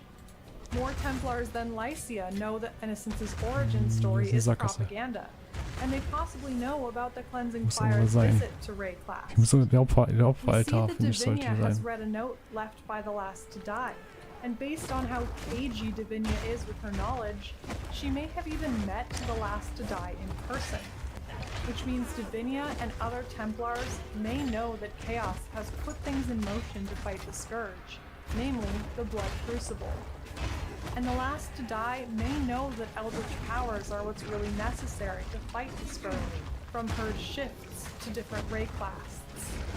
And it seems that Chaos is invested What in the preventing the fuck is Scourge, hier perhaps for his los, own ey? preservation, or for preserving life across every dimension. Für Freaks. We also find out that Kadiro, the uncle of Chittus Parandus and loot-hoarding Ghost Man, has made deals with Chaos in the past, meaning that Chaos is one of a few entities, he's never called a god, that stayed alive during the time of the Beast. Chaos, Prospero, Ja. and Hinakora. The latter two are gods of their own underworlds, and Chaos might be eldritch or cosmic. So the common factor for them staying active during the Beast seems to be not being jetzt on rennt the er wieder surface weg, of ey. Rayclast. Regardless, they are also among the gods or entities we do not slay when the other gods awaken. They are the remaining players that are not explicitly eldritch beings. Chaos, Utsal, Scourge, Innocence, the Cleansing Fire. Some new Was? tapestry of Ah, lore is 5% being das woven ist nicht here. so ein riesen Item da. So many Also, things are threatening existence es on gibt nur ein Ding, Rayclast. oder? Ich weiß nicht Demons genau. from beyond, entities from the cosmos, and birds on a lake. Okay, not the last one. But I see the beginnings of a new lore foundation here. The pact with Chaos, the knowledge of the Vaal and the doings of their high priests. Innocence running to the south of the world before we Oh learn je, noch about so his einer. true origins. The multiple ways the Scourge So ist ja schon trying to ein break Rage. Ich into habe noch our nichts world. gemacht. at the same time as eldritch beings coming to fight us and also to defend us in the case of the Maven. Where can we go from saving the world from eldritch beings? What does this have to do with the Vol and chaos? There must be some future event, likely the Scourge threat becoming imminent, that we will be involved in. I believe the future leagues will give us the pieces of knowledge, tools, and introduce people we will need to thwart the Scourge for good. We may need to know more about the High Priest of the Ball in the city of Utsal in regards to Chaos, the Blood Crucible, or even the new god we hear about briefly, Yaumak. Maybe Innocence will have to face his shame over the destruction of Auriac in light of the Cleansing Fire's return. If Eldritch powers are key to defeating the Scourge, that may be the Maven's payment for our help in protecting her. We have heard the Envoy talking about order before in regards to two forces at play in the cosmos, the Progenitor and the Lightkeeper. If Chaos is opposed to order, maybe that order is the Lightkeeper, and we are once again stuck between two Eldritch opponents. Ich hoffe, dass sie diese ganze Story noch weitermachen mit den Eldritch-Beings da. Or the mind that thinks for them? What about other interdimensional threats like breach monsters? Some of the loose ends of old threads could be weaved into this new tapestry. There are so many possibilities for this new core of lore. It can introduce new gods, new groups of people, even aliens if that's really where the newcomers come from. I see a lot of potential here. And even if it's not a new core, and the storyline will be wrapped up in a bow and finished soon, it's the longest string of interconnected stories we've seen in a while. No matter where this goes, Forbidden Sanctum has made this lore nerd very happy. Thank you so much for watching. It's your Beyond Demon Noodle. Sorry for the delay in this video. I had a funeral and spent a week with family, on top of work just being crazy. I usually like to get to endgame myself and film everything, but I just wasn't able to do that. So big ups to Arcanan who helped me get footage. And thanks to the patrons, subscribers, and Baydat for keeping this channel alive. For the price of immortality, all I ask is that you stay sane, Exile. Welcome to the Crucible of Creation, and another video in Noodle's complete Path of Exile lore series. This video is part 2 covering Xana, Shaper, and the Elder. Let's begin. After his experience in the Elder's dreamlands, Valdo decided he must use his new knowledge, both of the Elder's history and its thaumaturgy, to find a way to end this unholy Elder. He begins working on his own map device that would be more than the device for traveling between the world of Rayclast and Auriath and the Dreamlands, but would open many different worlds. Valdo wanted to exile the Elder to aimless wandering between different worlds, to make it impossible for the Elder to terrorize and bleed dry just one land. With the renewed anger of the Elder, this shade on Valdo's mind, he began toiling on this new device to save our world from the Elder's influence. This new map device Valdo envisioned is like the ones we eventually end up using 20 years later, but Valdo was never able to complete his. Unfortunately, Valdo had taken too much time, and High Templar Venarius became tired of waiting for results. Valdo had kept his ventures to the Dreamlands secret, feigning ignorance regarding the Watcher's device, and hiding his work on his own new device. Venarius and some of his guards surprised Valdo in the laboratory, tossing his machine to the ground and destroying much of his research.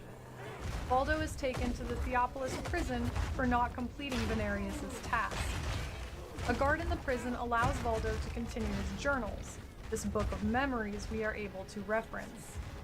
As Valdo waits for the impending punishment from High Templar Venarius, he laments that he cannot stop the Elder from his cell, saying, "Only I can save us from this blasphemy that has fallen upon Auriath." High Templar Venarius does punish Valdo, taking him into the streets to be publicly shamed, beating him and stripping him of his clothes. When Valdo Caesarius is close to death, Venarius brings him aside and demands to know what Noch Valdo einer. was What the doing fuck? and why he failed his initial task of rebuilding the device brought from Rayclast. Valdo, in desperation, das ist eigentlich tries schon to explain to tot. Venarius what happened. Traveling through Das dreamlands, lebt meeting noch, the die Elder, Wegrennerin wahrscheinlich. realizing what it Ja was klar, and what da would hier ist am happen if it was Casten. free. Hier In ist an ein attempt anderer. to Oh, du hast appeal dich to his gehalten, better ey. nature and persuade Venarius to help Nein, nicht über save die Brücke. Oria from this impending decay. Instead, the power-hungry Venarius hears this, as his guards capture Nicht. Xana, holds her at knife point, and demands Valdo take him to meet the Elder. Drüber! Oh Knowing Gott, das ist tot. Venarius would not hesitate to kill his daughter, Eieiei. Valdo is forced to bring Venarius to the Dreamland. While Venarius and his team admire the beauty of the Dreamlands, Xana cries in fear, and Valdo is sick to his bones. They meet the Shade, the disembodied mind of the Elder. The Shade still loathes Valdo, entering his mind to question his return, but High Templar Venarius steps forward. He tells me you are king of this land, he said. My poor, poor scholar says you are imprisoned, that you need a key. As he spoke, the Shade stayed quiet, listening and smoldering smugly. I can be that key for you, the High Templar announced. Venarius so desired to have power, to unlock secrets of the thaumaturgy of the past. Hey, what the Even fuck? after hearing Valdo's story, he desires to align with the Elder in hopes that he can have influence. Unintended. Valdo's journal continues. For a moment, the Shade did not respond. A perverse, pensive, pregnant pause lay heavily upon us all.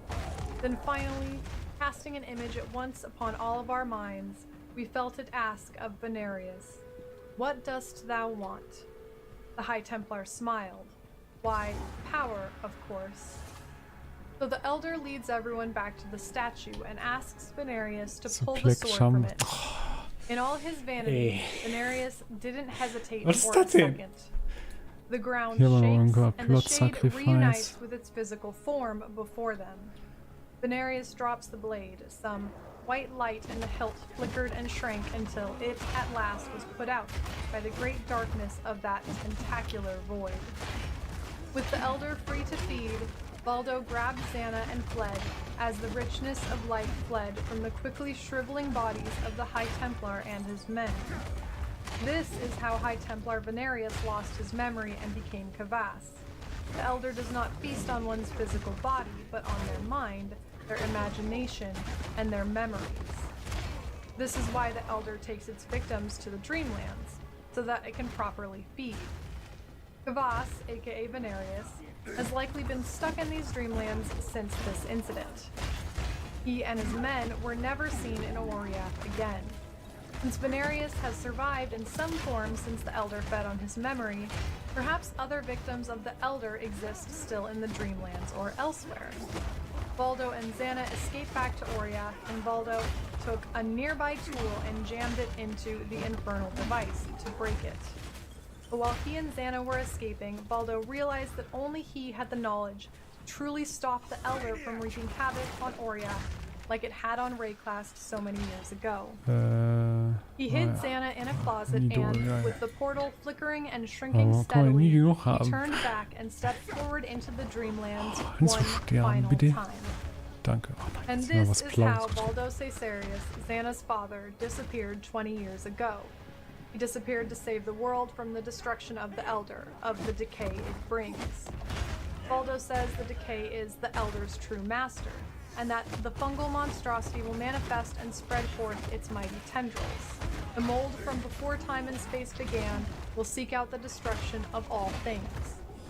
Valdo exiled himself to the Dreamlands to attempt to defeat the Elder. But his device, his new map device intended to trap the Elder, had been destroyed. What could Valdo do from within the Dreamlands to stop the Elder's tirade? After her father's disappearance, Xana was orphaned. Ach jo, Her mother had let's died go when she hier. was a baby. Places, Sakrifizieren. Wie mache Her ich das denn? family's Geht assets nicht. were seized, and she was handed off to a series Ah, of ja, well-off ein dickes foster Ding. homes as an indentured Ich weiß servant. nicht, von wem das ist. Xana was an intelligent and curious child, Das war ein and dickes with Ding. vague memories of her father's research, So she power and began searching brutality. for Und information ja. on his whereabouts and what became Oh. of his work. Ooh. 3 weeks after Venarius' disappearance, Dominus became the new High Templar. But because of Valdo and Venarius' secrecy, the circumstances of their disappearances Nice. were unknown, at least Nice. publicly. Very good. Xana found some of her father's Mehr notes in AOE, the attic mehr of their Text Speech family in meinem home, Voice. but not the journal we know as the Book of Memory. His notes covered many subjects, but Xana was particularly fascinated with his research on maps. She knew that her father was lost in some world once the Watcher's device he'd been working on was destroyed. In the Templar laboratory, he would bring her to sometimes as he worked. Valdo had been taking notes on his own new device, and that is what Xana focused on. She says, "I spent my whole life trying to track down its pieces and repair his machine. A few years ago, I did just that." Because of Xana's interest in her father's research, she drew the attention of the Templars. Even though Dominus also had an interest in thaumaturgy, like Venarius, he wanted to keep his pursuits secretive. Luckily for me, Xana tells us, Dominus was much less subtle than the previous High Templars, so I managed to leave Oriath on my own terms, mostly, before my impending exile. Xana willingly left Oriath to live on Rayclast, but with Dominus and Avarius' death, and the destruction of Kitava, Xana thinks we are the perfect candidate to help her find her father, using the map device constructed from his own plans. When we meet her, she says, "I returned to Oriath not long after hearing of Kitava's demise. There's no one left to tell us we can't live here anymore, and the knowledge that once endangered me could actually be put to good use in the cleanup and the rebuilding effort of Oriath after Kitava's destruction." So Xana leads us to the Templar laboratory, where she has rebuilt her father's second device, the map device that was destroyed by High Templar Venarius when arresting Valdo. Xana has been entering maps to different worlds, searching for her father. Since we've proven our strength, Xana wants us to enter her maps and help her search, as the maps contain powerful creatures and other dangers. The story of the Elder was not introduced until the War for the Atlas expansion in 2017, but the Shaper has been present since the Atlas of Worlds expansion in 2016. So for this next part, I'll discuss Xana's journey first with learning of the Shaper and then about the Elder, even though the story regarding the Elder is completely intertwined with Shaper now. Before the Elder's introduction, all Xana, or we, knew of Valdo's disappearance was that he had entered a portal from the device and never returned. I can't confirm this, but I don't think High Templar Venarius and his commissioning of Valdo had been introduced either. So Xana's father Valdo was simply a researcher of the occult and thaumaturgical who had created this map device and disappeared. The map device had been destroyed and Xana rebuilt it and some maps to find her father. As we'd explore different maps, increasing in difficulty, making progress towards the center of this atlas, we would eventually come to the lairs of 4 monstrous beings who guarded some central realm. Xana tells us, "I no longer believe these are realms of chance," referring to the maps. Rather, they must be formulated by a sentient mind, a designer or architect. Every shadow in this place creeps with an unforeseen purpose. Xana theorizes that the maps are not actually portals into real worlds, but into purposefully created or shaped ones. The 4 beings we encounter at the highest difficulty of maps are called Guardians, who are protecting access to this hidden central realm. The Hydra, Phoenix, Chimera, and Minotaur, all named after mythological beings, all carrying one part of a key to access this final realm. At this point, it seems that something, perhaps this architect, is using these Guardians to protect itself. Once we've defeated each and collected all 4 pieces of the key, we can put the pieces in a map device and enter this hidden place, called the Shaper's Realm. The Shaper's Realm is a floating platform surrounded by space itself, very distinct from the rather grounded appearance of the maps we've explored before. When we enter this realm, pre-war for the Atlas, Shaper says, "Welcome to the crucible of creation, anvil upon which worlds are forged." Before we can enter his chamber, we must fight 4 more bosses who are randomly selected. These bosses lie at 4 ends of paths from this central platform, and as we run down these paths, the landscape becomes like that of where the boss originates from, which means that the Shaper has created these areas, these bosses, and as Xana theorized, likely created the worlds we've seen them in before. In the Atlas of Worlds trailer, Shaper says, "Countless worlds of promise and potential, tethered together by invisible threads, a spider's web, holding the crucible of life itself, mine to bend, break, and reshape." Once we've defeated the 4 randomly generated bosses, we can enter a portal deeper into the Shaper's realm, onto a platform that seems to be eaten away by the space around it. Xana joins us inside, and together we find an older man wearing a hooded cloak, the Shaper himself. And as most of you already know, or at least have put together from this video, the Shaper is Xana's father, Valdos Aetherius.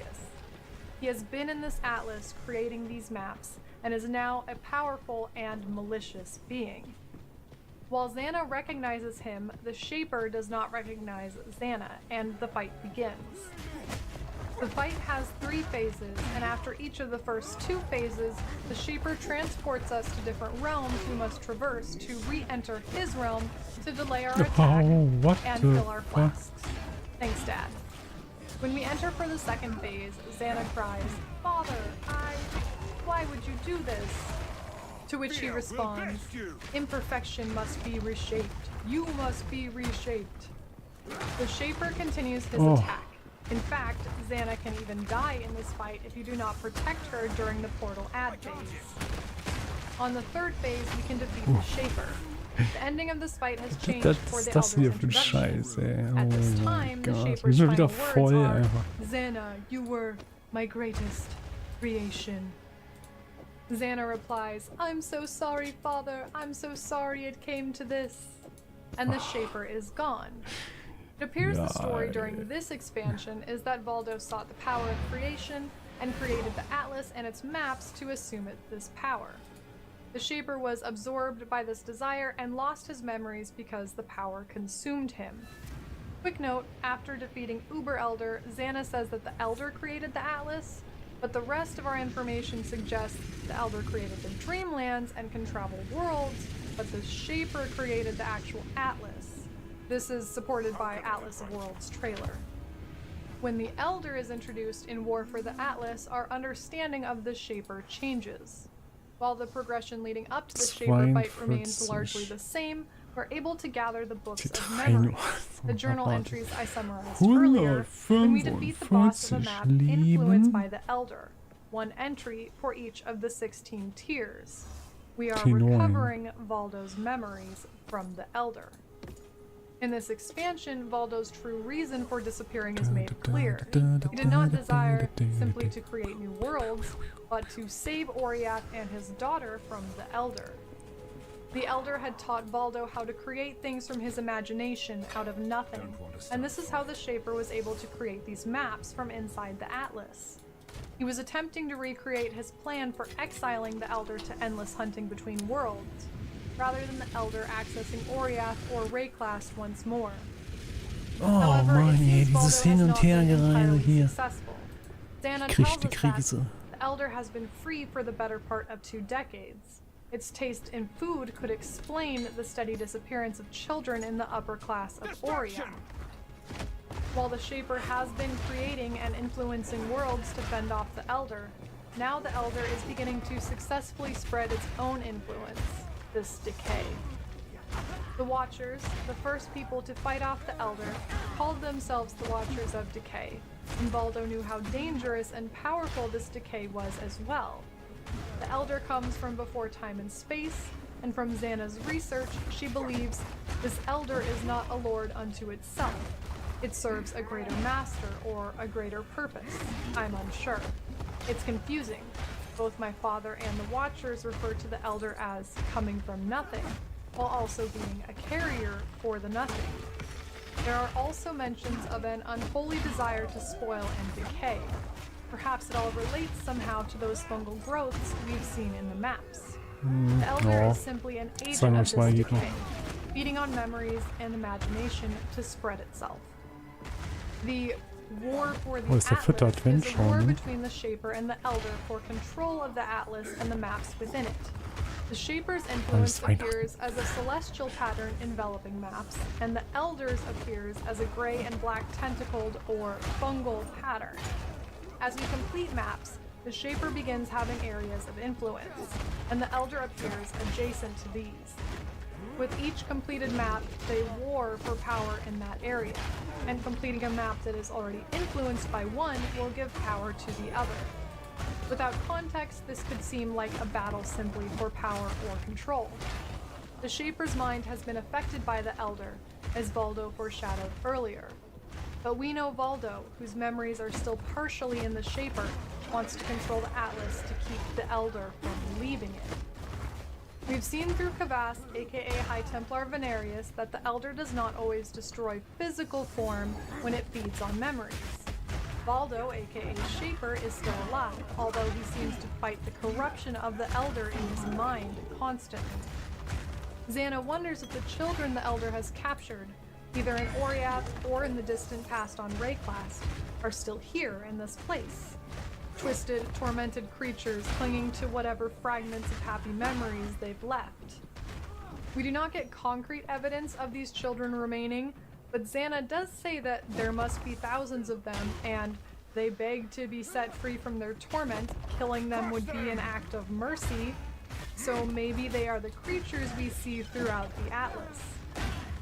What we do know is that the Shaper has created these maps to delay the Elder, hopefully indefinitely, but his plan is slowly failing. That is why the Shaper is now actively influencing the Atlas. Xana says, this Atlas, these maps, they aren't so much worlds as they are like the performance stage in the Theopolis amphitheater. These worlds are merely disguises for what truly lies behind the curtain. This place, wir haben ja this genug is the gemacht. nexus Es of reicht. the Elder's worlds, the place from which all its hunting grounds are formed. We are close to the void Also so eine from which it was übertrieben birthed. große Map einfach nur hier. At the ey. true nexus Heilige of the Fresse. Atlas is not only the Shaper's realm, but the Elder's dreamlands, and it is trying to hunt its way out of the Atlas into every other world it can access. When we fight the Shaper in the war for the Atlas expansion, the dialogue and ending of the fight are quite different. In the Transcendant. second phase, Xana says, "Father, it's Ow, me, ow, let ow, me ow, help ow, you," ow, ow. What instead the of fuck? asking why he would do this. The Shaper still does not recognize Xana until the end of the fight, but they have a more lengthy exchange. The Shaper says, "These memories are mine, I cannot lose them." Xana responds, "They lie to you, Father, I'm your true memory." And Shaper replies, "To save the future, the past must be sacrificed." It's unclear if Valdo refers to losing his true memories of Xana or the memories of his created world. Oh my god. But he has lost his memories before and doesn't want to lose them again. The Shaper says to save the future, the past must be sacrificed, remembering how he abandoned Xana to try and save Oria, knowing his likely fate. In a moment of clarity, Valdo tells Xana to take a key to unlock his private study, So war es where nur she'll einer, find a oder? weapon Also that can defeat Plan. the Elder. And at that moment, the Elder appears out of a dark portal and begins feasting on Valdo's memories once more. With this key, we can enter a sealed storeroom in the Templar laboratory, which has been infested with the fungal decay of the Elder. Xana's theory about missing children being taken by the Elder seems accurate. The Elder has found a way into Auriac and begun his infection, bypassing the Shaper's attempts to stop him. Here, we find the weapon Valdo mentioned, the Cosmic Arcana, which we can use to lock the Elder into the abstract of non-reality, the place before time which it originated from. I wonder if the Shaper created this weapon from within the Atlas and sent it to Oriath, as he once planned to do with the missing piece of the Watcher's device. Wenn ich To kann use the hier Cosmic Kadaver Arcana, we lasern. must lure Let's the go. Elder to the nexus of the Atlas, where the Shaper resides, his crucible of life, because the veil between So, worlds fuck, is within ey, us warte mal, there, muss ich mal and aufschreiben. there the power of creation is strongest. Earlier I questioned whether the shade in the Dreamlands was thaumaturgically gifted on its own, or if the land influenced it. The Shaper's fixation on this location suggests it's both, and this place, this nexus, gives one more thaumaturgical power. Quick note, the lore document has flavor text for the Shaper's guardian maps that imply the guardians were not meant to protect the Shaper, but to hold him captive. Each map's text starts out, "One of my captors," according to this document, but I could not find the text in-game. So it's unlikely the Shaper created these beings to protect himself. Perhaps the Elder surrounded the Shaper with the beings or turned them against him, but who or what they were originally, if anything, is unknown. Vielleicht gut The Elder Nahkampfspektre. also has 4 guardians who function in-game much like the Shaper's guardians. 4 powerful beings who, upon defeat, drop a piece of a key needed to access the Elder's realm. In our initial fights with the Elder across the Atlas, we fight the Elder by himself, after spawning him by allowing his influence to spread to at least 20 connected maps in the Atlas. He's also wearing a hooded cloak, like the Shaper, but has 4 arms, monstrous tentacles hanging from the bottom of his robes and poking out his back, with a face made entirely of a fanged mouth. Xana theorizes that our actions in the Atlas have allowed the Elder to access Oriath, likely from our manipulation that allows the Elder to spread influence and spawn. The Elder's realm is called the absence of value and meaning. In this fight, at times the Shaper will appear to assist us. When the Elder traps us with his siphon, slowing us and draining our health, the Shaper will appear to slam him, disrupting this attack. Once we've gotten the Elder to his final phase, the Shaper puts the Elder in restraints, and we can protect the Shaper from being killed by the Elder's adds that appear from multiple portals. If the Shaper is killed, the Elder breaks free and we must defeat him on our own.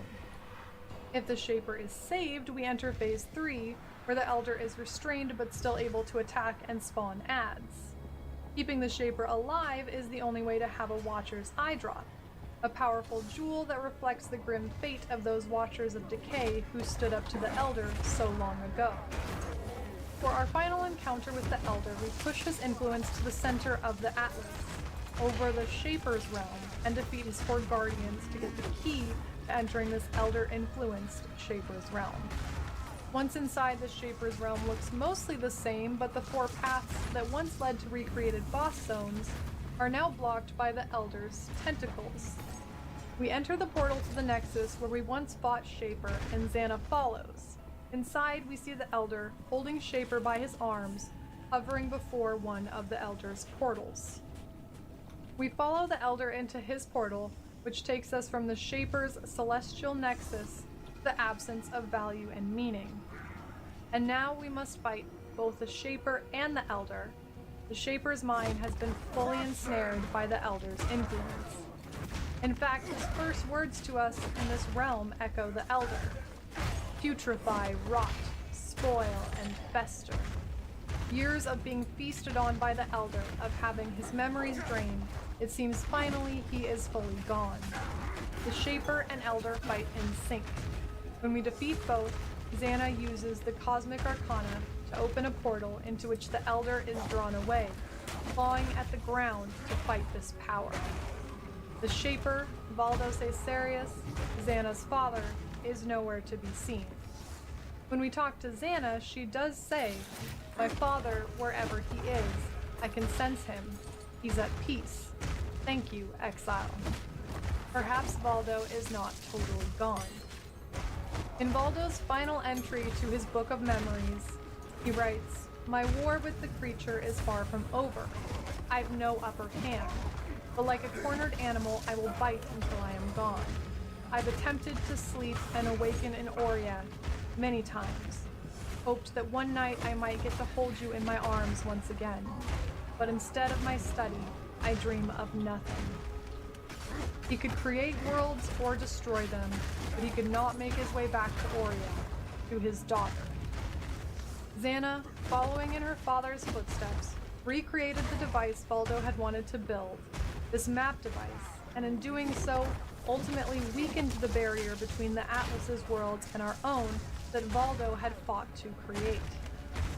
Although we emerge victorious, finally banishing the Elder back to the non-reality, to that place before time, we also kill Valdo, who fought for 20 years to keep Oriath safe. Do we do this to save Oriath? Or do we do it in hopes that a Watcher's Eye will drop? that valuable, overpowered testament to the bravery and sacrifice of those who stood in the Elder's way, and use it to further our own power. I think the conquerors of the Atlas expansion, where Xana has trapped overpowered exiles who defeated the Elder in the Atlas for fear they will destroy everything, gives some insight into our own motivations. Bitch.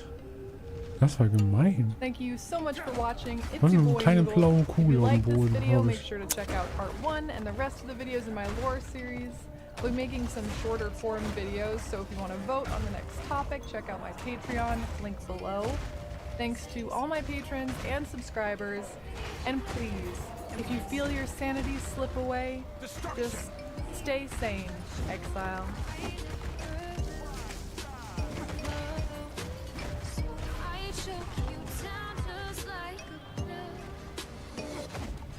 Oh, the weary traveler draws to another video in Noodle's complete Path of Exile lore series.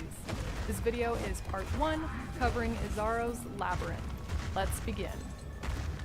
The Lord's Labyrinth is an essential element of any Ich player's will es journey through zurückhaben. Path of Das war viel Exile. besser als By ihre completing scheiß the 4 levels of the Ultimatum. labyrinth, players are able Ja, to okay, choose one of Ultimatum geht 3 noch, ascendancies for their aber class Sanctum. to boost their skills. While running lab is basically a requirement to successfully playing Path of Exile, the purpose of the lab was not originally for class ascendancy. As the name implies, the Lord's Labyrinth was built as a means to select the next emperor for the Eternal Empire, whose capital Ja, was wann ist der Sarn, Scheiß the denn city weg, the ey? lab was built Holy in. shit. But this labyrinth was only ever used once for this purpose, and its creator, Emperor Izaro Frecius, has been locked inside the lab since that first run. In 1319 IC, Chittus Parandus completed the lab and was named Emperor. Izaro's spirit has remained in his lab, waiting for those worthy to complete his trials, run the lab, and bestow upon them powers Hallo, and Busi. such wisdom Ich as weiß nicht, ob ich das where schaffe. there's a golden key, there must be a golden door. Ascendancy for players was introduced Ah, as a bestimmt new so ein league and Vor. mechanic in early 2016. Oh, 15er We don't Wand. run the lab to become the new emperor, but to enhance our own skills. This change in the Das lab's ist immer mein purpose is Lieblingspart likely hier an dem practical. Level. The Oh Eternal yeah. Empire no longer exists, and not every exile can, or should be, or wanted to be an emperor. Wasteland. According to the story of Ascendancy League, 19 challengers took on the labyrinth, and Ja, it das is weiß these ich. 19 who inspired the 19 Das haben sie ja Ascendancies for the 7 angekündigt. classes in Path of Exile. Ja, dass die By Map dann completing nicht Izaro's mehr Labyrinth, zur we prove Verfügung steht. ourselves worthy of the lessons of our chosen Ascendant. After the disaster of the first and last Lord's Labyrinth, Izaro still believes in his lab as a means to choose those who are worthy of power. So what led to the creation of Ich halte Izaro's nicht viel lab? aus, muss ich sagen. Izaro Frecius ruled before the infamous Emperor Chittus Parandus, Ich noch einen and was neuen part Hammer of a long kaufen. legacy of Frisia and Frecius rulers, who reigned almost since the inception of the Eternal Empire itself. Since the first Frisian emperor, Alano Frisia, the empire has been passed down like a monarchy. But Izaro could not have children. Izaro muses, "In the impressionable youth of my reign, I was encouraged to believe in the precious nature of my imperial blood.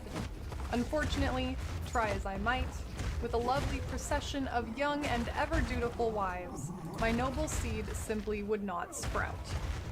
Izaro had to figure out a way to choose a worthy heir. He says, "Fortune took me by Let's the go. hand and led me to a forgotten tome on a forgotten shelf in the quietest corner of the Sarn library. A tome entitled Ancient Traditions of Asmirian Ascendancy." Izaro read about the Asmirian method of putting potential new leaders through trials and mazes to select the most worthy leader. And so, he created his own version of a labyrinth. While the tradition of patriarchal lineage for emperor had continued since the Emperor Alano Frisia in 35 IC, he was the third emperor, not the first. The first 2 emperors, Tarkus Varuso and Caspiro, had been chosen through this Asmirian tradition of the labyrinth. According to these books from the Sarn library, the Asmiri were the first culture known in history to use the trials of strength, wisdom, and spirit to select its chieftains. The First Lord's trial was a rough-hewn maze festooned with wild animals and brutal traps, crafted to test aspiring Assyrian leaders' body, mind, and soul. The first trials were simple contraptions reflecting simple times. As the Assyrian civilization grew in number and complexity, so did the trials, from treacherous mazes to bewildering labyrinths. Alas, there are no surviving descriptions of the labyrinth that tested and proved the worth of Veruso, Prima Imperialis. I would imagine it was quite something to behold. Izaro was inspired by this information to create his own, more elaborate labyrinth. So the founder of the Eternal Empire, Tarkus Veruso, had been chosen through these trials. And his successor, Emperor Caspiro, also took on this ancient tradition. The PoE Wiki and the Ancients entry about Caspiro say that Caspiro is Veruso's son, but Izaro claims Veruso's successor, Caspiro, was a low-born legionnaire, the lone survivor of a labyrinth that claimed the lives of every highborn contender, including Veruso's only son. Whether Caspiro is Veruso's son or beat out Veruso's son, it seems the original intent of the Empire was not to pass the title of Emperor based on lineage, but on capability. Izaro says that Caspiro proved to be every bit the Emperor Veruso was. But Caspiro was killed by a dark being 5 years after he became the Emperor that we know is the Val Oversoul we defeat in Act 2 within the Val Ruins. After Caspiro's death, the General Alano Frisha led a group of legionnaires down to the Val Ruins and sealed the Val Oversoul away, and for this heroic act, in 35 IC, was made Emperor without having to complete a labyrinth. And when Alano Frisha was ready to pass on his title, he made his own son Emperor without putting him through these Asmirian trials. Since then, the Frisha bloodline ruled the Eternal Empire until Izaro Frisius created his own labyrinth, and Chittis Parandus was named Emperor in 1319 IC.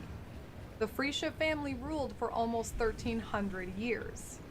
The Frisian forest surrounding Sarn was named after this royal family, as well as the Frisian cathedral that is now the Fellshrine ruins. A quick aside, while Chittis Parandus' reign was obviously problematic, the Frisian rulers were not without fault. Emperor Romero Frisha was the man behind the Night of 1,000 Ribbons. Romero Frisha ruled around 334 IC and discovered that his wife had multiple affairs with his own brother, and his 2 children were actually his brother's children. On the Night of 1,000 Ribbons, our finest city burned. It burned with fires lit by cruelty and neglect. It burned with shame for giving the title of Emperor to a man who did not deserve it. While this probably refers to Romero's horrible actions against his wife and children, the questioning of the Frisha bloodline has continued, including for Izaro Frisius. Fun fact, Emperor Chittis Parandus was betrayed and stabbed by Mayor Ondar on the 1,000-year anniversary of the Night of 1,000 Ribbons, in 1334 IC. Chittis Parandus, the man named Emperor after completing Izaro's labyrinth, questioned the sanity of Izaro while the lab was being created.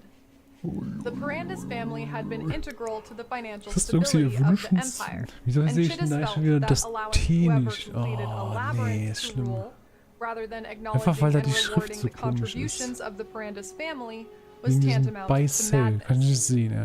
Chittis wrote to his uncle Kadiro Parandus, Izaro's plans are an insult to the empire and an insult to us, its most devoted servants. Izaro spits upon our very blood and then offers up everything we have worked for to the first fortunate fool who stumbles through his little maze. I will not stand by and allow Izaro to deliver us all unto damnation. I trust, dear uncle, that I can rely on your support. Izaro believed strongly that returning to the ancient Asmiri tradition of the labyrinth was returning to true justice, and he even believed in a goddess or lady of justice, who we see as a green ghostly entity attached to Izaro when we run through the lab. Whether the goddess of justice is a real god or a figment of Izaro's imagination, made tangible by his own belief, is not known.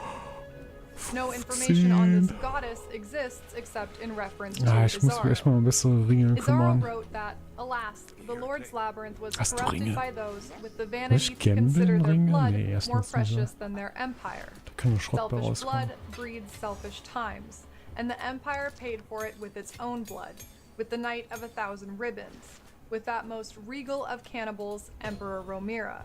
Not anymore. I, Isaro Frecius, shall return us to justice. I shall build the greatest Lord's Labyrinth in Asmirian history, and my successor shall be chosen by the goddess herself. Whether the Lady Justice was a real god or a manifestation of Isaro's fervor, we cannot Ich know. versuche immer alle Ringe But aufzuheben. Isaro's Vielleicht kann devotion ich to dann noch was perfecting draus the craften, labyrinth made aber him seem somewhat das unstable ist auch to ein bisschen those around garstig, dann da He was Exaltes adamant that the reinzustecken lab und man would kommt be wahrscheinlich the nur most Müll fair raus. and the most Vielleicht mit irgendwelchen accurate way to Essenzen. determine the Muss new ich probieren. emperor. Irgendwas zu Thank you so craften. much for watching. It's your boy Noodle. I'm trying out a new format of cutting long videos into shorter parts, so let me know in the comments what you think. Thanks as always to my ja. patrons. If you have Ja, any was war für ein questions, feel free Video? to stop by my Twitch stream at Ja, Forbidden Sein Video von ihr war über fast eine Stunde And lang. until the next video, stay sane, Exile. Ja.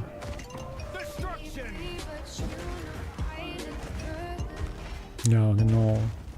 Ich denke, das ist echt sinnvoller, Harbinger League um came Resistenzen zu alongside the fixen. Fall of Oriath expansion, which introduced Acts 6 through 10, as well as bringing to life Bisher habe ich gods we nur had only einen meiner heard Hämmer about until gekauft. this point.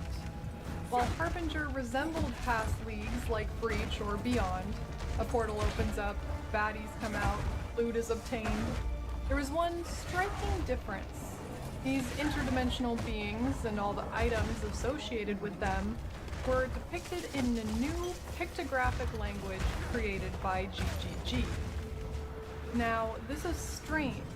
Even interdimensional nightmare beings like Chayula had names we could read and flavor text on their items. They didn't exactly appear like, hey, I'm Chayula, my friends call me Chalupa, and I love dreams, but they were put into context by text associated with them. But now, with Harbinger, we get these even more foreign beings. Hey, du because willst we gar can't even ey, read the Schnetzel. gosh Au! dang text telling us anything about Da werde ich them. mit Blitzen And beschossen. GGG was quite proud of themselves. They challenged players to decipher the symbols to learn how and why these beings were invading Breaklast. They even gave us a couple 3D symbol translations, as well as letting players know that the story of their journey to Breaklast was told in the order of belt, mask, quiver, shield, staff, sword, text. A few people back in the day created a pretty amazing Google Doc, mostly using the names of individual harbingers and the skills they're associated with to figure out quite a few of these symbols. I will say this document helped me significantly. Admittedly, I spent about a day going full Ralphie from A Christmas Story trying to decode this on my own. While the literal interpretation of the Harbinger's story was mostly deciphered in this Google Doc, it missed one big element: the context. The symbols had been pretty much decoded, but no official agreement upon the meaning, such as who is the god, and thus who do the Harbingers Das ist so ne, habe ich eben was one-shotted. Uah. But with the release of the new upgraded Harbinger uniques in Harvest League, there seems to be more to this story than was originally decided upon.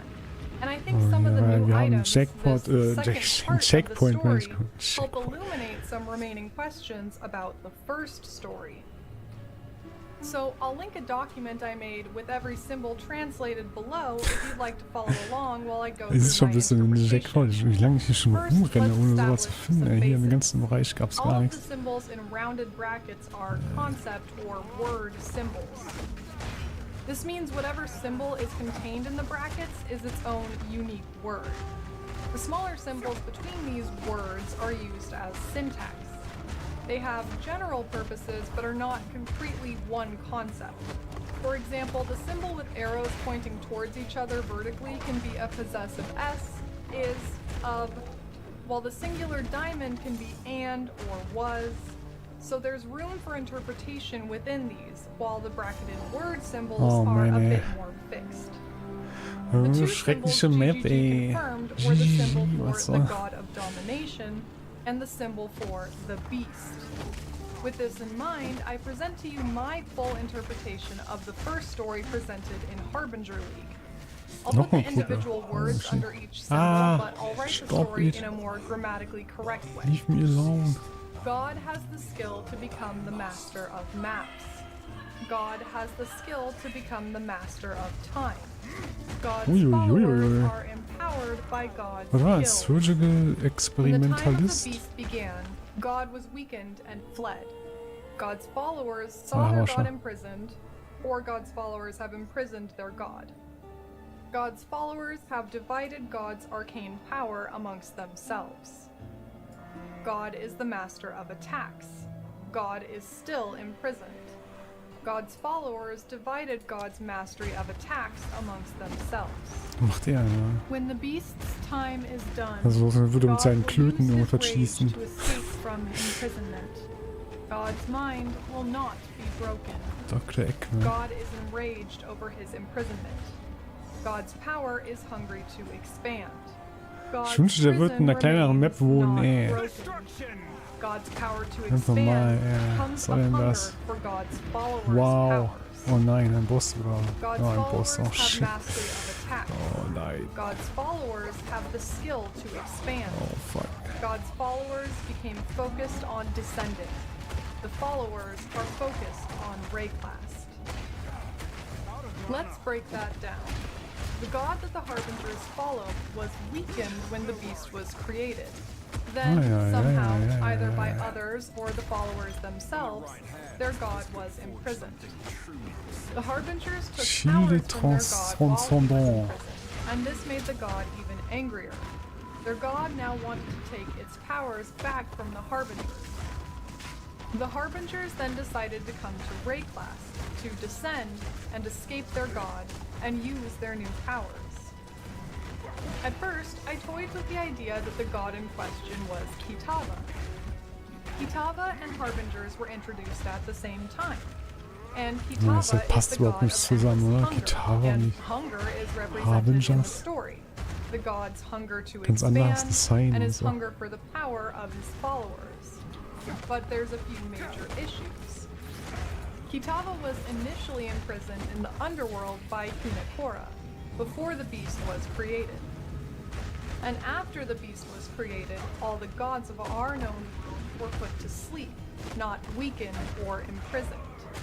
In addition, it seems like the god is still imprisoned or restrained after the beast's time is done. Shit. The death of the beast Das ist ASMR. released Kitava onto Rayclast. Leichenlasern. Furthermore, we know that Kitava is a Karui Leichenlaser god. ASMR. We had seen long before this league or expansion mentions of Kitava in the lore. Kaum believed Heil, Kitava das ist geil. was the Tierisches cause of Spektrum evil in the probieren. land. If Kitava Heil, had das ist geil. Harbingers as followers, there would likely be more reference to this. The Harbingers also use portals to enter Rayclast, which seems more otherworldly than godlike, by which I mean more similar to Breach than to Rayclast-based gods. The Harbingers also seem to be fleeing to Rayclast, which, if they're trying to escape their god, doesn't make much sense. The beast's time being over brought Kitava back to Rayclast, so they wouldn't want to be arriving on Rayclast to escape Kitava.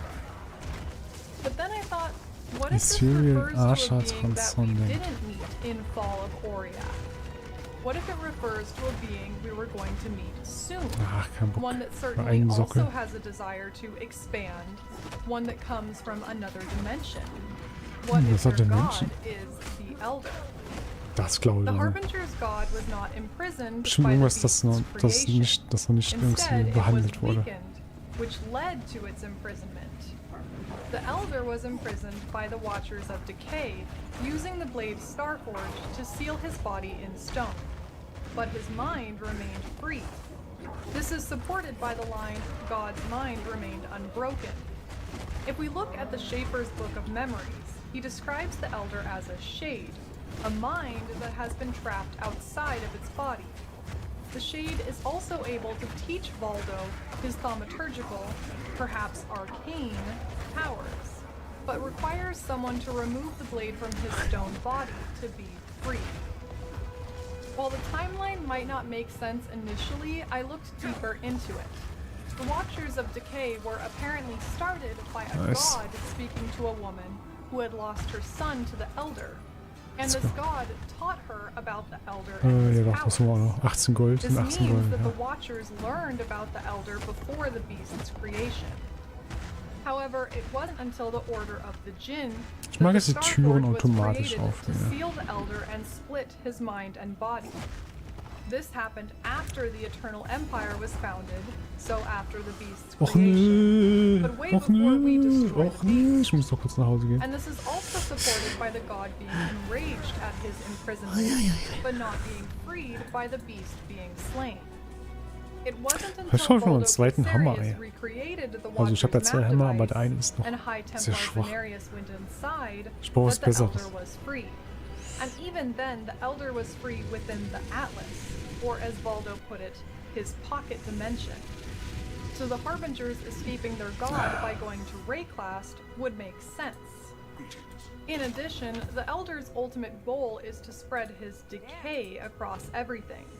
He also seems to eat memories, especially those of children. So the themes of expansion and hunger also fit the Elder. Xana does have a line that says, "The Elder is not a lord unto itself. It serves a greater master, a greater purpose," which some people interpret as him not being a god. I would argue that the Elder isn't really a god in the sense of gods we've seen on Rayclast, mortal beings who ascended to godhood. He is a manifestation of this decay that wants to spread. Voldo writes in his memory Nein, that oh the Gott. Elder came to Rayclast out of hunger, Ich habe aus Versehen feasting on U gedrückt. children's Oh imagination, Gott. attempting to cultivate Ja, something. warte mal. To sustain and birth Ja, forth hier, its sowas true bräuchte ich goal, nochmal. the oblivion from outside time and space, the decay. We see in the first lines of the original story that this god Scheiße, is das the kann master ich gar of nicht maps, auswählen. which could Ja. also mean space, and that he is the master of time. This kann matches ich- the decay's oblivion from outside Mhm. time and space. Also, when their god is imprisoned, his power is hungry to expand, not the god.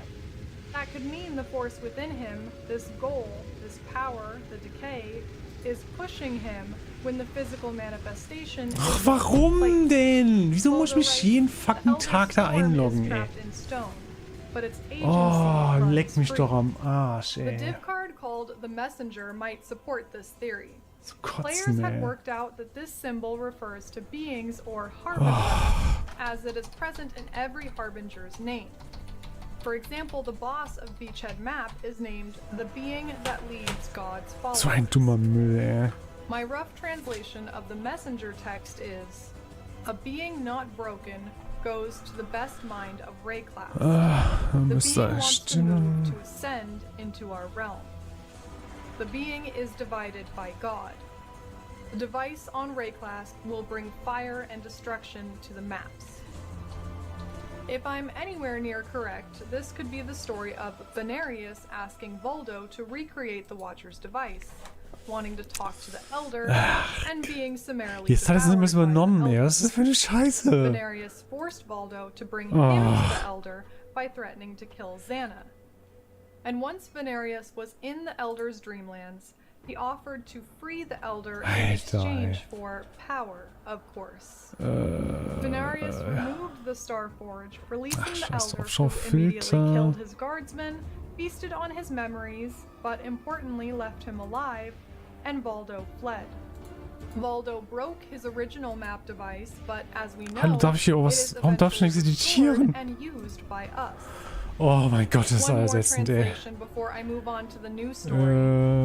The Beachhead map translates Boah, ich kann das to Ding wieder anmachen. God's followers have divided their attacks and broken Two-handed onto Rayclast. Mails. This likely refers to the Stargate, their method of transportation from their dimension at the center of Beachhead, Vor. as the initial entry point or portal Wie onto viel Stärke können wir Rayclast. denn jetzt inzwischen? If the Elder could teach Voldo to create a map device, maybe the arcane powers the Harbingers took from the Elder included the power to create such So portals. insane, ey.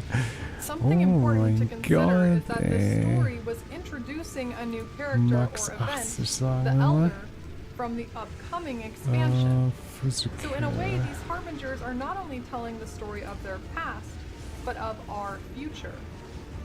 Harbinger means a person or thing signaling the approach of another. So their story alluding to the introduction of the Elder fits quite well. With that in mind, could the new story told by the Harbingers be signaling important events to come in PoE? The new story told on the recent Harbinger unique upgrades includes new symbols not previously seen, and thus not previously decoded for me to work with. I'm assuming the new story is told in the same order: belt, mask, quiver, shield, staff, sword. But I still needed to decipher these new symbols from scratch. However, the final text on the Surging Thoughts sword, so the last part of the new story, is what ultimately led me to believe Elder is their god of domination. I'll break down why first, and then go through the story. Das kann nicht sein. This new syntax, with the symbol for negative or un, is now in emphasizing brackets. This must change the meaning somehow. Based on its use in other pieces of the new story, I suspected this might mean is new. So the last line of this text seems to say, the new god is blank. I considered this for a while, and then realized there is one new character who has been transformed and is arguably the new Elder, Cyrus. For a very brief summary of the Conquerors of Atlas expansion lore, Xana had taken 5 exiles with her into the Atlas to find her father, Baldur, the Shaper, to defeat the Elder and stop his expansion. When they fought the Elder, trying to trap, maybe imprison him in a device, Cyrus had to jump onto the Elder and push him into the device to finish the job. Cyrus disappeared, apparently also trapped in the device that sealed away the Elder. Then, after some time, he reappeared, changed. I recommend watching my video on the Conquerors for a more thorough story, but let's get to the translation. Please note, I'm not as sure on some of these symbols and translations, but with the rough idea of the story of Elder and Cyrus, here's what I came up with. God has escaped his imprisonment. The followers escape his ending. God is seeking arcane power from the followers. God's followers are free. They have escaped to Rayclast and split up. The followers have escaped from their God. The followers have broken from their God. The followers have divided into new bodies. God is broken. God is broken, but God is not done. God's power is not ending. The followers must unite. God's body has changed. God's mind has changed. This new God is not the old God. The followers had divided over their God. They will move to this new imprisonment and will plan an attack. This new God is Cyrus. Here's how I deciphered some symbols. As mentioned, I inferred the last symbol because Cyrus has now been possessed by or has absorbed the Elder, making him a new Elder. For the symbol free, it is only used on the Tempest's liberation. So I assumed that symbol means liberation or freedom. For changed, it is only used on the yielding mortality. So again, I inferred X is blank to mean X is yielding or changing.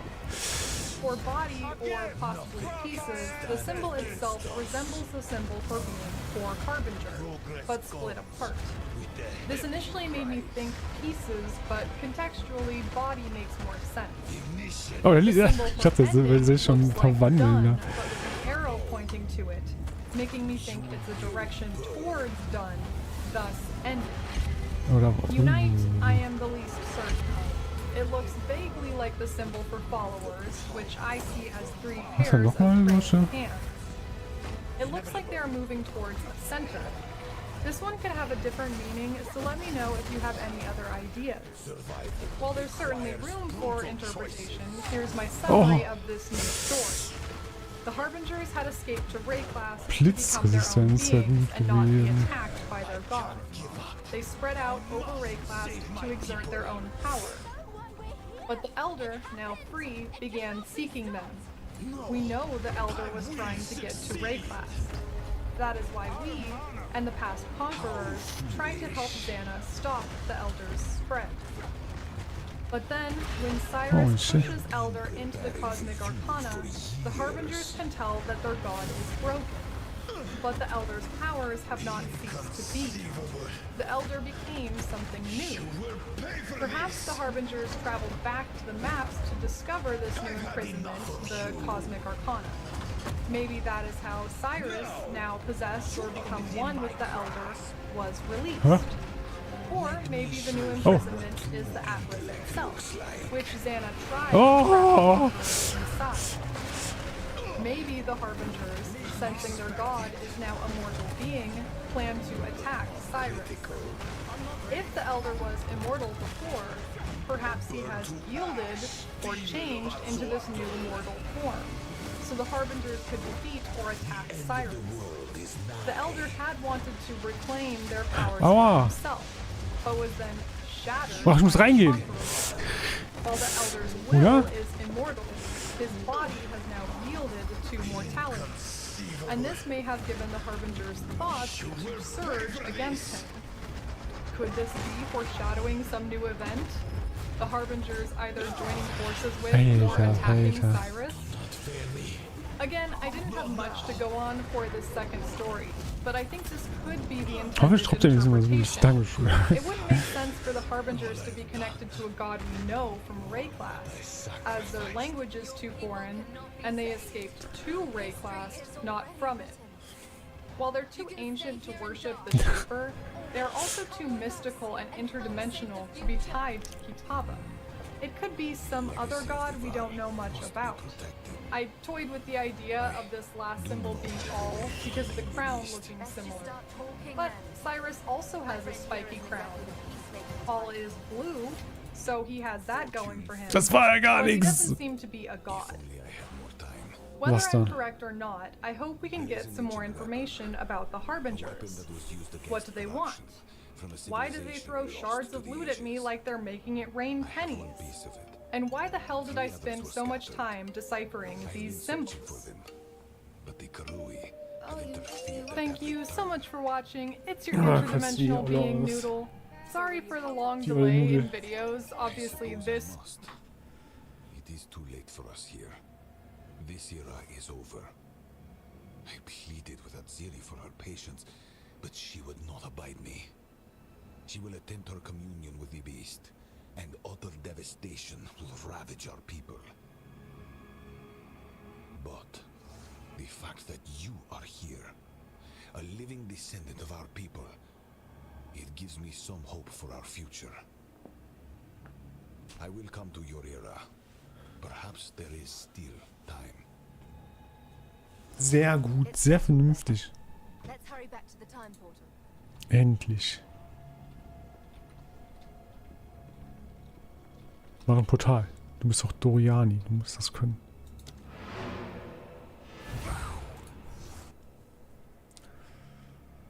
Haha. Jetzt geht das Mappen los. Mappen Süd. Mappen Nord. Ja. Now then, it is time we departed. Activate the portal. We will see about it.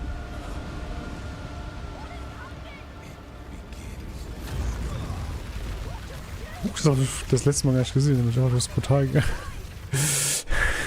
What the fuck?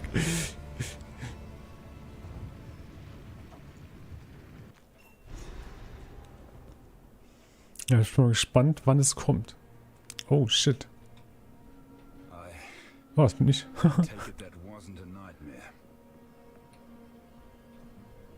Hi. You're awake. Oh, I thought you might not make it. There's a lot to go over. We're not gonna take Hold it. yourself together.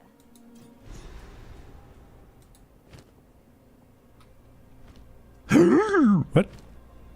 Oh ne, ich dachte schon, da stand zusätzliche Schamschlotz oder sowas, da war nur Armor. Was ist denn hier los? What can I for you. See what you think.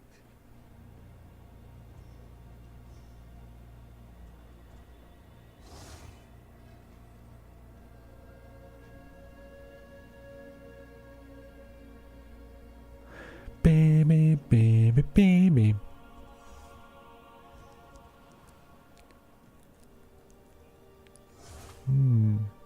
Ach, Charms. Ja, Charms, pah. Pah, Charms. Plotpriestess. What do you think? Was sind das für Leute hier, ey? Oh, das ist zu schwer für mich. Das kann ich nicht tragen.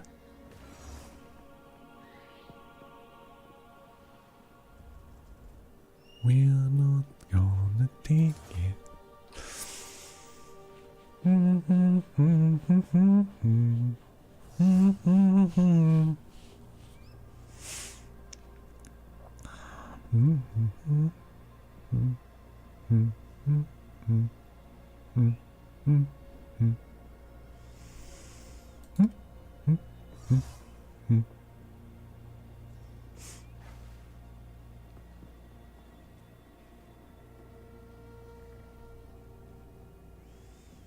Viele Rares. Viele Rares hier. T8, T6. Also Schuhe sollten einfach immer Randspeed haben, ey. Nee.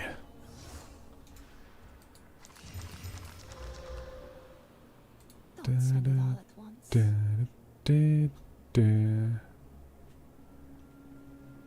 Das könnte man anziehen. Lightning. Don't spend it all at once. Das ist ja ein bisschen besser. Was ist meine Resistenz jetzt noch niedriger? Das geht so. So Twilight of I did not undertake the trial alone, but I did emerge a victim. I would be dead. You are not worthy.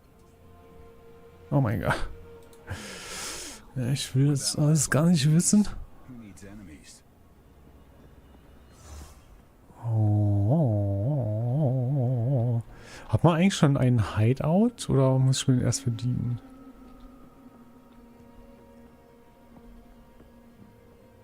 So viel ungenutzter Raum. Ja, sollte es gar nicht geben irgendwie. Ich finde, das ist so mandatory. Du willst das nicht ohne. Es geht einfach nicht. Wenn das hier Pass of Exile 1 wäre, dann vielleicht, aber dann kann man es ein bisschen kompensieren durch Movement Skills. Aber so? Da bist du ja geartet. Du kommst gar nicht aus manchen Mechaniken raus, wenn du ohne Randspeed spielst.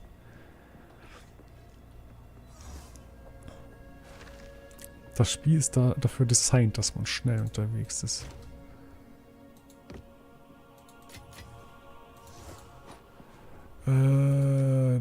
Da.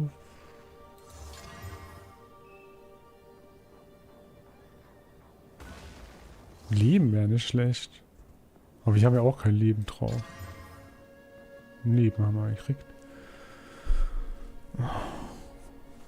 Da geht ja kein Dings drauf, oder? Hier. Schade. Wäre schön gewesen.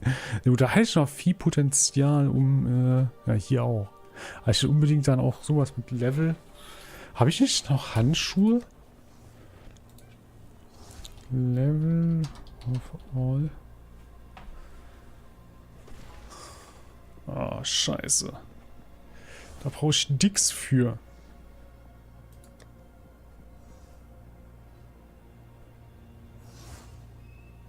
Hier auch, meine ich. Das ist ein richtig guter Handschuh. Resistenz und First Damage. Aber ich brauche 30 Dicks geht. Ich muss ein paar umbauen, dann geht das, ne?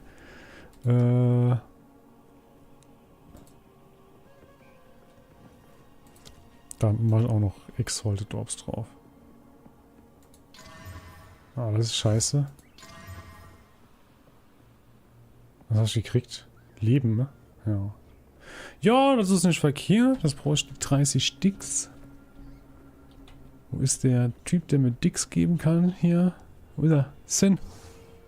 Sin. Ich brauche Dicks. Oder macht das der hier jetzt? Hallo?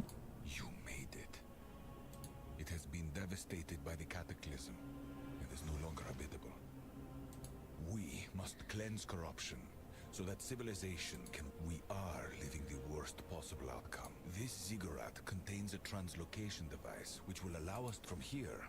We can more than simply survive. We can place waystones in the machine and they will help calibrate the journey. The corruption at the destination will respond to... It may be possible to use this Danke schön. the areas of least... Aha, der macht das jetzt? What the fuck? Warum? Ich will Sin. I don't trust you, but you do have my respect. Warte, wie viel haben wir denn? Wir brauchen 30. Also nur einen Note müssen wir ändern. Was tue ich denn da? Der hat viel zu viele Optionen. Das ist so verwirrend. Machen wir hier den. Oder? Also ich muss auf jeden Fall einen nehmen, den ich nicht ändern werde. Das ist zum Beispiel hier den. Dix. Apply. We are not gonna take it. Okay, also wir kriegen Feuer und wir kriegen Feuer und Lightning.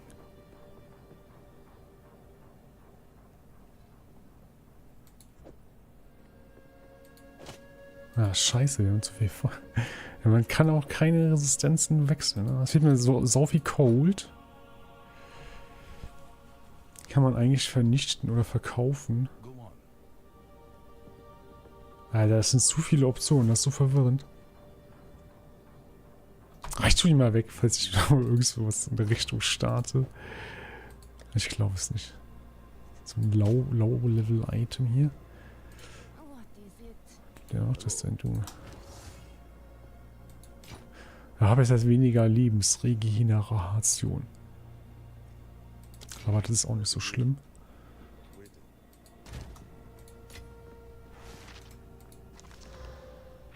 Heieieiei. Also, was ist denn das? Currency Edge Select Hideout. Was nehmen wir denn? Oh nein, ey. Ich will meinen alten wieder haben. Ach, fuck. Oh nö. Dreadnought. Oh. Oh.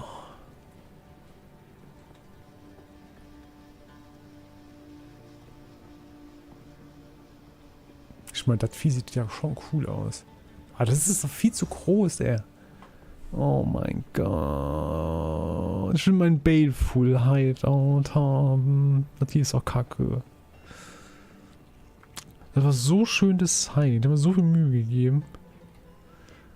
Oh man. In der Kampagne hat man noch gar nichts verdient. Also man hat keinen Hideout gekriegt. Ich glaube, bei Path of Exile 1 hat man ja einige schon in... What the fuck? Wieso ist hier diese... Achso, die ist überall, aber... Weiß ich so, was es heißt hier in meinem Hideout.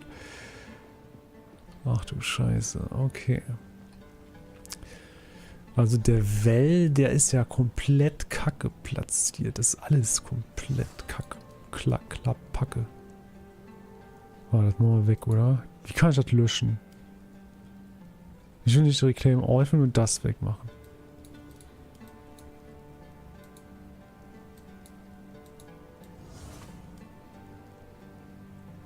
Nein. Nein! Delete? Naja. Oh.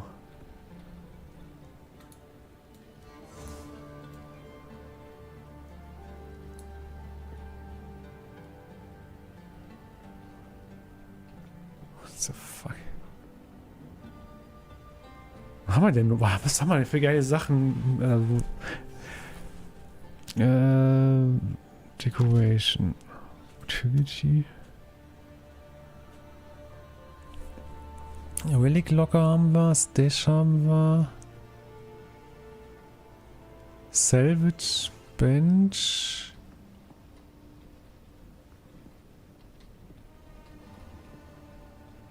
Alter, das ist so überladen hier alles.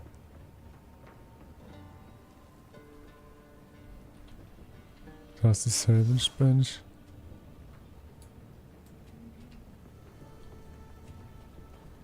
Hallo? Ja, okay, da ist er. Na, ich lasse ihn mal so da stehen.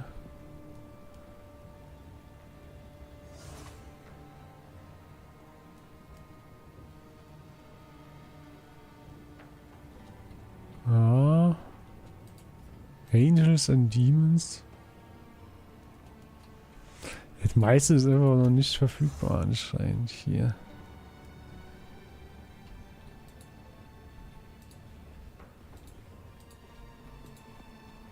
Oh.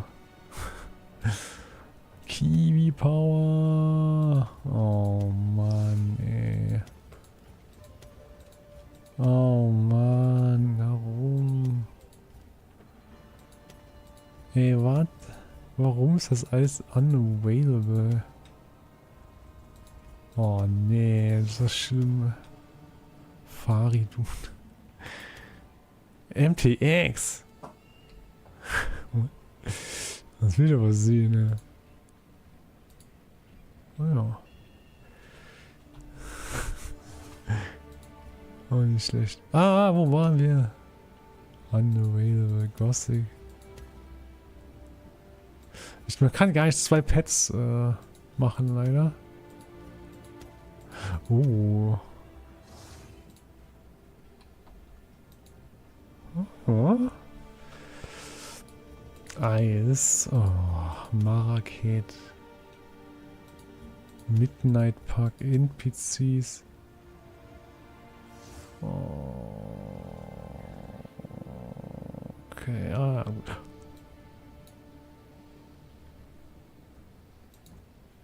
Hallo? Oder?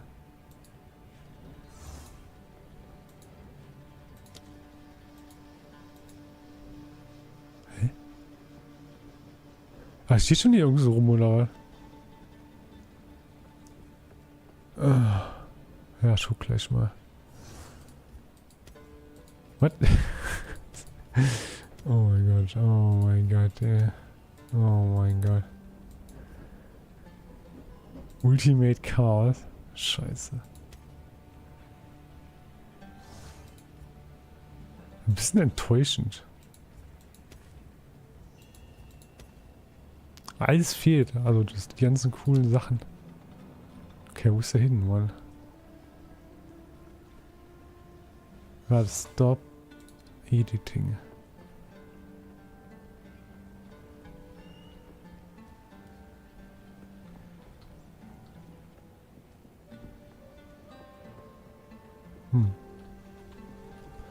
Also, keine Ahnung.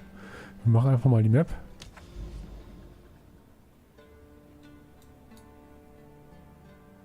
Was ist das da? Bin ich das? Krypt.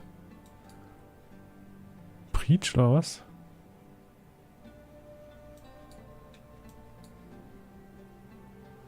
Oh, da ist ein Hideout. Da gehen wir hin.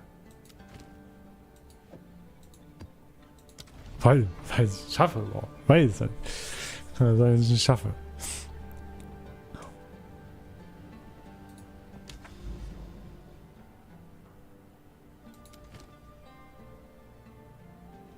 Hä? Ich habe es gemacht, oder?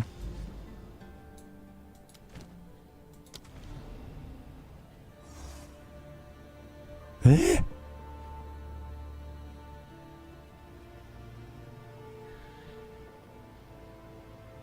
Enter the time portal in town to travel to cruel difficulty.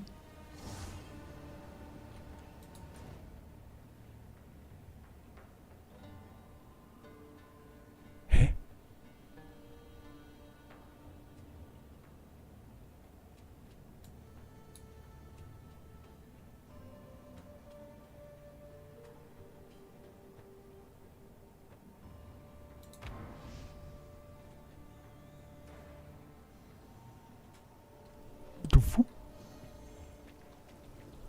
Was hier noch? Hier ist nichts.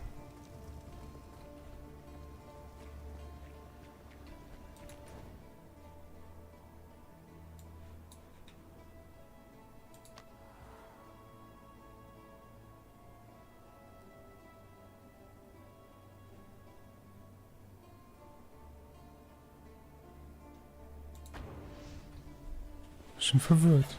Ich bin höchst verwirrt. Ich war da, ich habe ja cool durchgespielt gerade.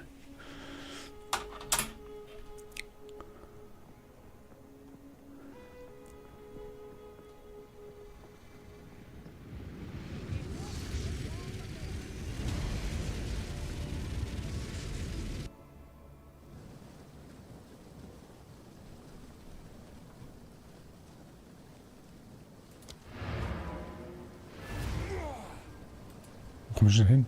Ja, zurück dahin. Oh mein Gott.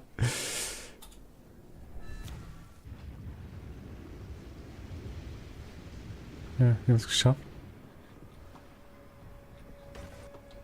Wo ist mein... Da ist ein Autoriani. Exile. I can't for that to happen. Indeed.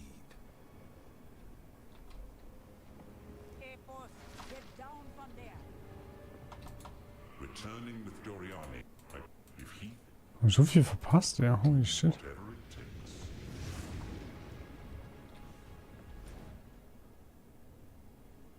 Ey, wie komme ich jetzt in mein Hideout?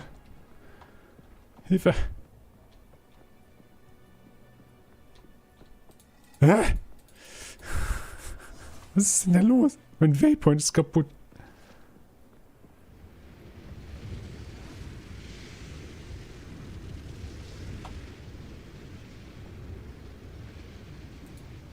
Oh, ist das kacke. Was ist das für ein Bullshit, ey?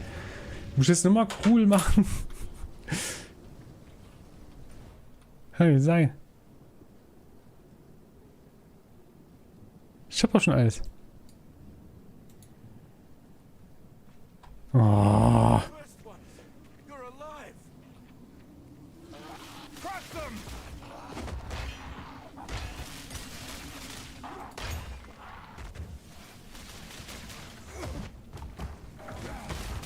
Das ist hier schon diese Hexen mit den Ekelzeugs da, ey. A rarity and all mine. Ja, auch im Hummus mit.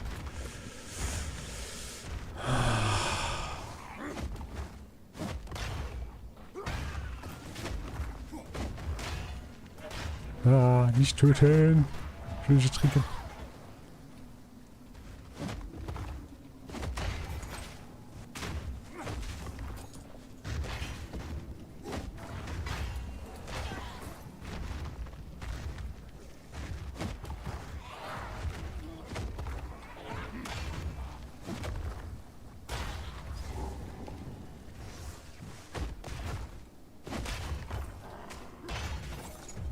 Da ein Checkpoint ist. Heide, das ist geil. Die Map ist noch einigermaßen human von der Größe her.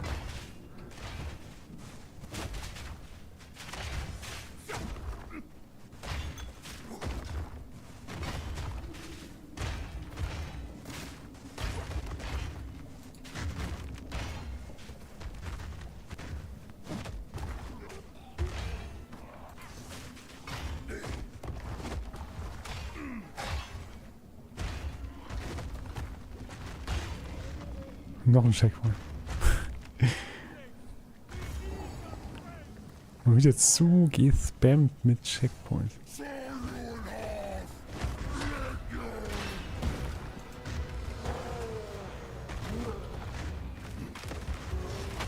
Oh, er ist gedodged. Stay back. Don't do this. Fuck you. Ancestors. No mana.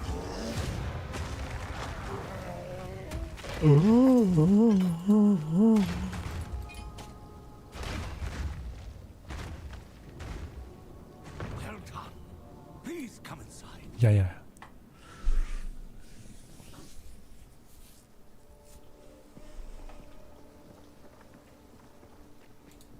Good to see you. Finn makes fun of my collection, but I think it's... Bye. Quickly. It is good to see... Another for my collection. Thank you.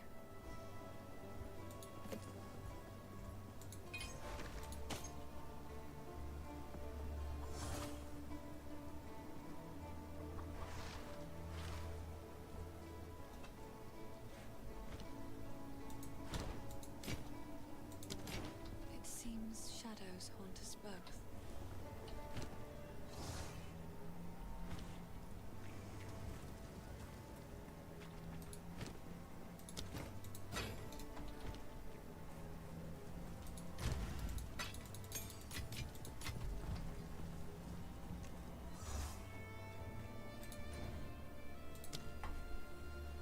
Mal sehen, ob es jetzt geht.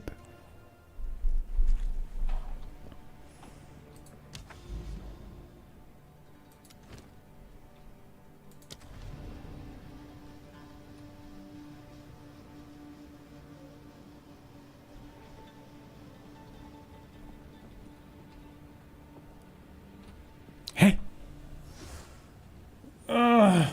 Was? Warum kann ich das nicht markieren? Ich muss markieren können, das wäre geil. You cannot access endgame content until you have completed the campaign.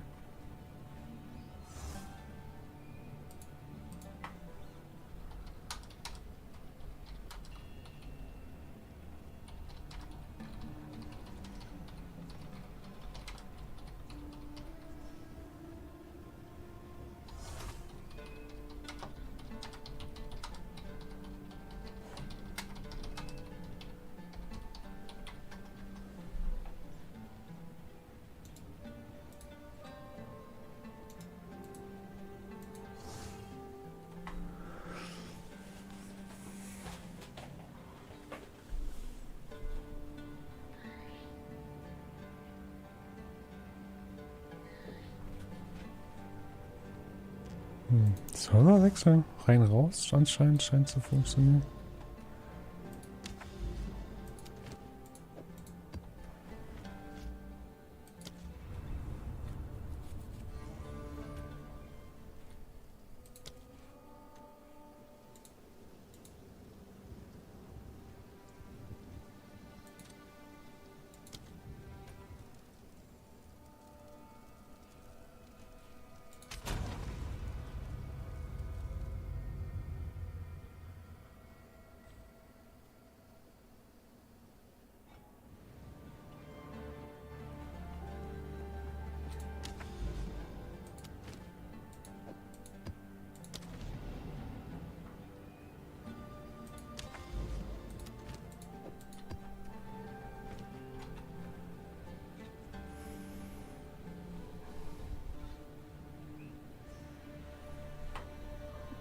Muss von Doriani aus machen? Wo ist denn das?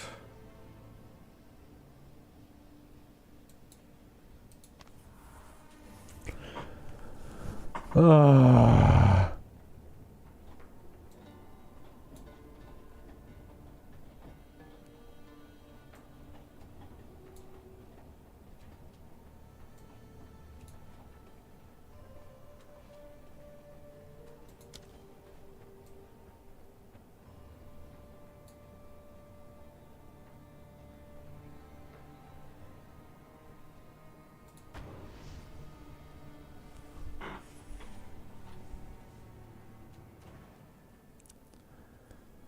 Oh, what the fuck?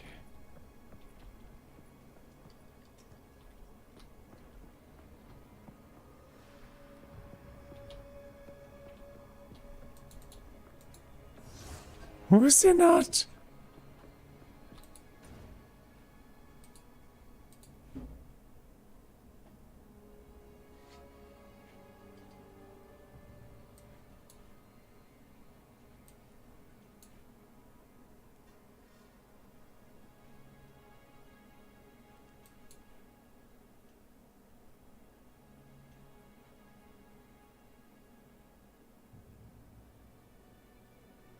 Warte mal.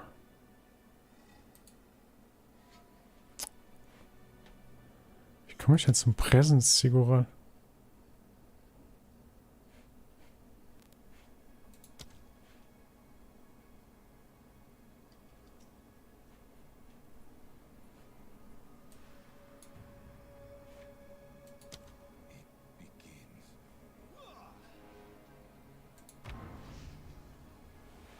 Oh.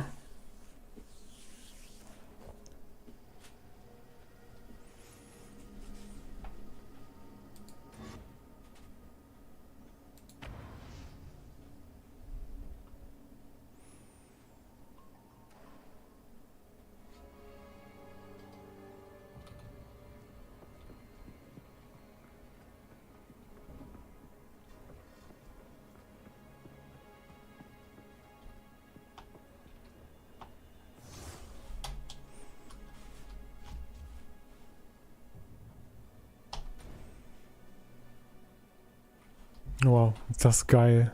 Ist das geil. Ist so geil, einfach nur, what the fuck, ey.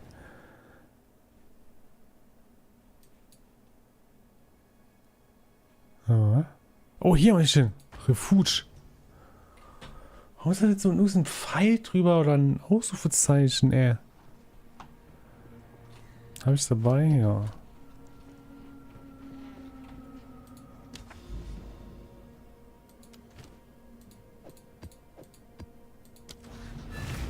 Ach, ey, so ein dummer Müll, ey. Du musst ja diesen Kackding da hier die scheiß Map machen, anstatt in seinem Hideout, wie es ein zivilisierter Mensch macht. Bitch. Ja, bitte nicht töten. Ich bin neu hier.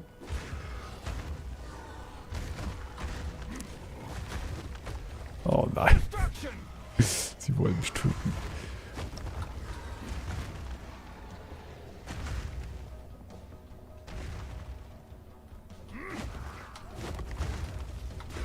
Und 4.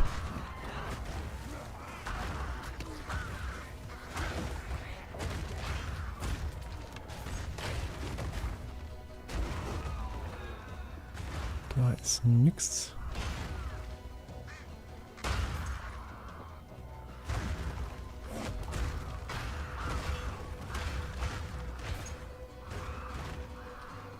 Muss das vernünftig klären, ne? Damit wir nachher nicht zurücklaufen müssen, um irgendwelche Reas zu suchen, oder?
Okay, das könnte mein Tod werden.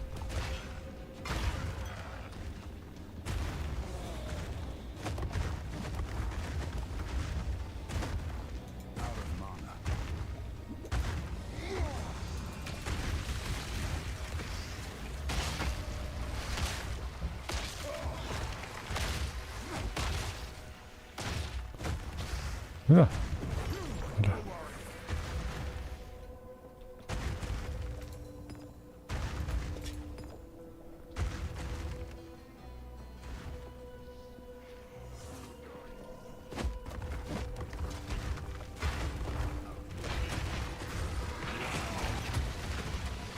Oh.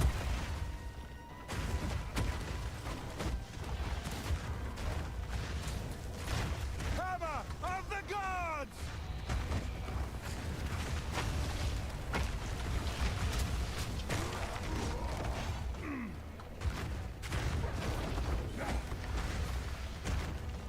Boah, üble FPS hier, ey.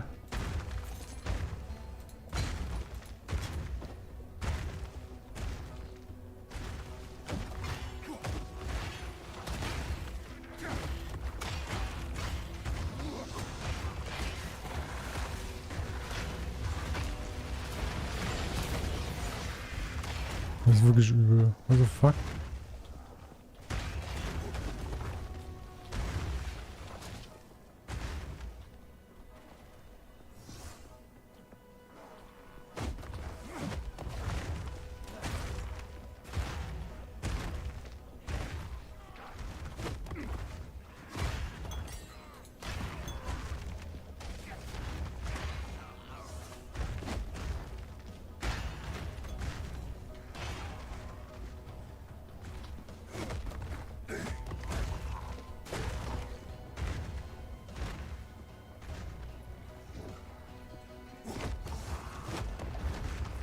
Oh nein. Oh, wow.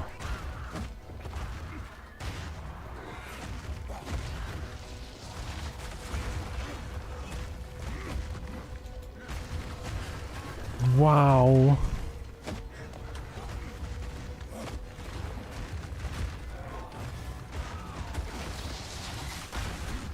Oh.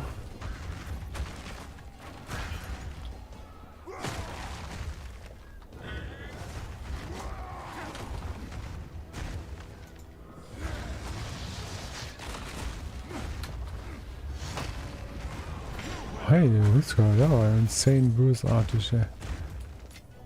Was bei dem Beruppel hier, ey.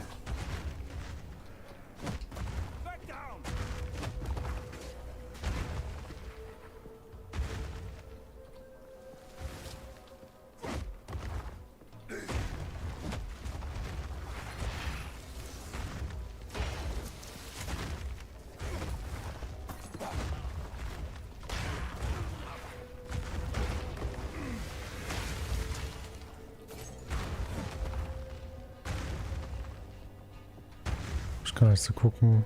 142 Stärke.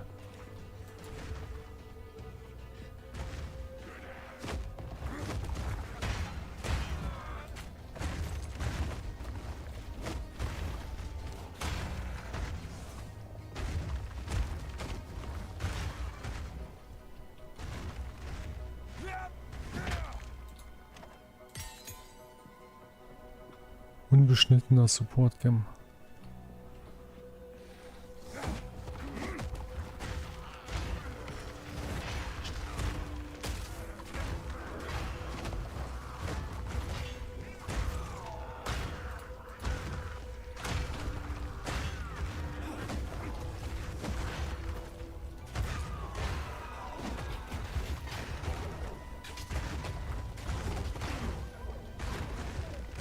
Ja, sieht man das schon auf der Map.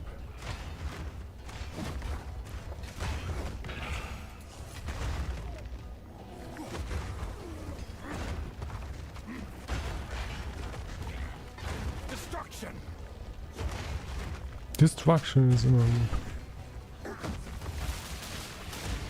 Oh ne, nicht noch so einer mit so einer... Ah, das ist keine gute Arena hier. Oh mein Gott. Oh, was ein Geruckel. Oh, das ist alles nur, weil ich wieder mit...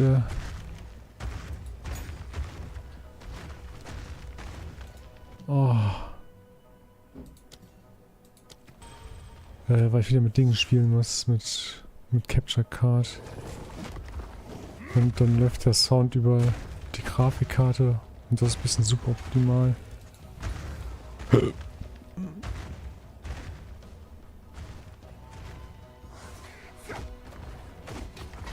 Gucken, dass ich NDI wieder zum Laufen kriege.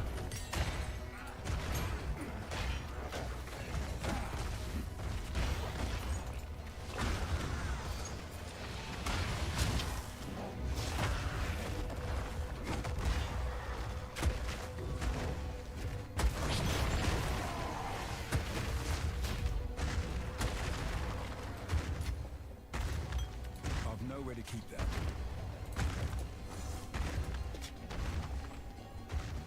Noch 50 Monster remaining, ey. Heide Witzka.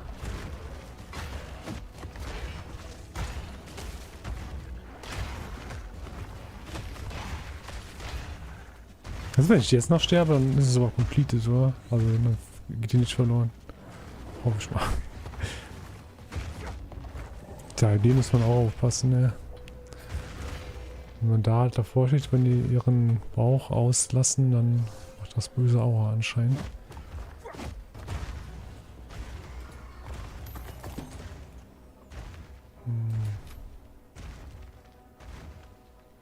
Ja, da muss ich zumindest mal angucken hier. Ich glaube, das ist nur einigermaßen erreichbar.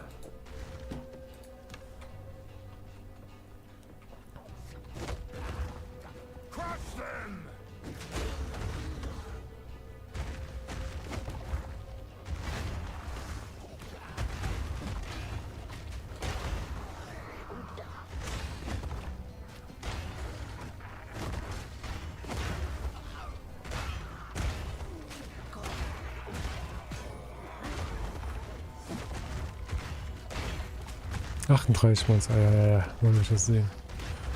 Bloß nicht die 50. Und so mega große Flächen will ich auch nicht übrig haben, ja.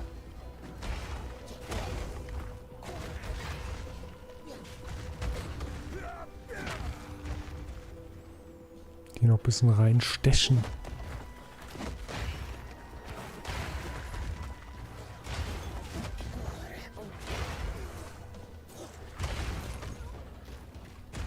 Barriers, puh. Ich glaube, morgen mache ich dann erstmal zumindest noch das zweite Dingens. Vielleicht sogar das dritte, ich weiß nicht, ob ich das schon schaffe.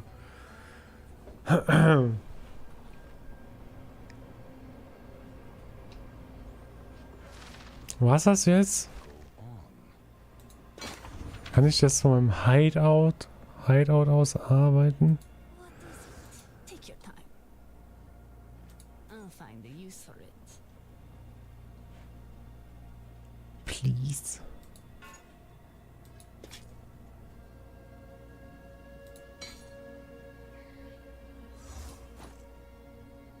I'll take it. Werde ich aber morgen erst testen.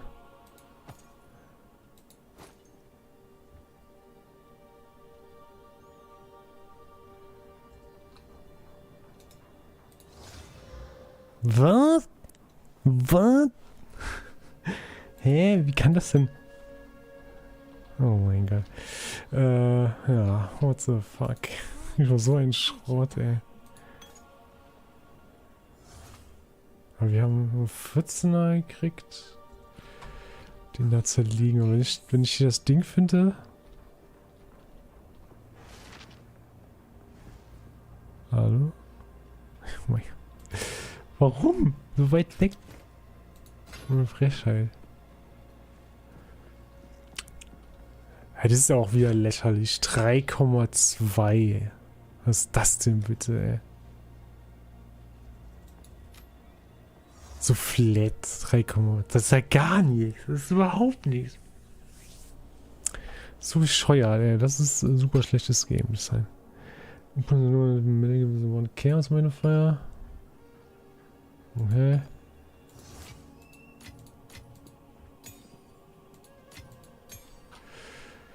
Waystones, zack. Gut. Ja. Ich hab's geschafft. Wir sind in den Maps, hoffe ich mal zumindest. Ich probiere es morgen nochmal aus dem Hideout raus. Warte, ich versuche noch den Hammer zu kaufen, vielleicht.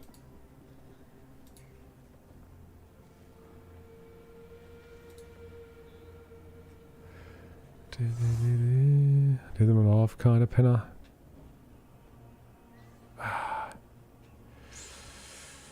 Die wenig Jungs, die ich haben, ey.